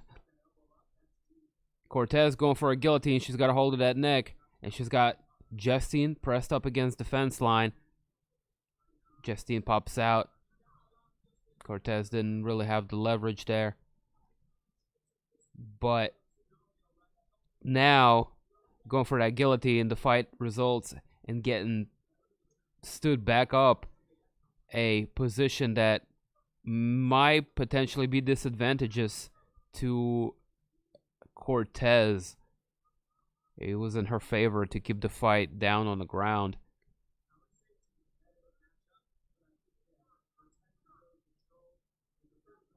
Kish slipping all over the place.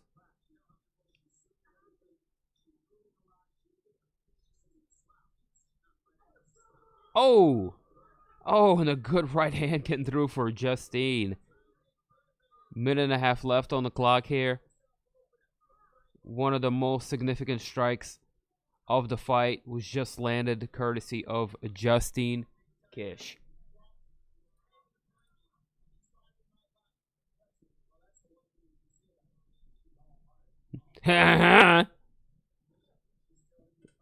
If Ben wins, he shut all that celebrity YouTube boxing hype down, though.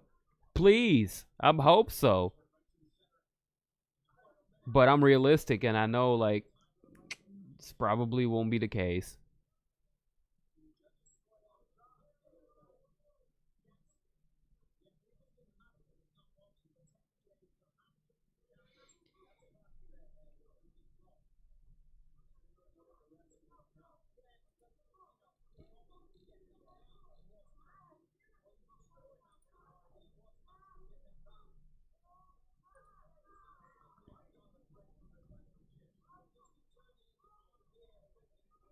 Oh my God, it is Frank Mir and Steve Cunningham. Frank Mir looks so fat.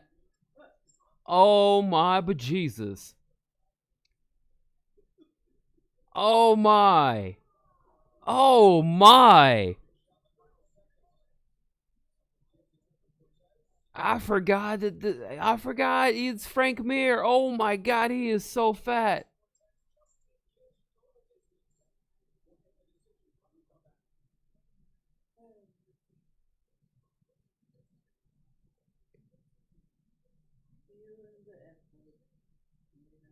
Dude, Frank Mir is so fat. He look like Bugs right now.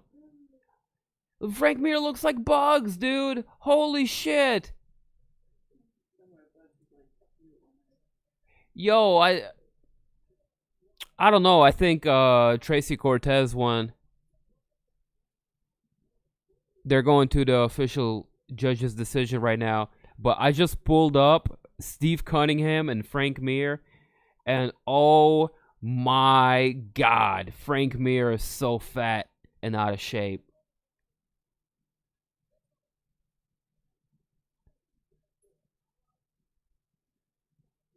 He can't keep his hands up. Bro!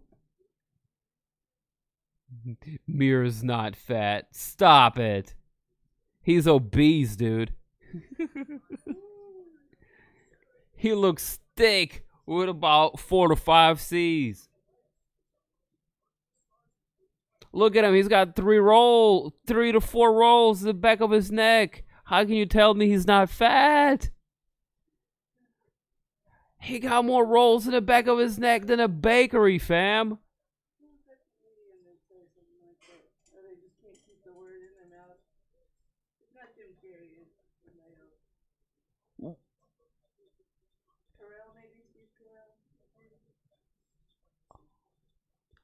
Bro, you should not have come back.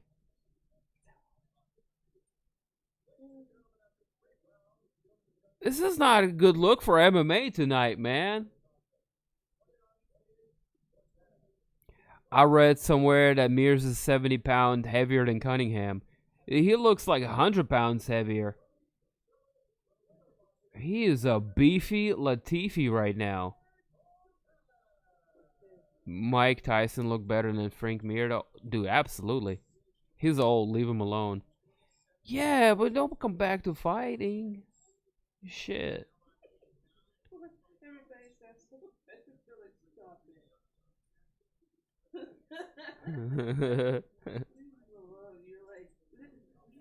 What? We're fat shaming Frank Mir? Fat Mir should have never come back to combat sports. This is unacceptable. Look at he looks terrible, dude. Not like looks like fat. He looks like terrible. He's like slow.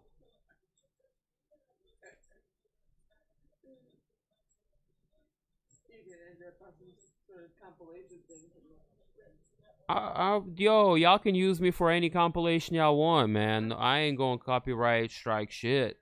Yeah, y'all use this for anything. Critique, review, whatever. He's...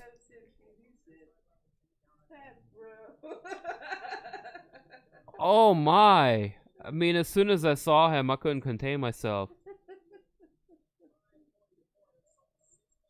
Look at his cheeks.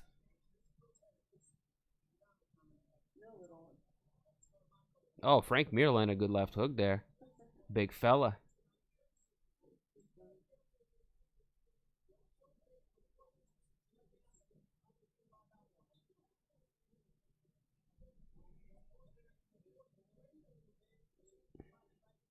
And Frank ain't looking terrible, like as far as his technique, but he's not going to be able to keep this up for longer than 3 to 4 rounds.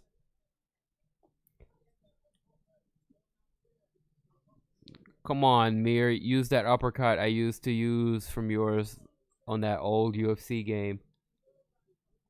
Oh my God, Frank Mir just ate a solid 1-2 straight down the pipe.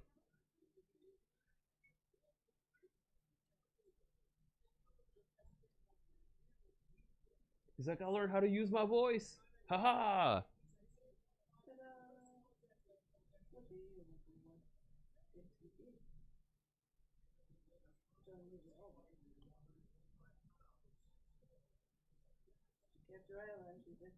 I think one of them fell off. I think one of the eyelashes fell off. I'm not sure though. On the UFC side of things, Abdul Razak Alhassan taking on Jacob Malkoun. Coming up next.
Frank Mir is doing incredible. Oh, don't get ahead of yourself, commentary team.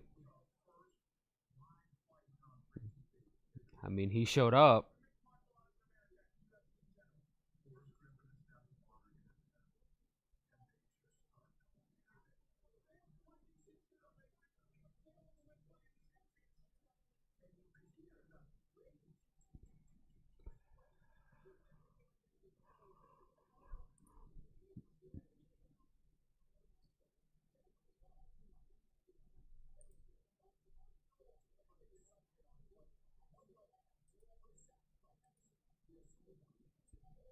Man, looking at Frank Mir just makes me want to eat a slice of pizza.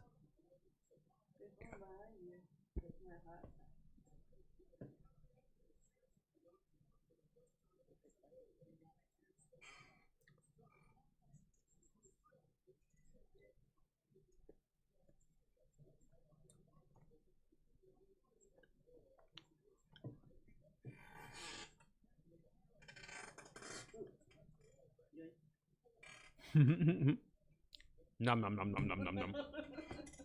All right, Miss Pac-Man.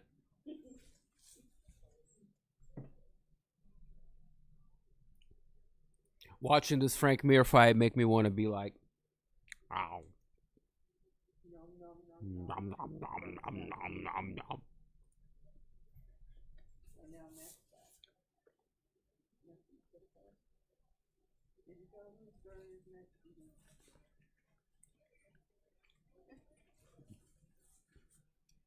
Damn, bro.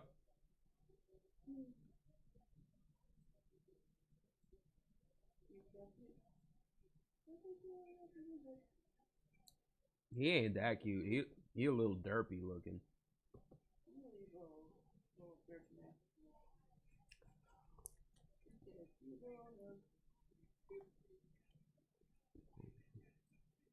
Your Little Caesars ain't bad, man, but their dough is terrible.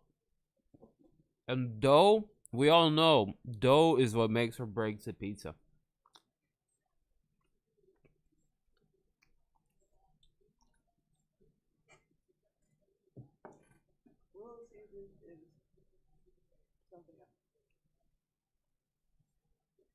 What are you doing? He's getting comfortable. He doesn't have a blanket, so he's using all the things from the couch. Bring his blanket. How dare you? I thought he didn't want to ask you. How dare you take his blanket? You bring it right back. He's like, yeah, you bring that fucking blanket back. It's my blanket.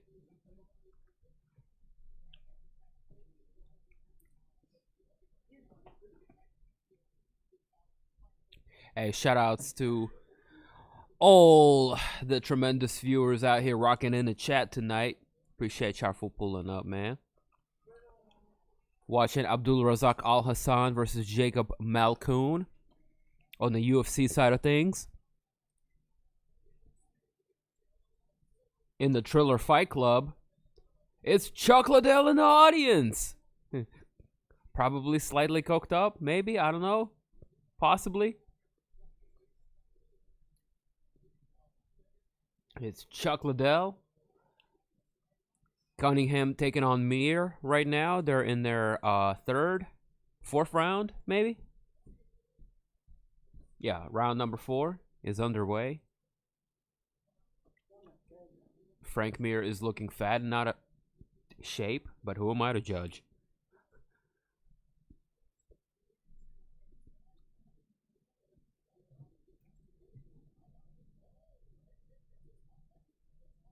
Oh boy, it's happening. It's happening. Yeah, it's happening. Look, look at this happening. Roll, roll, roll.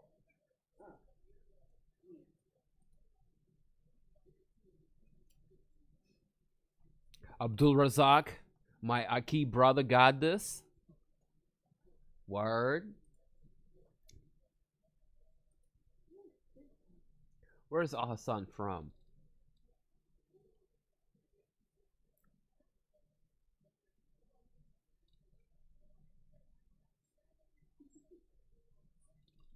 Okay. Of Ghana heritage. He's on a 2-fight slide, Clyde, looking to get back to his winning ways against Jacob Malkoun tonight. Robert Whittaker's training partner. I too will be cheering for Abdul Razak Alhassan purely based on his nickname, Judo Thunder. Me being a judo guy, I gotta side with the fellow judo guy and Abdul Razak Alhassan myself, you know? Mir probably brought the announcement team Popeye's chicken so they love him. That's funny.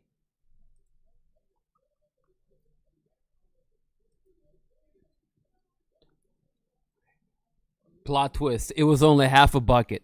He ate the other half.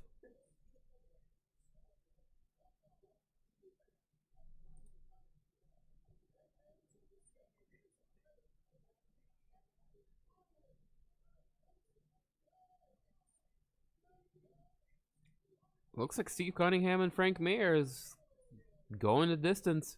Frank Mir is going to hang in there with him.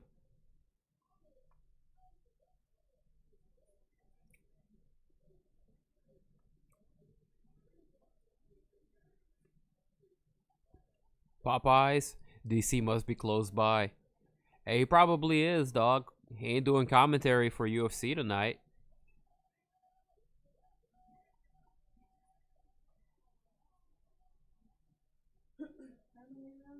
It's all about the dough. I know, bro. It's all about the dough. Dough is the foundation of a pizza. If you don't have the good foundation, the rest of the house will crumble. You know? How profound. It's the truth. I could eat half a bucket right now. I feel you. More than you know. Alhassan with the yellow trunks. Malkoun with black trunks getting right to work. Malkoun able to secure a takedown. 20 seconds into the fight. Alhassan looking to pop back up using the cage. But Malkoun is attacking the neck here. Looking to get an arm and guillotine. Alhassan defending so far. Oh, good elbows from Alhassan on the defense of that takedown. Malkoun, relentless, pursuing the single leg. Alhassan separates. Take the center once more. Malkoun shoots for a single leg. Good work for Alhassan, keeping him off of him. Good work in the clinch. He landed some mean strikes. Come on, Alhassan. Let's go. Let's go, Judo Thunder. Let's go. Got a little reckless there, looking to land a big shot. Malkoun switched levels once more.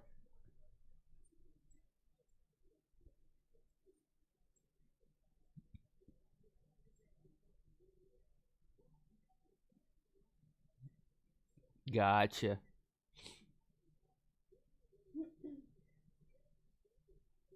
Yeah, that's about right. Cece. Little Caesar is as much pizza as taco is Mexican food. Taco Bell. Yeah. Yep. That's accurate. That's dead ass right there.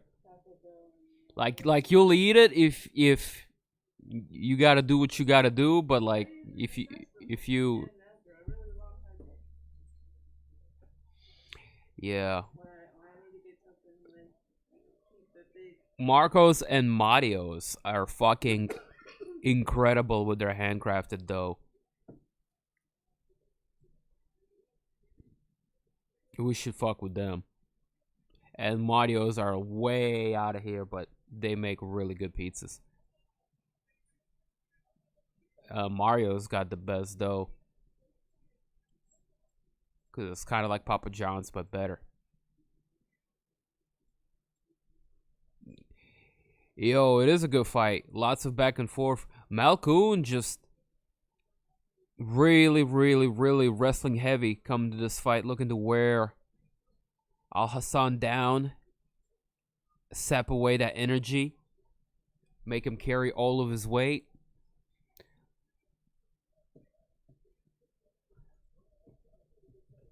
Now Malkoun's got one hook in.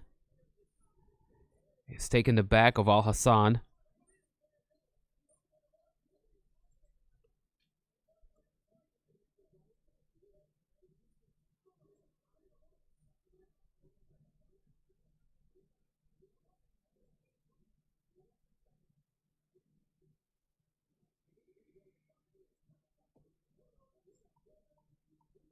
Yeah, Chuck's on coke. I live in San Luis Obispo, so I be knowing. Yeah. Chuck has always been a party guy.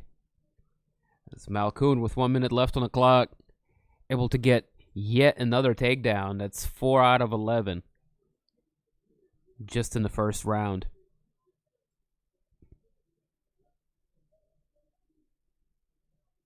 Life hack.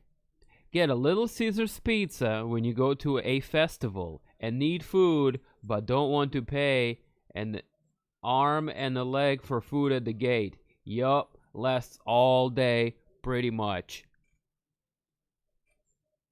There you go. There you go. You heard it. You heard it here first. Bring some Little Caesars pizza on the way with you to the fest. They let you bring it with you, or do you eat it in the car? No, you keep it in the car. But then you have to deal with left in the car pizza. Ain't that bad? No. I guess it'll stay warm. No, that's the thing about it. Pizza never goes bad until like 2.5 days in. Like, you can eat leftover pizza all day, every day.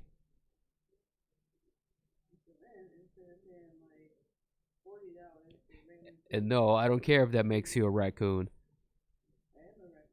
I'm a raccoon too. We're both raccoons, yay! Chubby little black and white raccoons.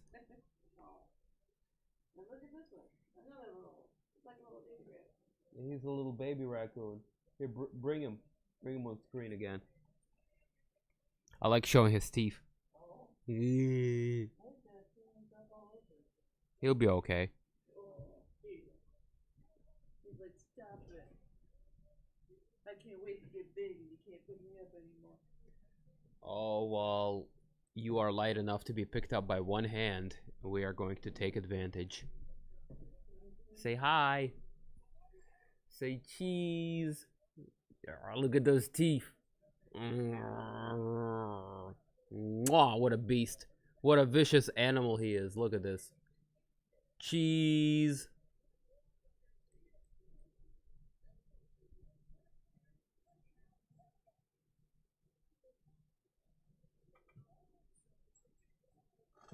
Simba, this is Streamland. This is your domain. That there is chat. Don't go there.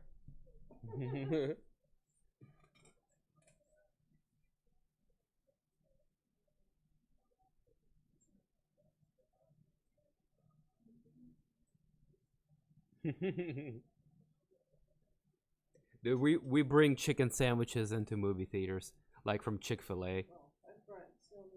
We bring so much shit in to movies. We brought tacos to movies before. I'm sure people like around us were looking at us like look at these assholes. They brought the whole like fucking 3-course meal and a buffet. All right, one more cheese and you can go back. Okay, all right. Cheese. Okay. That was too much. That was too much. I passed him back.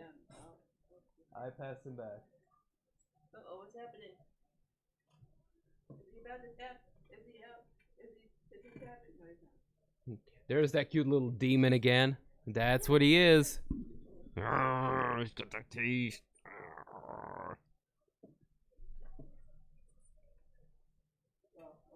All of Taco Bell's food is the same ingredients, so it all tastes the same, just like Little Caesars. Facts.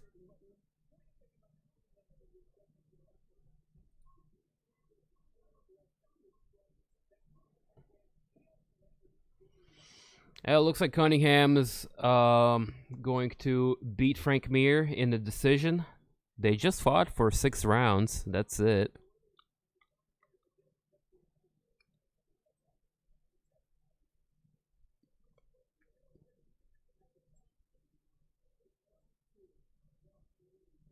Mir just rushing in, fat and slow, getting countered.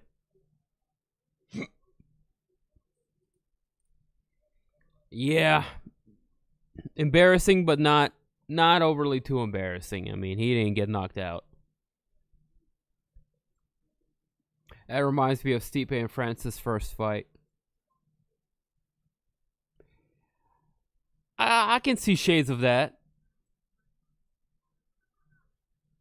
Except Malkoun is more actively looking for submissions. I would say more so than Stipe. Stipe was just looking to wear and tire Francis out.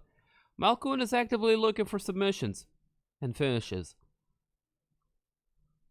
Good ground and pound from side control, courtesy of Jacob Malkoun.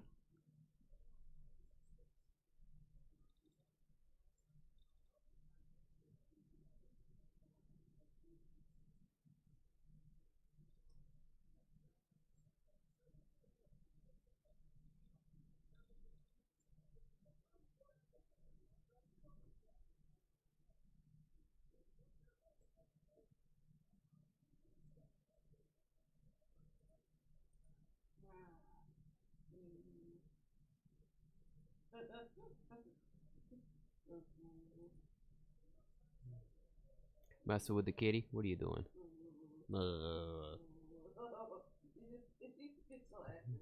2.5 days if it's fresh when you get it. Yes. Yes.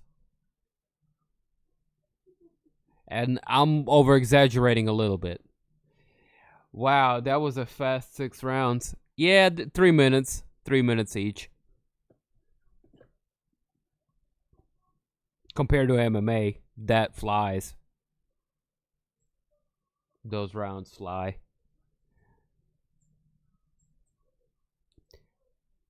Man, I mean, there you go. There you have it. It's like almost 8 minutes of control time for Jacob Malkoun. He's up 2 rounds to 1. Alhassan, my boy Judo Thunder, he's going to need a finish going to a third. That's for sure.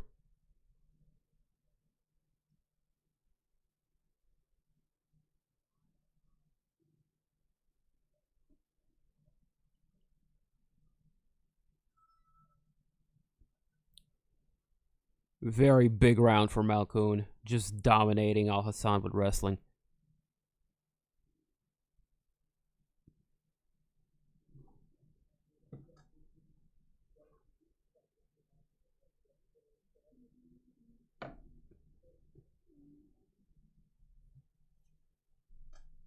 Alright, I want to run grab some tea real quick. I'll be right back.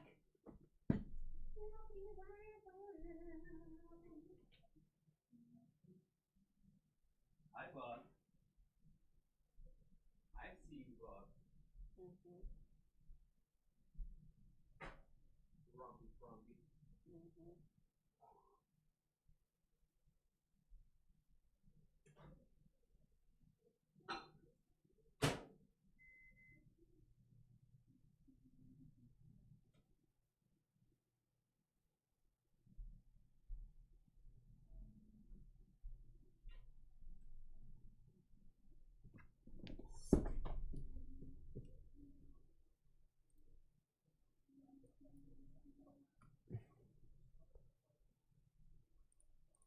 All right, round number 3.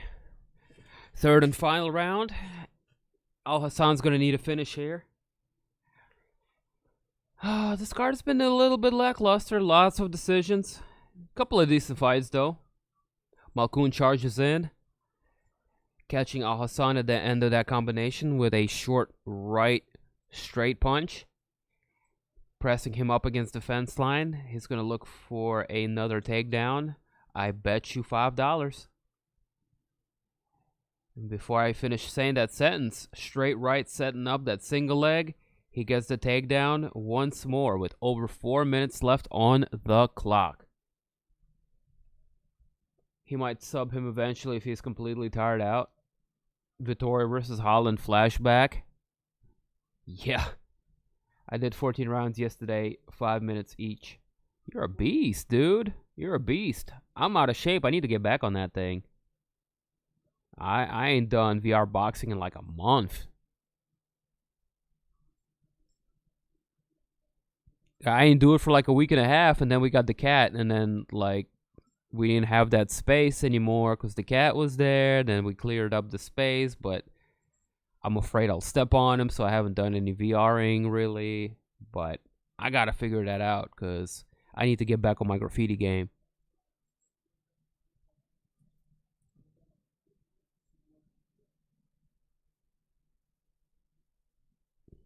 Three minutes left to go. Alhassan worked his way back up. Almost taking Malkoun for a ride.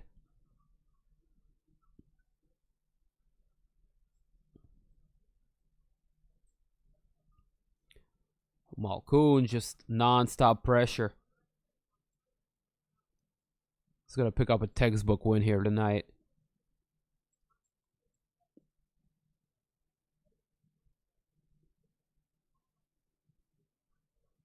I just got back last week. Did all week, every day. Hell yeah, bro. I'm going to start back again on Monday. I'll start tomorrow, but I'll probably be working in the morning. So maybe not. Good job, though. Keep up at it, dude. That shit is great, great, great cardio.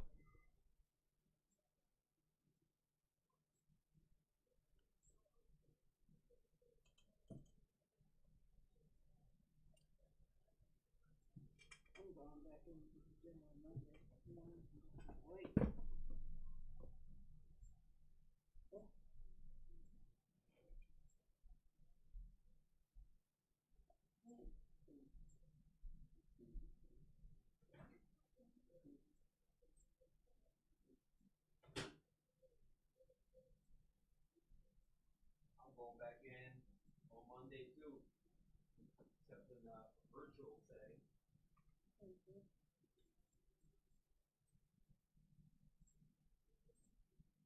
I wanted to go, eventually I wanted to go Friday, but I couldn't because I was still sick.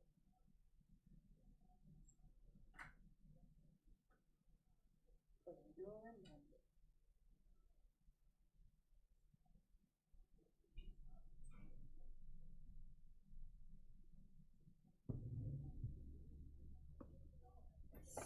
Oh, snap. I'm bringing out the kill now, bro. Oh, shit.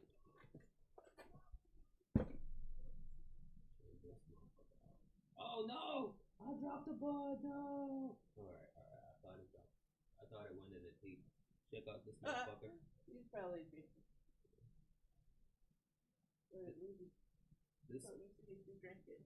This motherfucker here, like green. Almost minty color.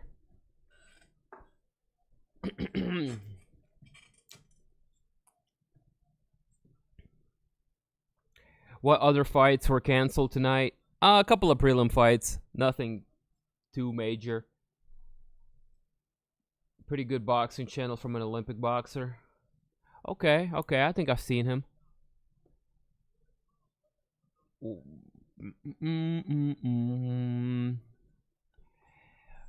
Let's see. I had it written down on my thing. Zara Fairn and Josane Nunes got scrapped like a day before that. Of course, Drakkar Klose, Jeremy Stevens, bunch of these fights are actually like a replacement from their original one. With Paulo Costa being original opponent for Robert Whittaker. Parker Porter was the original opponent for Chase Sherman. Gravely was supposed to have fought Nate Menes. Menes is a pretty bad dude. Hubbard was supposed to fight Natan Levy, the Israeli guy. There was a Ricardo Ramos fight that got removed due to COVID. Jessica Pena's original opponent was Hannah Goldie. She withdrew. And then Zara Fire and José Nunes because of fucked up weight cut for Fairn. So yeah, as you can tell, it's just like 8 out of those 11 fights got changed in some way, shape, or form, fell through, or got canceled.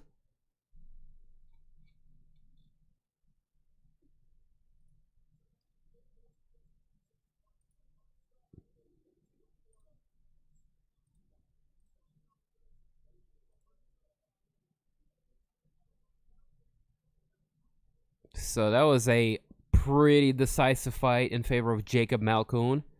Almost 12 minutes of control time. He's going to pick up that unanimous decision in just a few short seconds. We have Regis Prograis and Ivan Redkach going down next in our Celebrity Boxing Triller Fight Club card of the evening.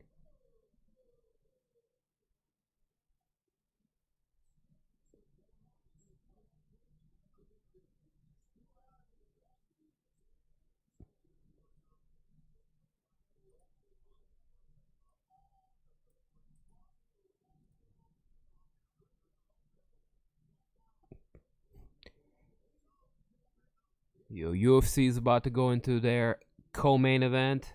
Triller's about to go into their co-main event.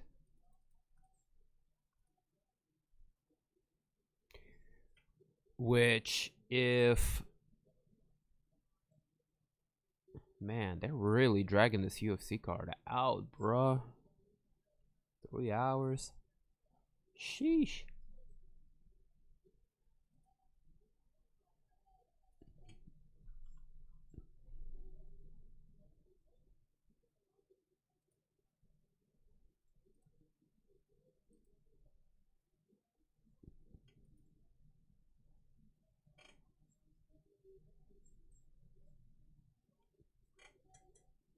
But yeah, smoke break is imminent.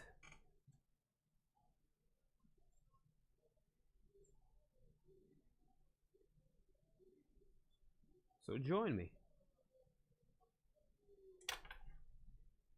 If you feel so inclined.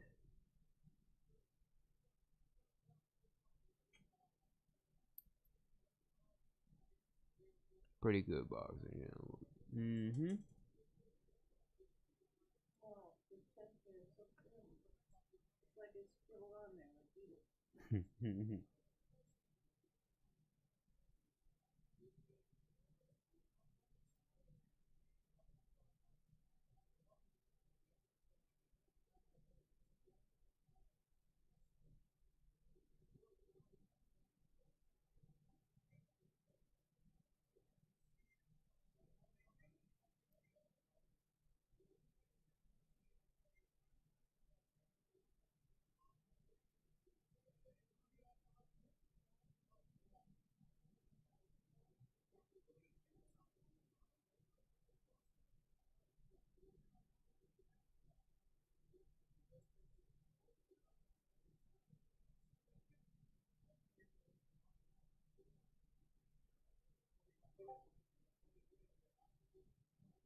Whoop, whoop. Who that is? Texting me on Discord. I see y'all. I see y'all.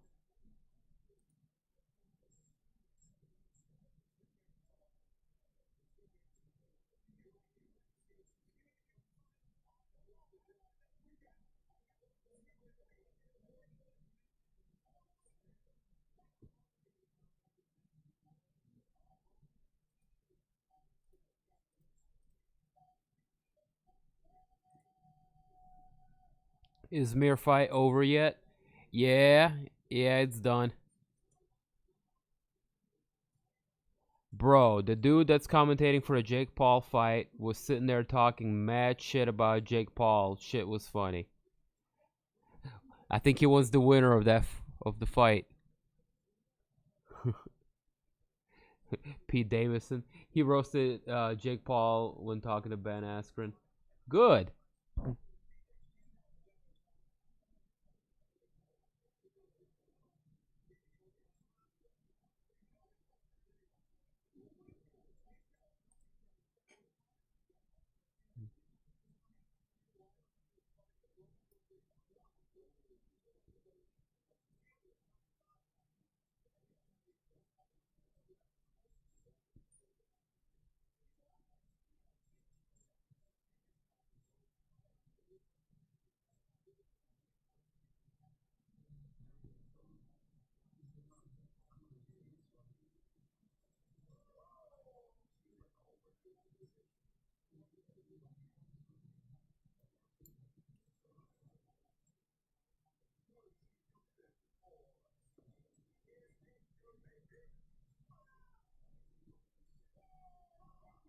That's funny, Nate.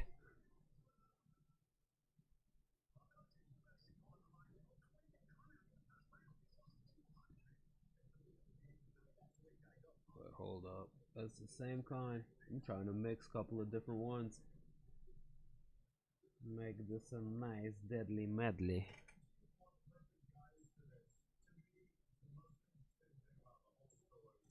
And he is correct on all counts. Is he not?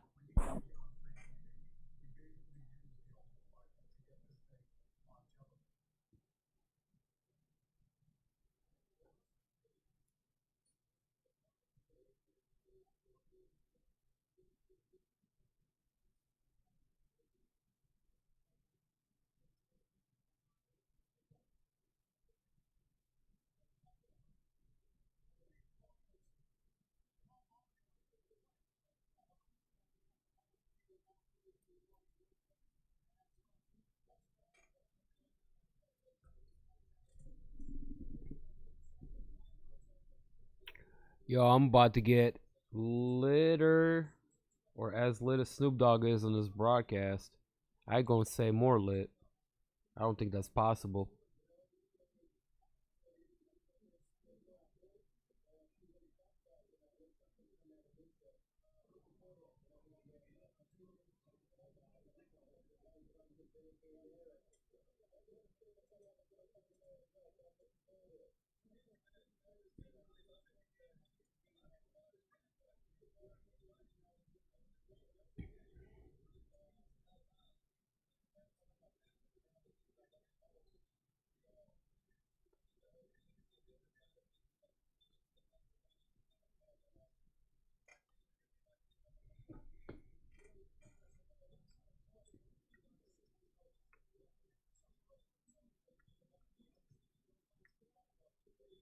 All right, cheers, y'all.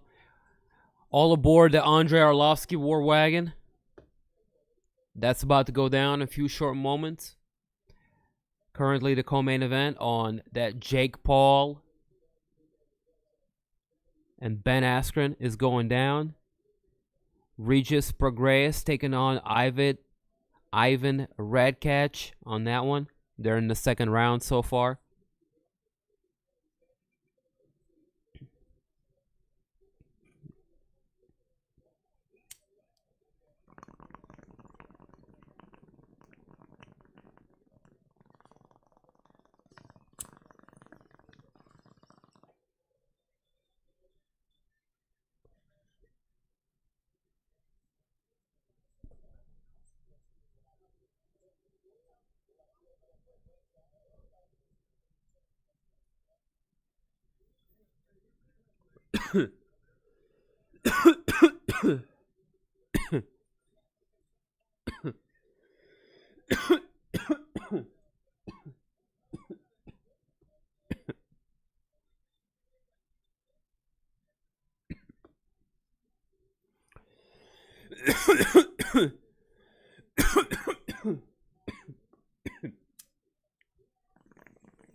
Hello.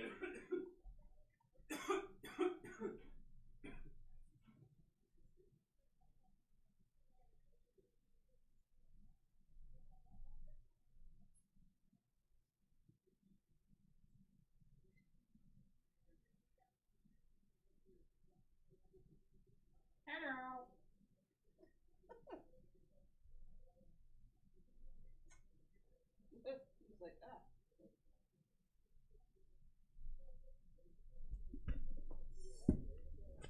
Weak. What? What? Motherfucker, what? What are you complaining about?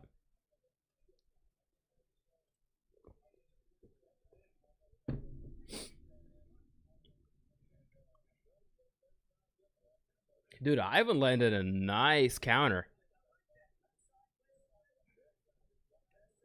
Lean to the right and caught him with a nice little straight power left. That was clean. Broski.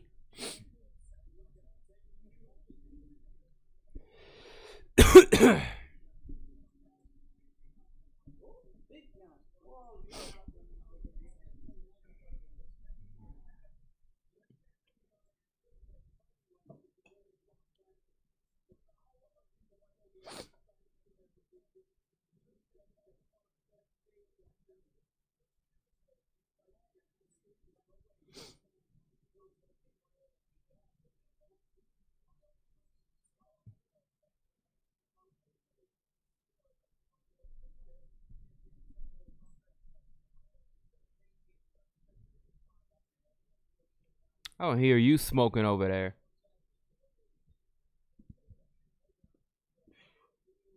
Whew.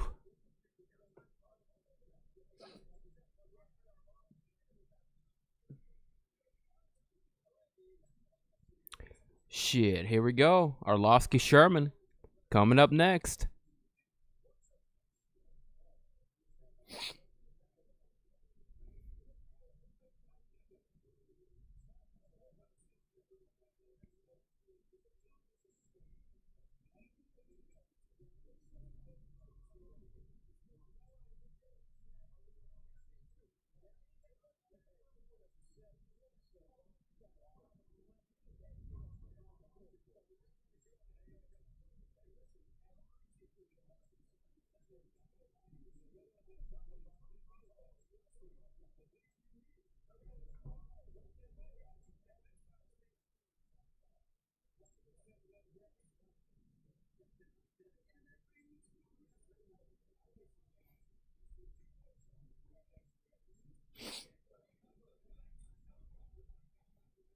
Shout outs to the chat, man. Except for Bobby. How y'all doing? How y'all feeling? Got a 2-piece. Co-main events currently ongoing. Regis Prograis taking on Ivan Redkach. They're in the third round of 10. UFC's co-main event getting ready to get started. Chase Sherman making his way to the octagon, getting ready to take on legendary Andrei Arlovski.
What the fuck is Jake Paul doing, bro?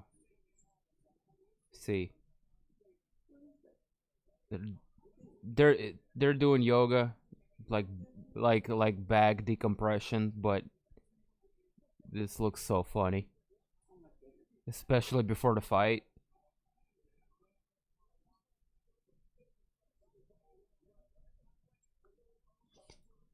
Oh boy. Vanilla Gorilla made his way to the octagon. 50 wins, 6 defeats on his record. He represents American top team in Massachusetts. Oh shit. The infamous American top team, Delberville, Massachusetts. Coming off of a win in his last fight against Ike Villanova. Getting it done second round. TKO, elbows and punches. Has competed previously in bare knuckle boxing against names such as Arnold Adams, Joey Beltran, a handful of others. He's fought all over the place. Island fights, UFC. He's fought in UFC before. This is his return. Well, Ike Villanova was his return. He's fought a little bit around the local circuit as well as bare knuckle.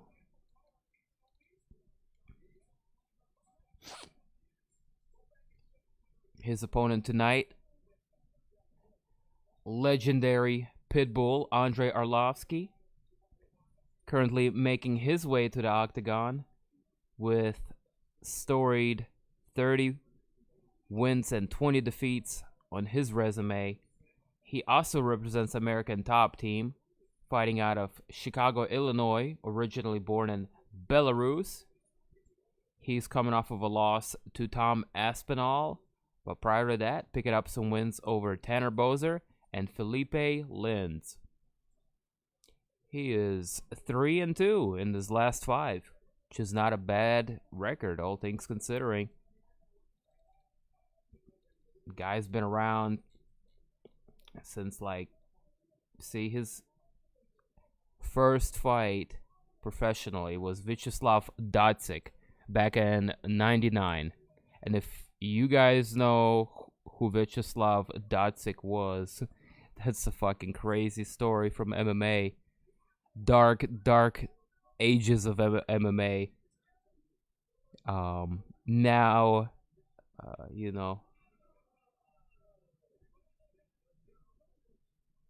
Datsik is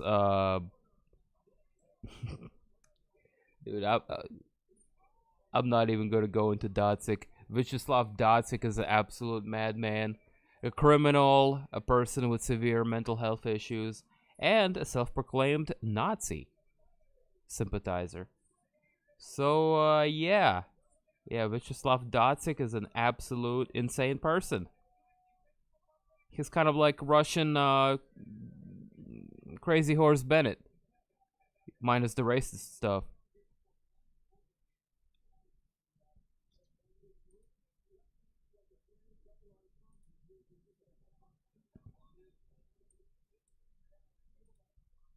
But yeah, it should be a fun fight, man.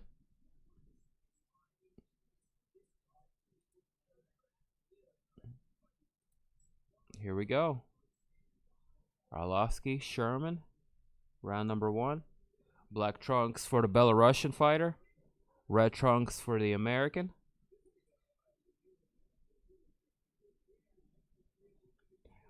When other fights on that card should have been a main instead of this.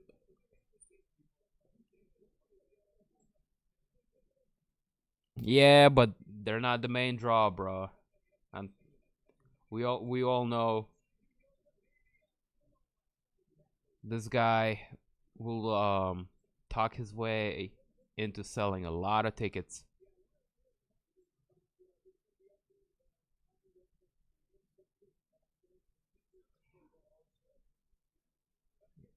Arlovski's looking pretty good on his feet. 22 years into his professional mixed martial arts career.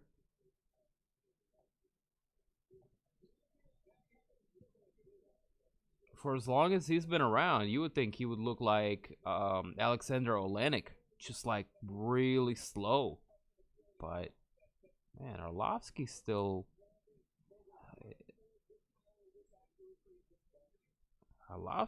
good, man. Gatekeeping out here like a champ.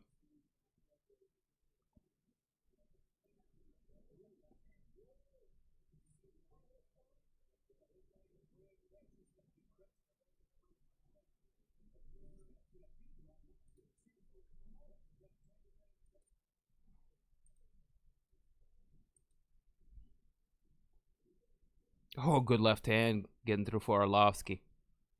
Sherman started going in with combinations. Was quickly put to a stop with that nice little left. Courtesy of Andrei Arlovski. Check in with the fight stats briefly. Dead even. 10 significant strikes, 210.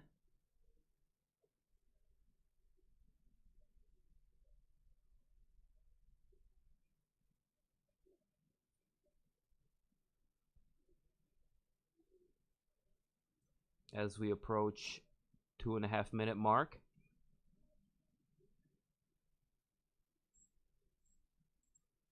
Good double jab. Both of them landing for Arlovski. Much better boxing for Andrei.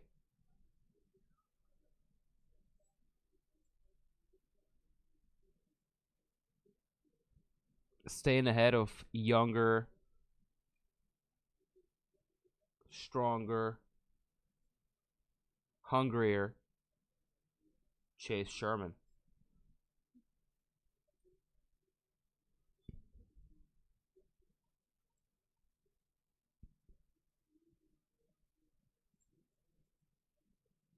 A good combination landing for the tank. Andrei answers back.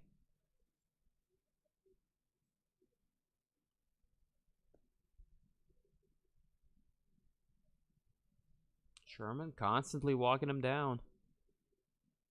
Applying that pressure.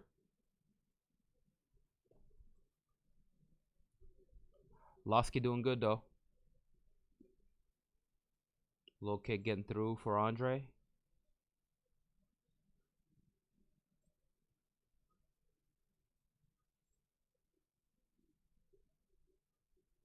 Sherman answers with a good counter.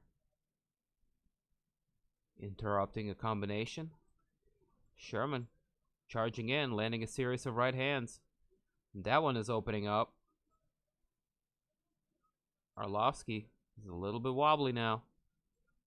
He tries to close in the distance.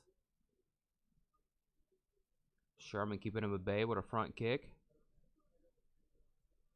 Spinning back fist attempt from Arlovski. 30 seconds on the clock.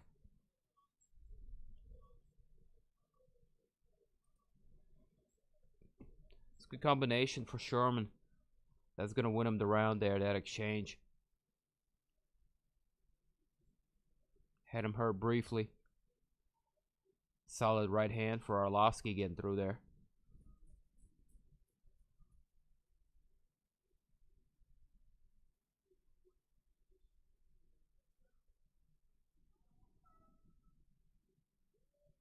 Very close fight.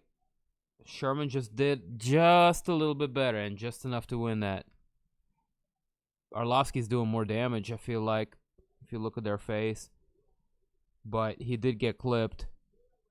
A series of solid right hands.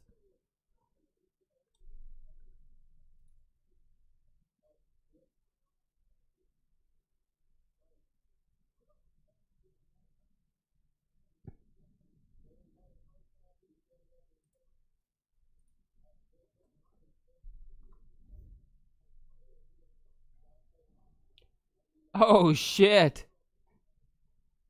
Red Cash just got dropped with a body shot. Beauty. Beautiful.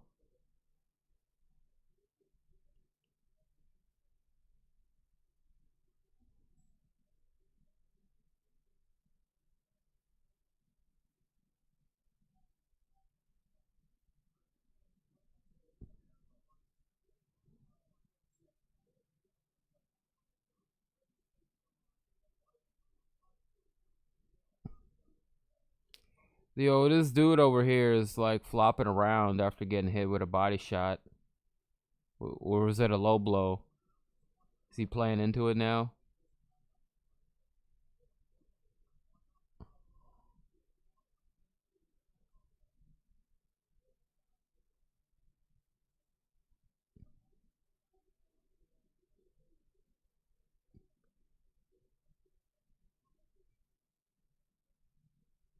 That was on a belt line. Was that legal or not?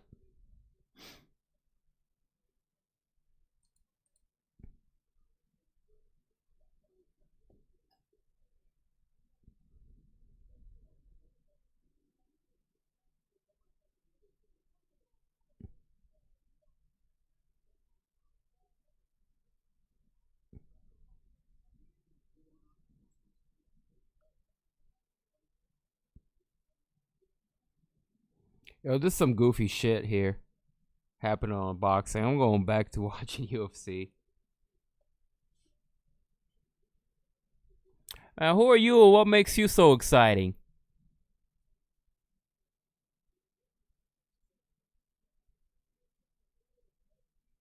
Buddy.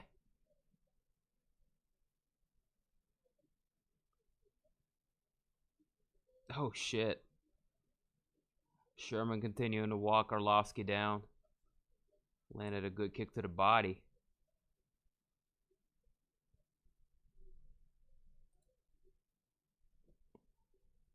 Starting to pull away on the scorecard here. So far, no attempt to the takedown. Very little body shots.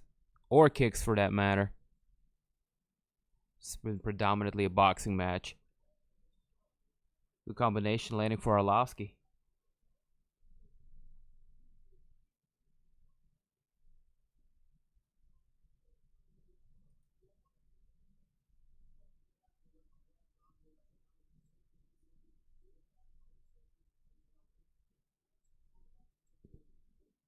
It was a low blow. Never mind, it was a rib shot. Jake is a douchebag. Facts. Well, depending on the outcome of this, we might see that fight go down sooner than previously thought.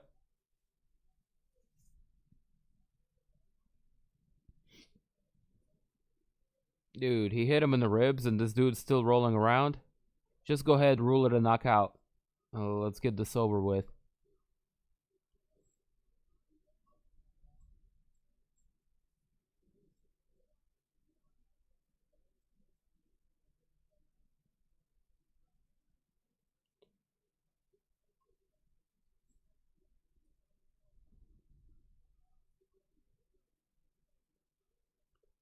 Meanwhile, out here with UFC Fight Night, Sherman and Arlovski just slugging it out. Looking to lend the better of the punches. Arlovski's got the body lock. He's going to walk Sherman down to the cage. Look to land some. Really, he's just holding him. He's not landing anything.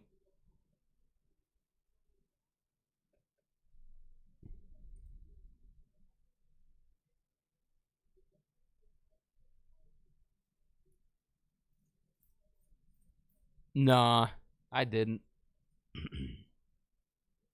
I didn't really watch the build up or anything like that. I did see the face palm.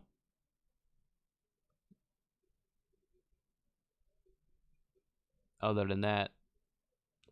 Oh, Chase Sherman. Taking a look at the clock to see how much time is left. As he slowly continues to plod forward.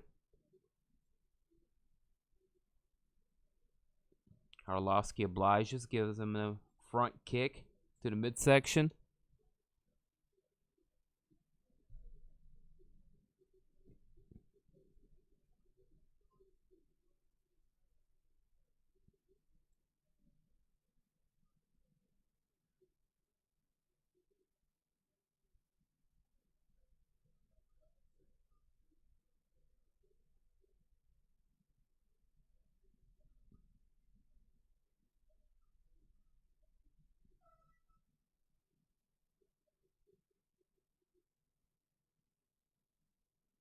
Yeah, very, very close fight here happening between Andrei Arlovski and Chase Sherman.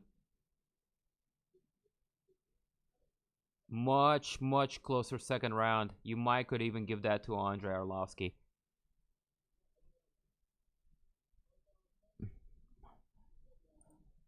Or is the guy being stretchered out? That's hilarious.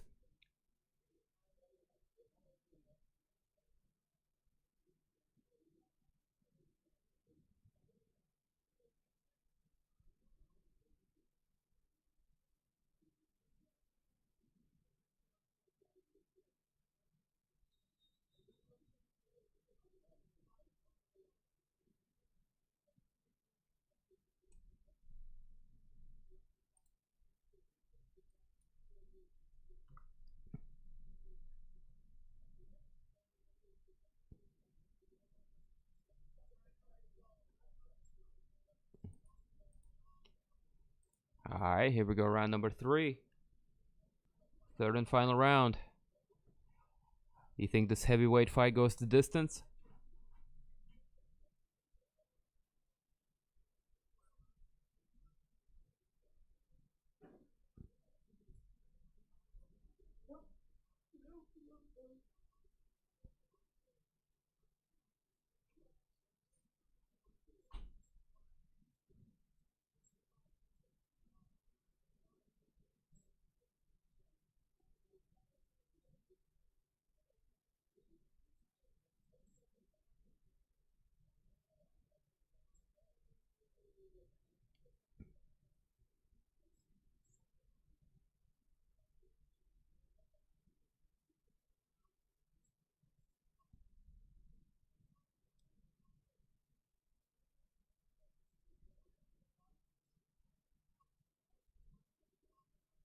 Yay, Regis gets himself a cheap looking Fight Club belt. Good job, Triller.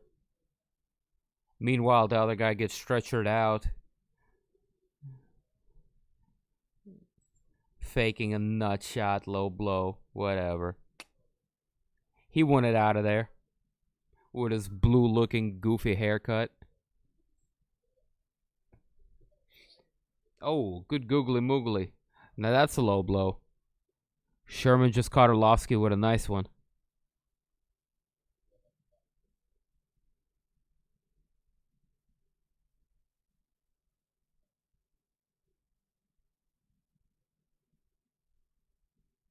And they're bonk.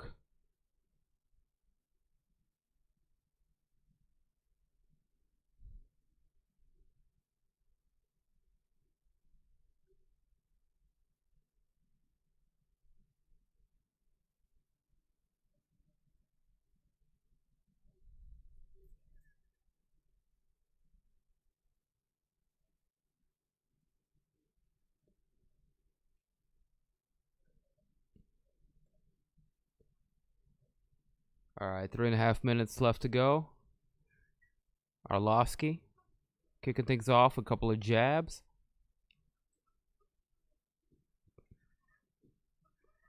Sherman continuing to walking forward, applying that pressure. Arlovski landing good counter punches and a big right hand for Sherman. Arlovski still got a chin on him. Good front kick landing for Arlovski. Sherman answers back with a leg kick of his own. Both men are feeling urgency. It's down to these final 3 minutes in what has been an even fight so far. Sherman is just looking mean. He's looking like an orc from Lord of the Rings. Hey! Who are you yelling at?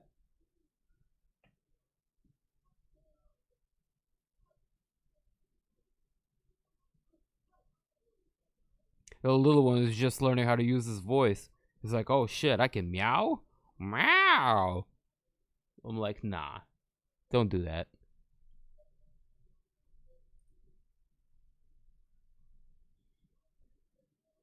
Two minutes left here. Arlovski looking to land a big right hand.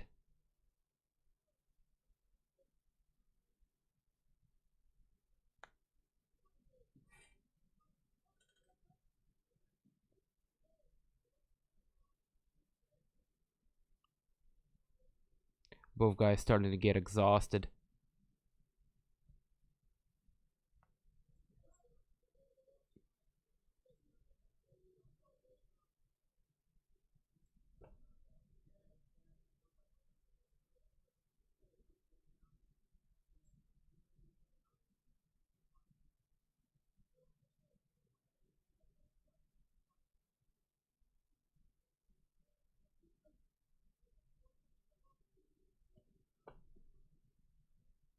Very educated performance for Arlovski. I like how he's working behind the jab. Got a little too reckless with that combination. Sherman caught him with a good counter left hand. 1 minute left to go. Third and final round. Close fight so far. Let's see where we are on the stats.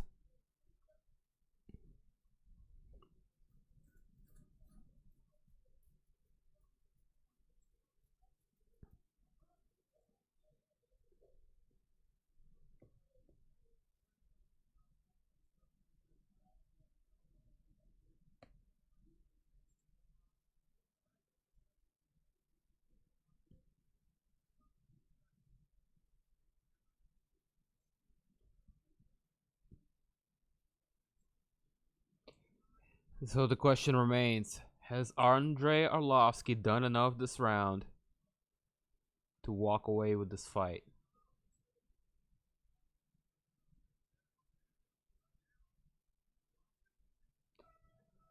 Sherman really pissed off. Andrei Arlovski ran away. I think Sherman might have done enough. Just the non-stop pressure. But then again, I mean, this is so close. 91 to 93, 90 to 84. If only they had done anything to like switch things up a little bit. Submissions, takedown attempts, anything. There would be more to judge this fight off of. But, man, what can I say?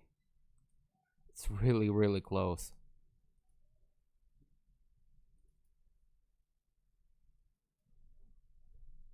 He over there just meowing away.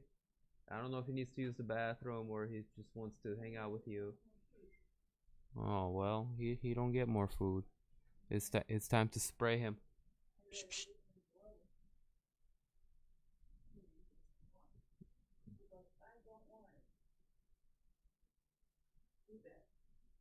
No, that's what you get.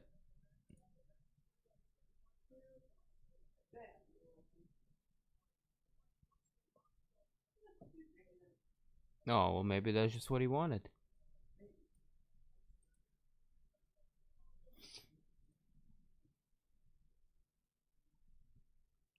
Dim TV in the place to be. We appreciate y'all for rocking with us, joining us tonight. We are moving into our double main event.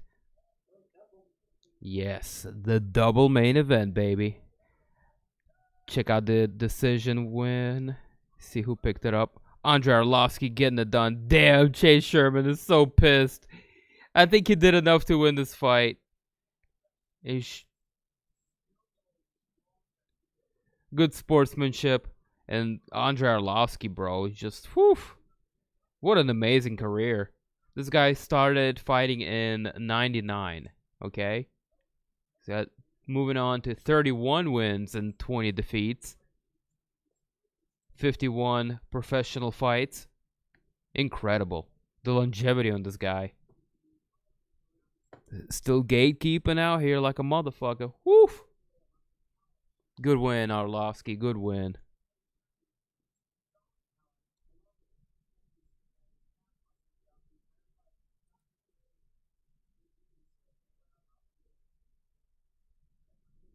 Meanwhile, on the circus over there, there's Justin Bieber.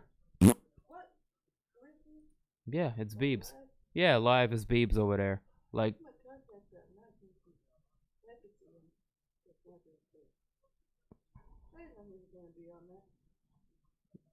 well, now you know.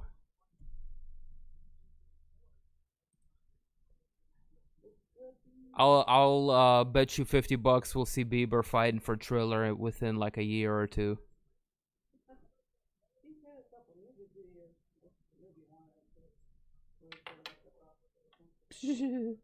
Yeah, he wants to fight so bad.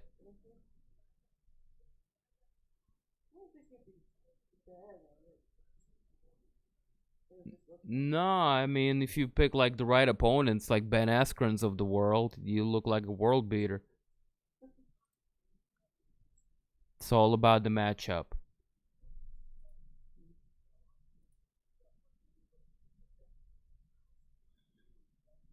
But yes, while Justin Bieber continues to sing away.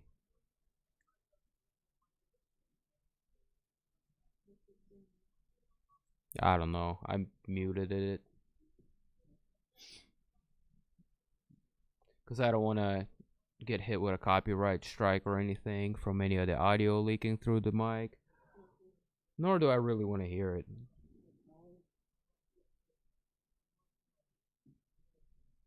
Shout outs to the chat, man. Appreciate y'all for coming through, rocking with us. Still to come, Robert Whittaker taking on Kelvin Gastelum as the main event of our UFC Vegas 24. Getting ready to go off. Also, the big one, Ben Askren taking on Jake Paul. Also going down shortly.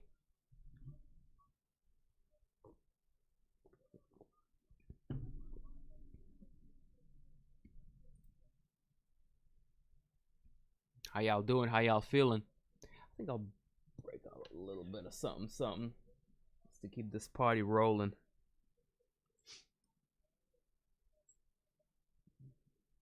Because why not? If you ain't ripping, you slipping.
Take him to the kitchen.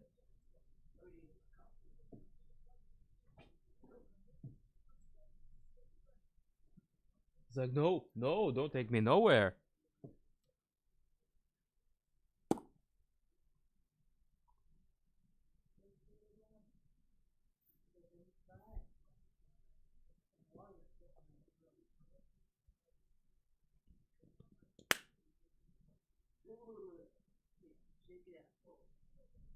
No, they just had a hairball. That's what it sounded like. Like flat on the ground. Like,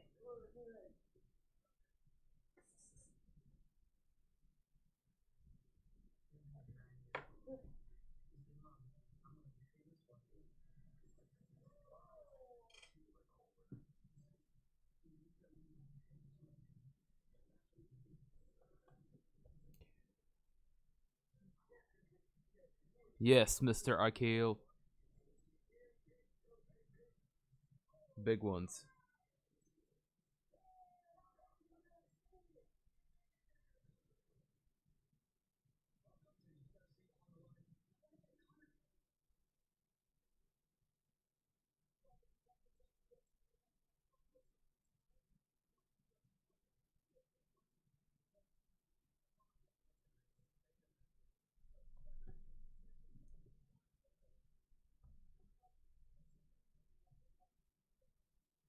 If y'all like them, why you all quiet and shit? I'm in deep concentration. As I break me out some reefer.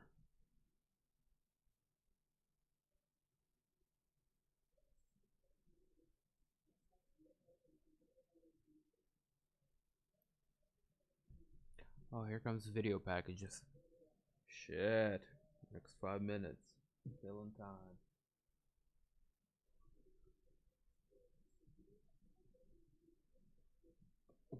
Oh shit, here we go. Am I the only one that hopes Beeb slips on his untied shoelace? Let me see it.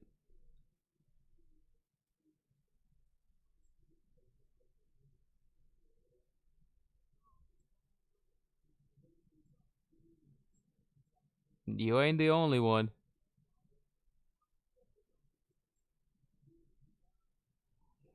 But at the same time, like, what are you gonna do? Stop in the middle of your performance to tie your shoe? Can't do that. The show must go on.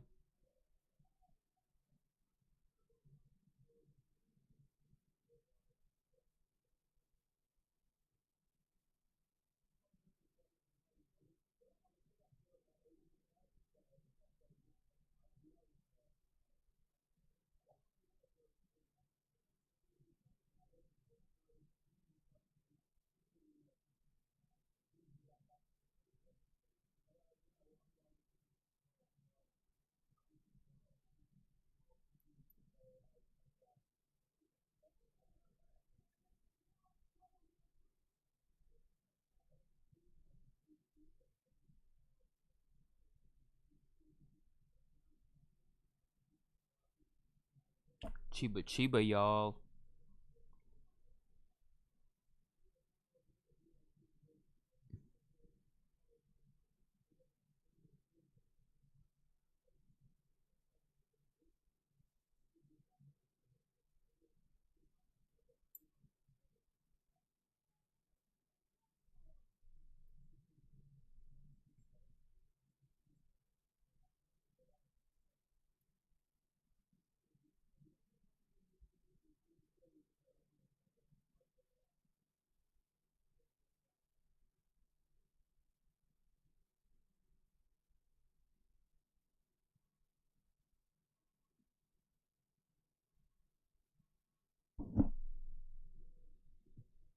Main event time. That's right.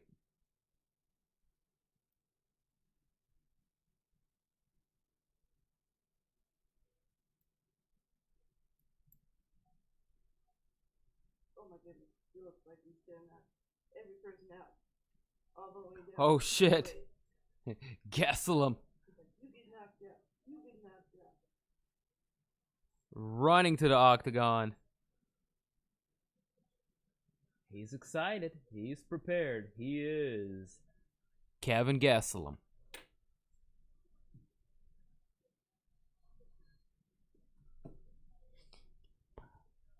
A brief look at tail of the tape.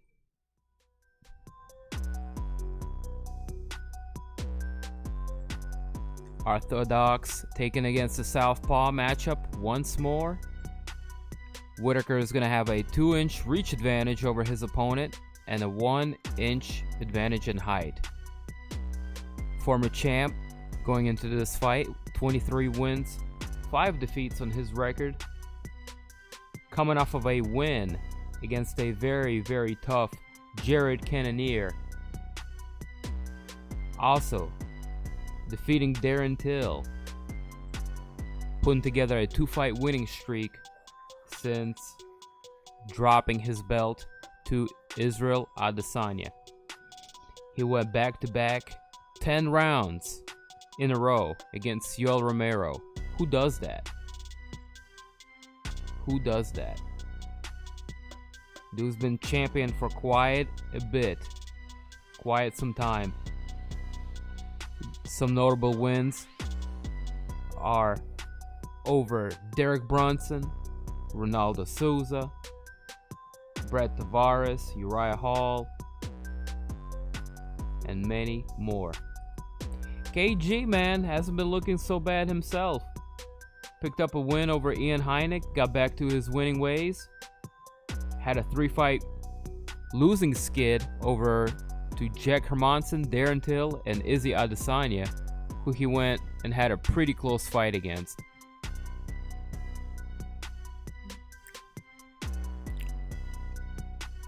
all in all, should be a solid fight. I'm ready for it. Hope y'all are as well. Man, shame there is no crowd for this fight. Should be a crowd for next week, though. 3 title fights.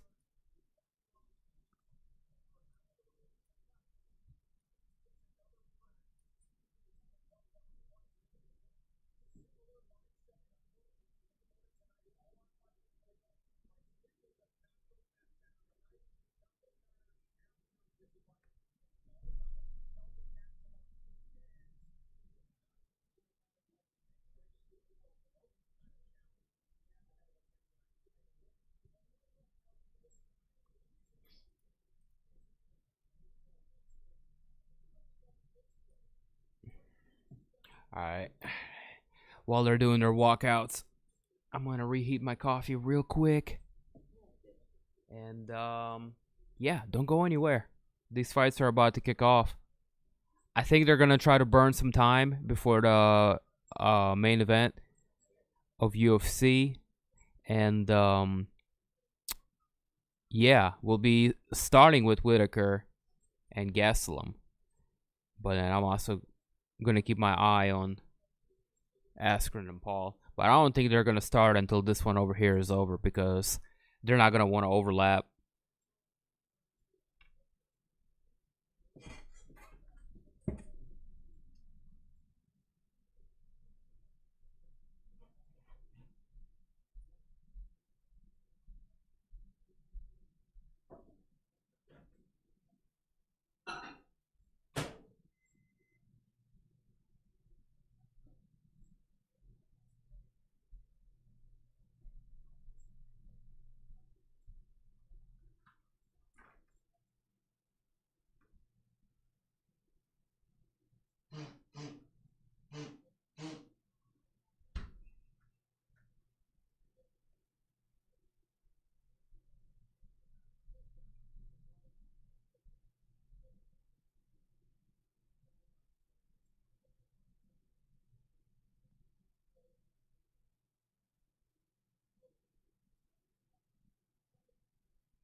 Hey, what's going on with this? Hello?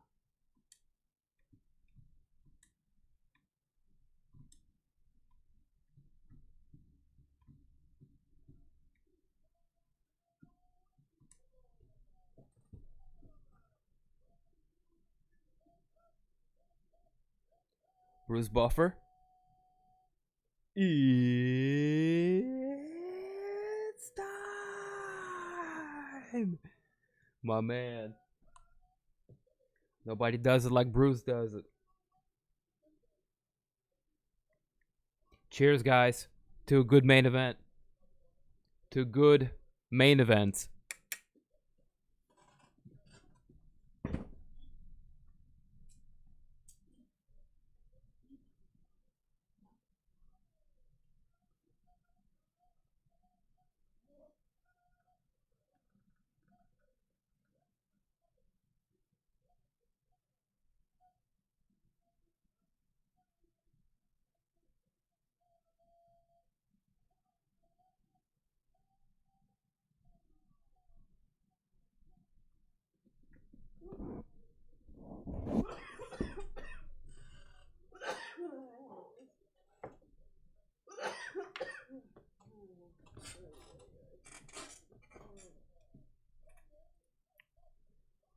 Yeah, that's what I'm gonna do too.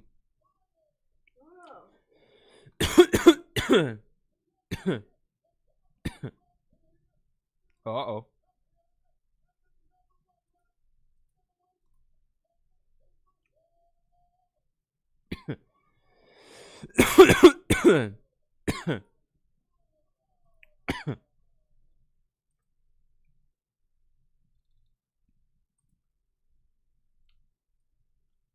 Oh my god, too much traffic happening on that Jake Paul shit.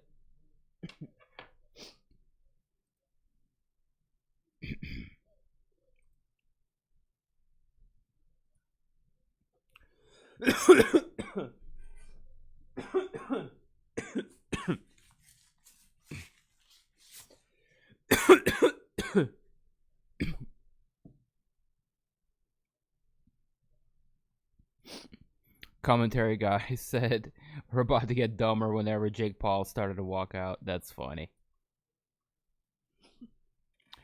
Alright, black trunks for Whittaker, #1 ranked fighter. White trunks for Gastelum, #8 ranked middleweight.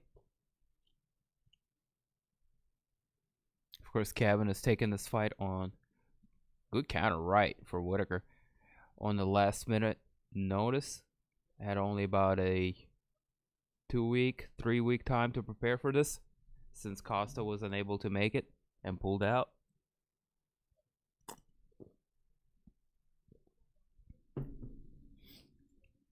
It's not you. They just got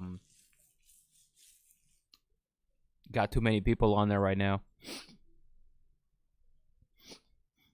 I'm post another one on Discord.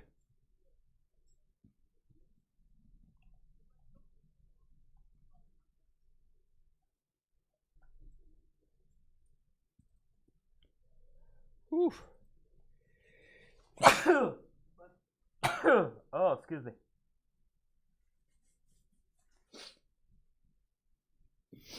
Ah, man.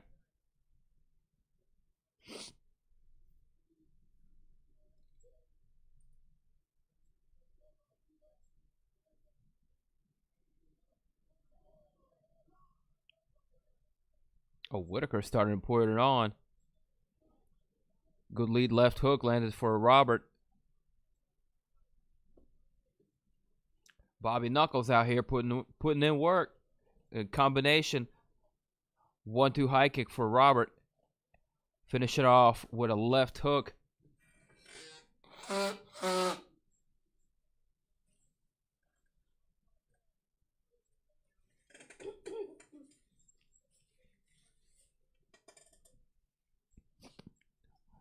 Kevin's having a hard time now. Oh my god, and what a takedown for Whittaker. Straight into half guard too. Whittaker out here just looking on another level right now with how he's handling Kelvin Gastelum. Is out wrestling the wrestler. Woo! Buddy.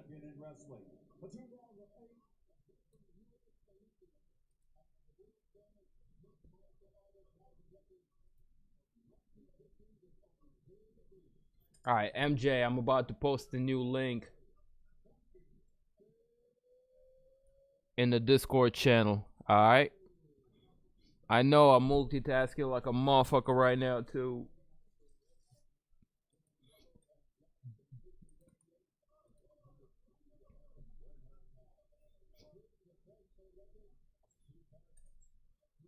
Alright, I posted an alternative in the Discord just in case y'all need that.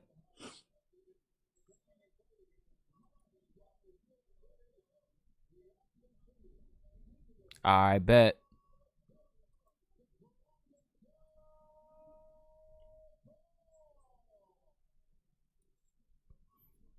Yeah, man, no doubt.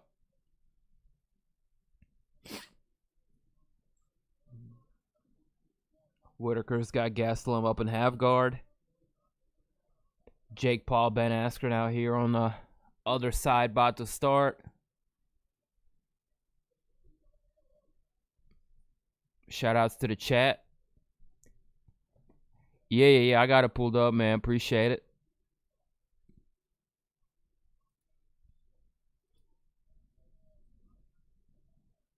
All right. Oh my God. Jake Paul, Ben Askren, they're boxing. Oh my God. Are you serious?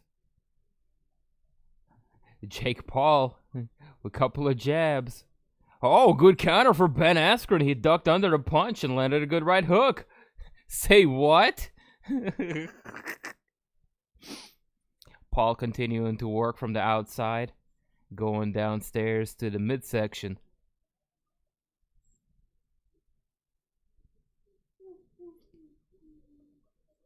Oh, Ben Askren pushing forward.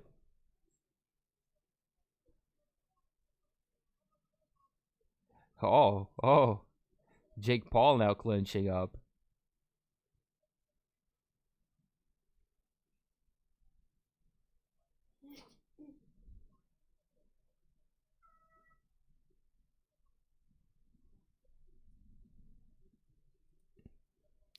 Oh, multitasking like a motherfucker right now. Yes, indeed.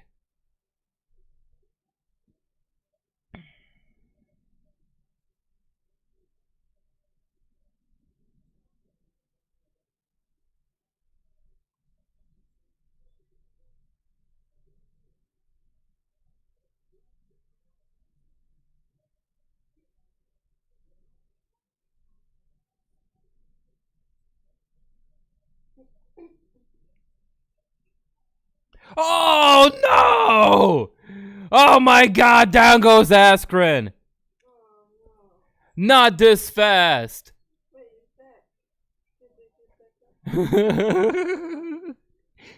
I told you.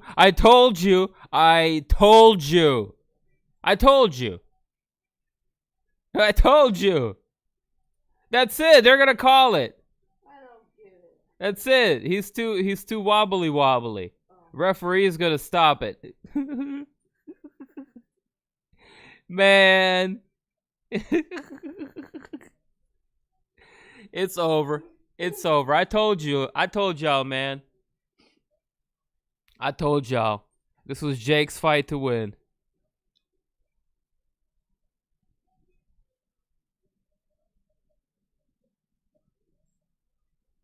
Referee gonna go ahead and stop. Let's just go ahead and switch our focus to a real fight. Second round here. Let's see if Kelvin Gastelum can make the right adjustments. The circus is over, ladies and gentlemen. They're done.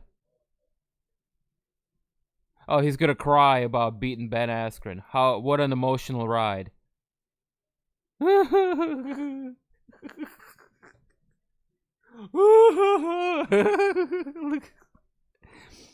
Oh, shit. This is goofy.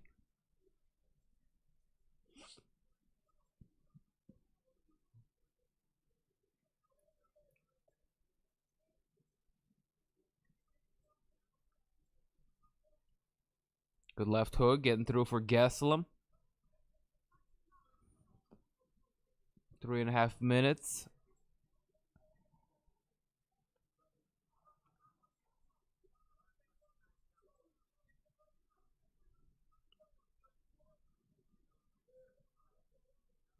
Oh, and another takedown for Whittaker. That shit was textbook. He did him the same way in the first round. Gastelum able to pop right back up, though. To his credit. 3 minutes left to work with.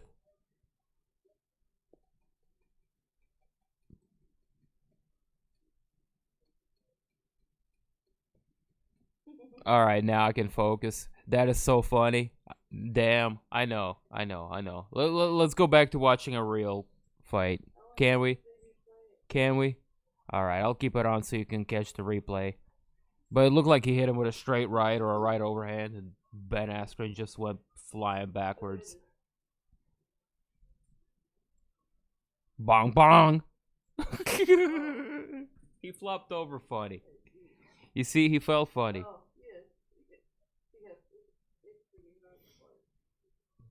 Bong. He's like, I'm good. Nah, dog.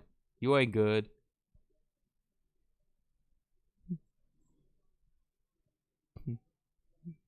He's like, no, Dad.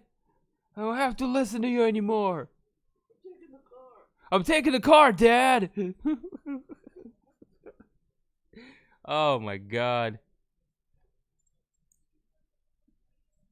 That's embarrassing. The internet will never shut up now. I know.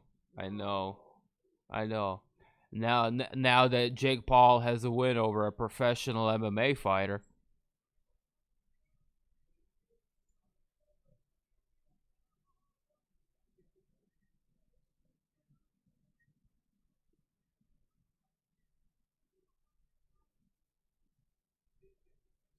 Just look at the mastery of Robert Whittaker. This is a new Bobby Knuckles, man.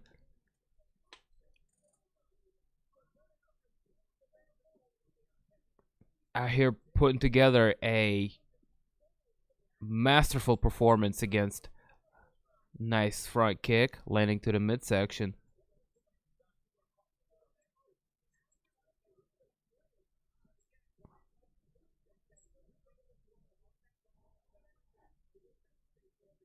And he's showing levels too, you know, improvements to his wrestling, the ability to transition from striking to getting that double underhook and driving forward, securing the takedown. I mean, this is all very impressive stuff from Robert Whittaker. If we see this kind of a Robert Whittaker challenge for the title, I mean, I'm for that. I'm for that.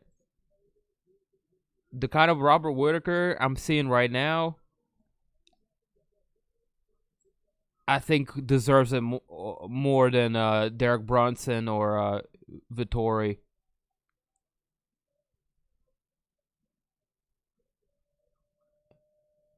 Kelvin Gastelum is having a really rough time in there right now. And granted,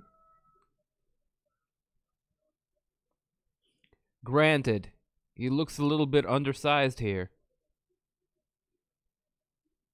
It may be a move down to a welterweight, but he can't cut down. It's too much of a weight cut for him. He missed it a lot. But come to think of it, Whittaker used to fight at a welterweight as well, and he's filled out at a middleweight a lot better.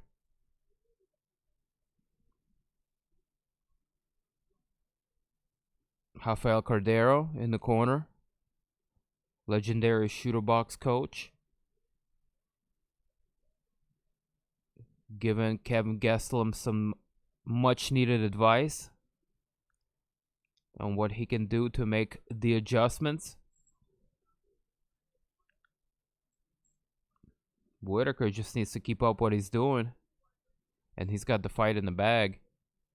I mean, this guy is getting takedowns, he's getting counters, he's firing in off combinations. It's a thing of beauty. What? Mm-hmm. Oh, he's gonna hug it out with Snoop Dogg.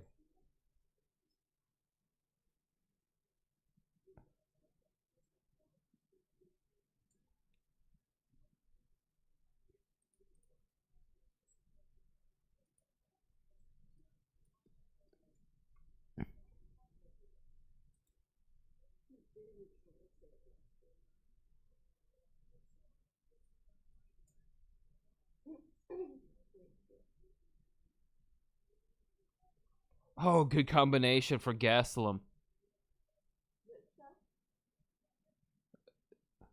Got a little too aggressive there. I went a little high with the kick. Landed on the nuts. Whittaker says, yeah, alright. Gonna continue.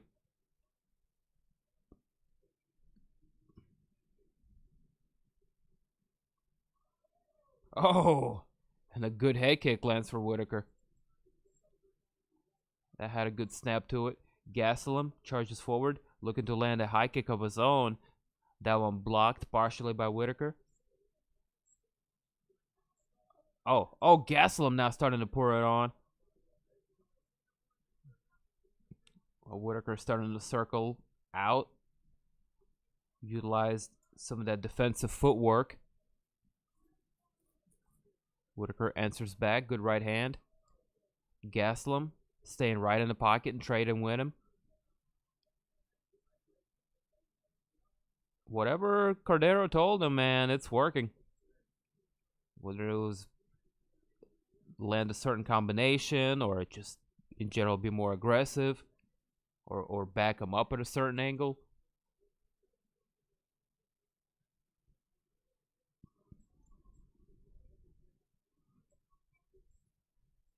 Askren learned how to throw hands from Ronda. From Edmund Treverdian, Ronda's coach from Glendale.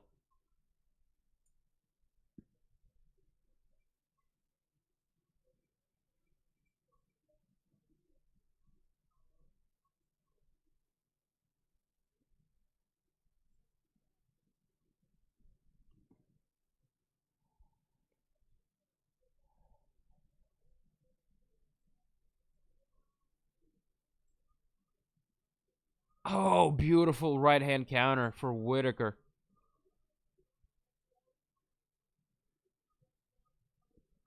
Gastelum charged in, looking to land something, but nice. Once more, Whittaker lands a combination 1-2. This time, he goes to the body instead of a high kick, which was wide open, as Gastelum anticipated the high kick.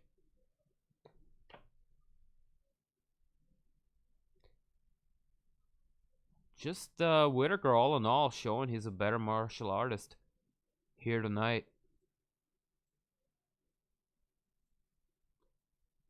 A former championship level experience really shining through tonight.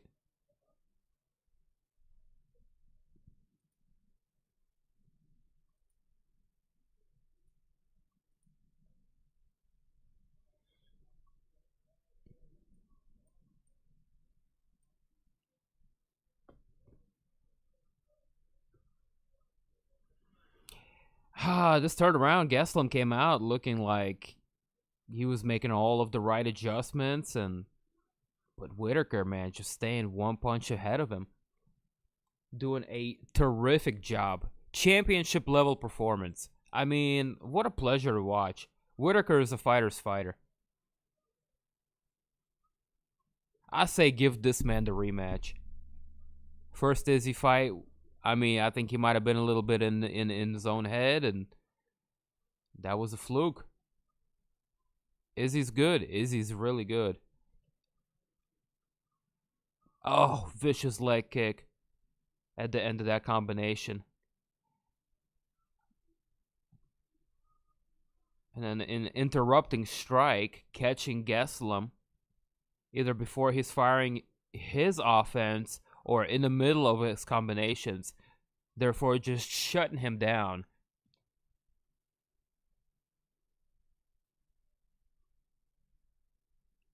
Those kind of intercepting strikes, they're just really messing up the timing of Gastelum.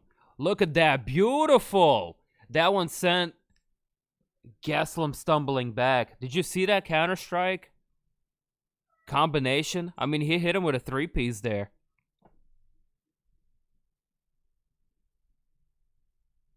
All while absorbing very little damage himself.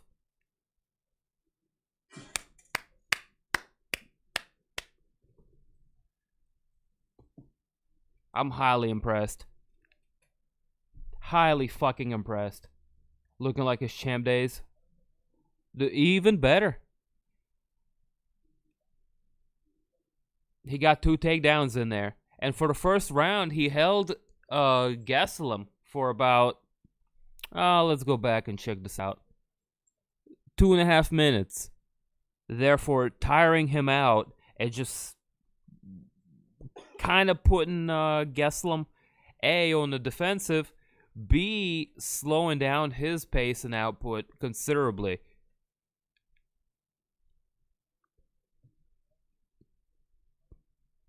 I think it was a very interesting choice. He hits him in the gas tank for the first 2.5 minutes of the fight and kind of stays ahead for the duration. All right, 4th round.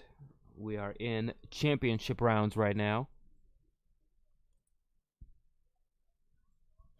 Kicks also have been finessed. He's always had a nice little snappy high kick. Nothing too flashy. What I like about it is his implementation of it in the middle of combinations. I also like the fact that he no longer ends his combinations in the high kick and throws some kind of a strike with his hands right after.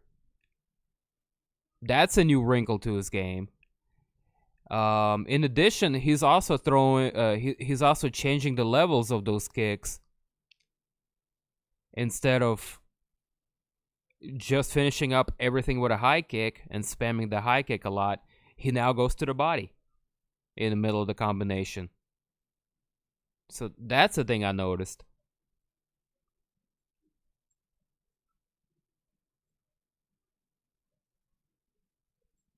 I would say his takedown,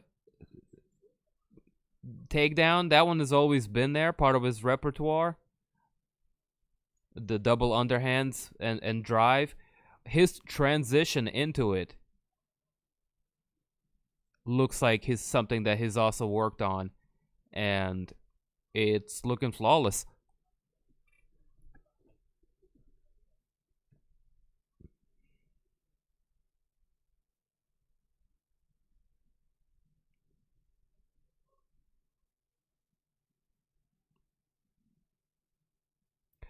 Much slower fourth round.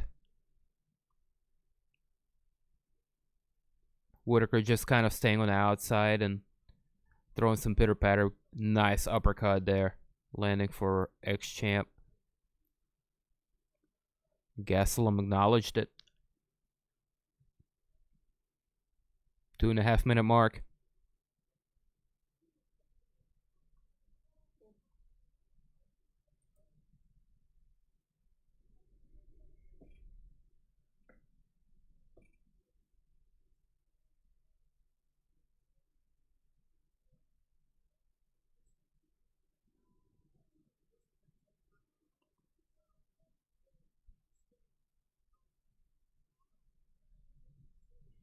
Gastelum continuing to plot forward.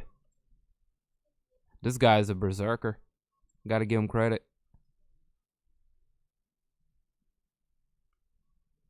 He is absorbing a lot of punishment. Wow. Yet another flush combination for Whittaker.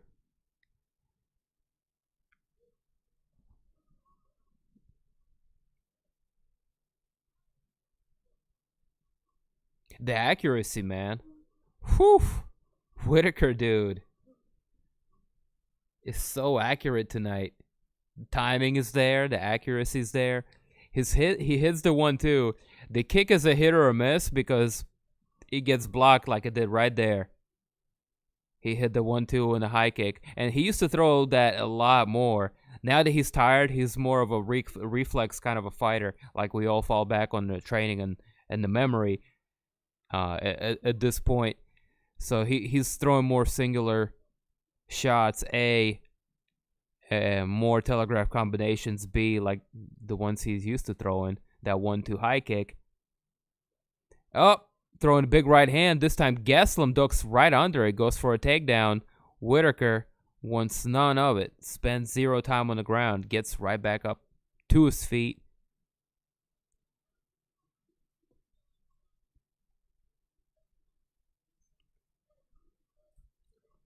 No, Whittaker's tired.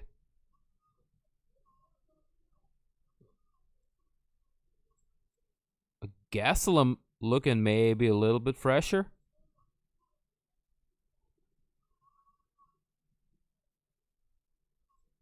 Which is incredible, considering the amount of punishment he's had to endure. Yeah, you see Whittaker's just going to that 1-2 high kick now. And single leg kicks. Beautiful counter uppercut. That was good. That was really good.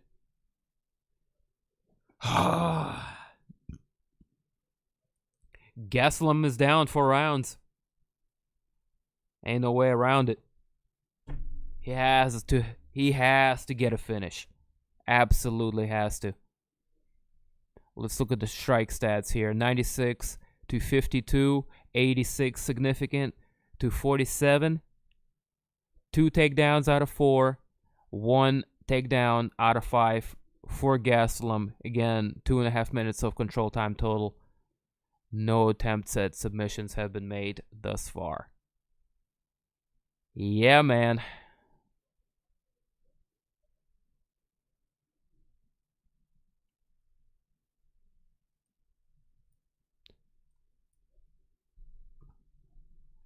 Whittaker sharp as a katana.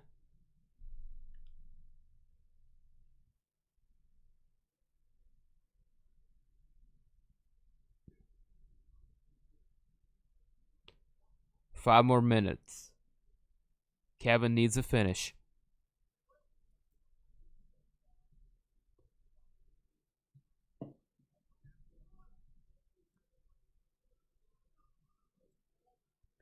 Gastelum just charges in, eats a leg kick in process, looking to land some kind of a hook. Good jab, lands for Whittaker. Gotta go out on your shield now, Kevin. This is it. If you want to fight for the title again,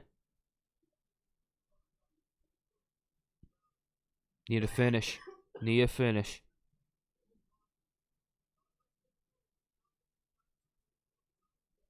Gastelum walking forward. Whittaker looking to change levels, looking for a takedown. He's exhausted at this point. Gastelum defends it with ease. Puts Whittaker up on the fence. This is your chance, man. Whittaker separates, circles out. 4 minutes left to go.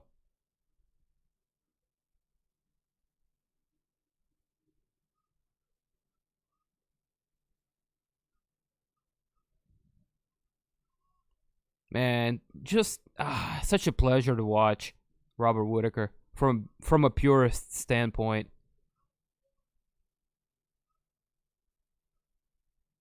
This guy's nothing flashy.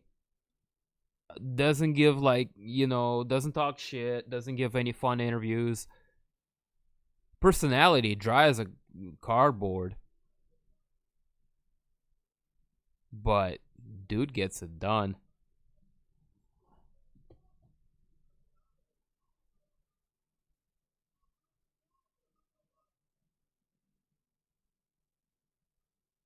I'm just impressed with the fundamentals here.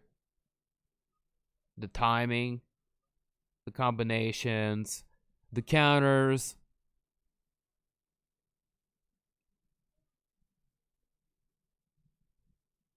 And to maintain this kind of an output for 5 rounds. Wow. Well, he slowed down a little bit. He slowed down quite a lot, actually. But still, it's very impressive. Guy's a tank. Gastelum still hanging in there. 2.5 minutes left to work. Still looking for that finish.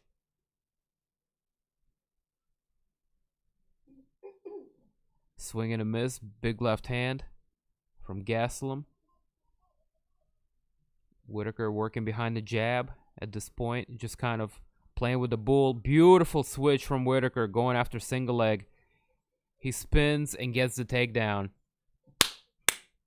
Wrestling the wrestler. I mean, dude. That was...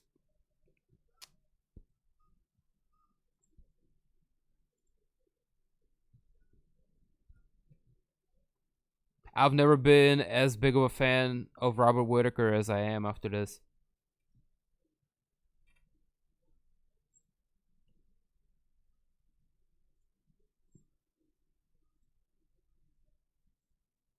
They'll make it 3 in a row. Very decisive wins over Darren Till, Jared Cannonier, and now Kelvin Gastelum. I think that puts Robert Whittaker right there, right back in line to challenge Izzy once more. Rightful #1 contender. And the next guy that should challenge.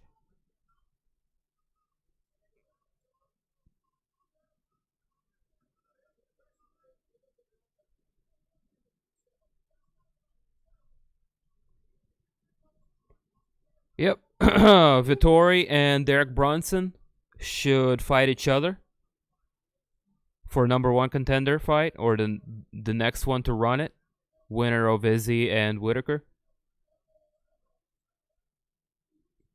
And that shall be the order of things. The next order of business.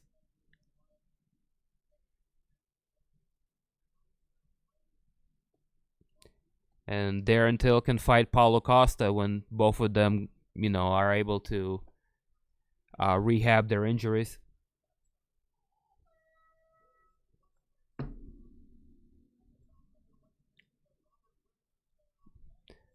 Dana White, where's my money? Pay up, Uncle Dana.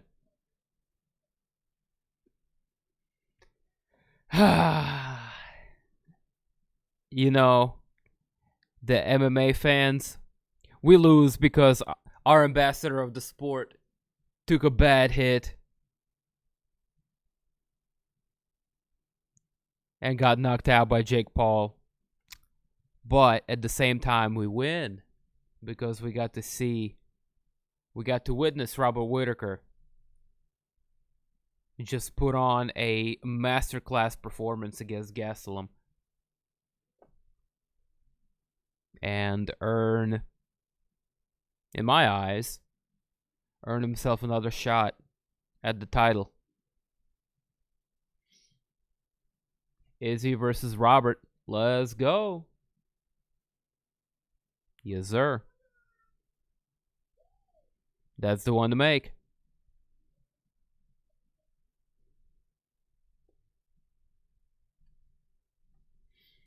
Ladies and gentlemen, I haven't asked y'all this whole time, but leave your boy with a like and a sub if you haven't already. I would greatly appreciate it. We witnessed a bit of a circus. Jake Paul got that early knockout over Ben Askren. We got to see a 5-round domination courtesy of Robert Whittaker over his opponent, Kelvin Gastelum.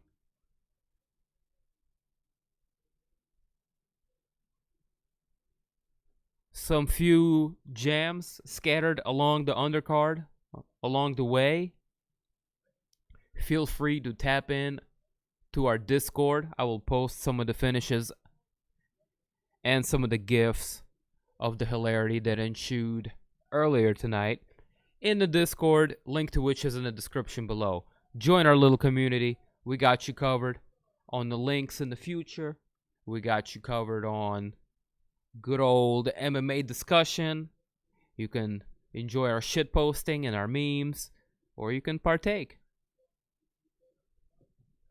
Only if you want to. Only if you want to. But it's a good way to stay in touch. Coming up next week, man, big UFC card. Big UFC card. Join us. We'll be rocking. We'll be here. Never fear. Dim TV. All cylinders. Zoom.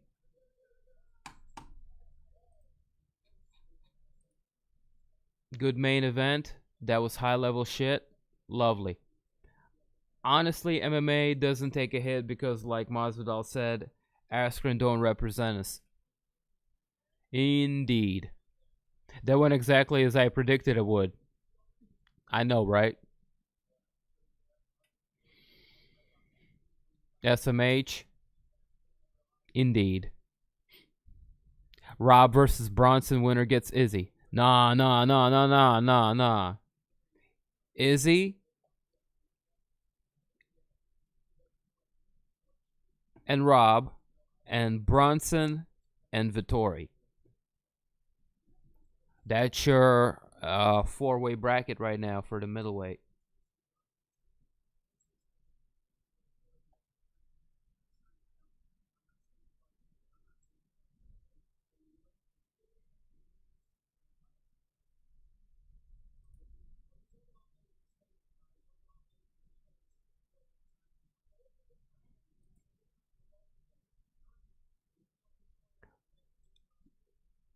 Bronson, yeah, don't hate on him too bad. He put himself a nice little 3-fight winning streak together too. He's constantly just finishing hype trains. He beat up that Armenian kid. Just beat up Kevin Holland. And prior to that, it was somebody else. So that makes it 3 or 4 fights in a row for him. He's in a really good spot as well. Bronson is. But Bronson also like really one-dimensional. And man, I don't know. I'd say like Izzy did him early, so he doesn't deserve it. But then he also did the same to Whittaker. So it's hard to say, man. It's hard to say. I'd say Robert Whittaker right now, then Derek Brunson, then Vettori. And they've all done a lot to deserve where they're at. So things are interesting at the middleweight division. Things are heating up. All right, Judy. Till the next rodeo. See you next week. Peace, brother. Peace. Thank you. Good night. Good night. Trav, I see you. Okay, that sounds better. Yes, sir. Alright, good stream. I'm going to watch some TV. Bet. Good night, everybody. Stay safe. Catch y'all on Masvidal Usman rematch. That is indeed the next one. Not only Wiley Zhang takes on Thug Rose Namajunas. Not only that, Valentina Shevchenko also defends her belt against Jessica Andrade. All this and more coming next week. Like and subscribe. All that good shit. We appreciate you guys for pulling up. I think we're done, man.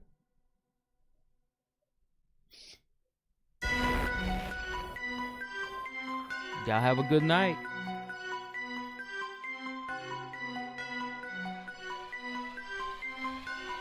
Peace. One love. And until next time.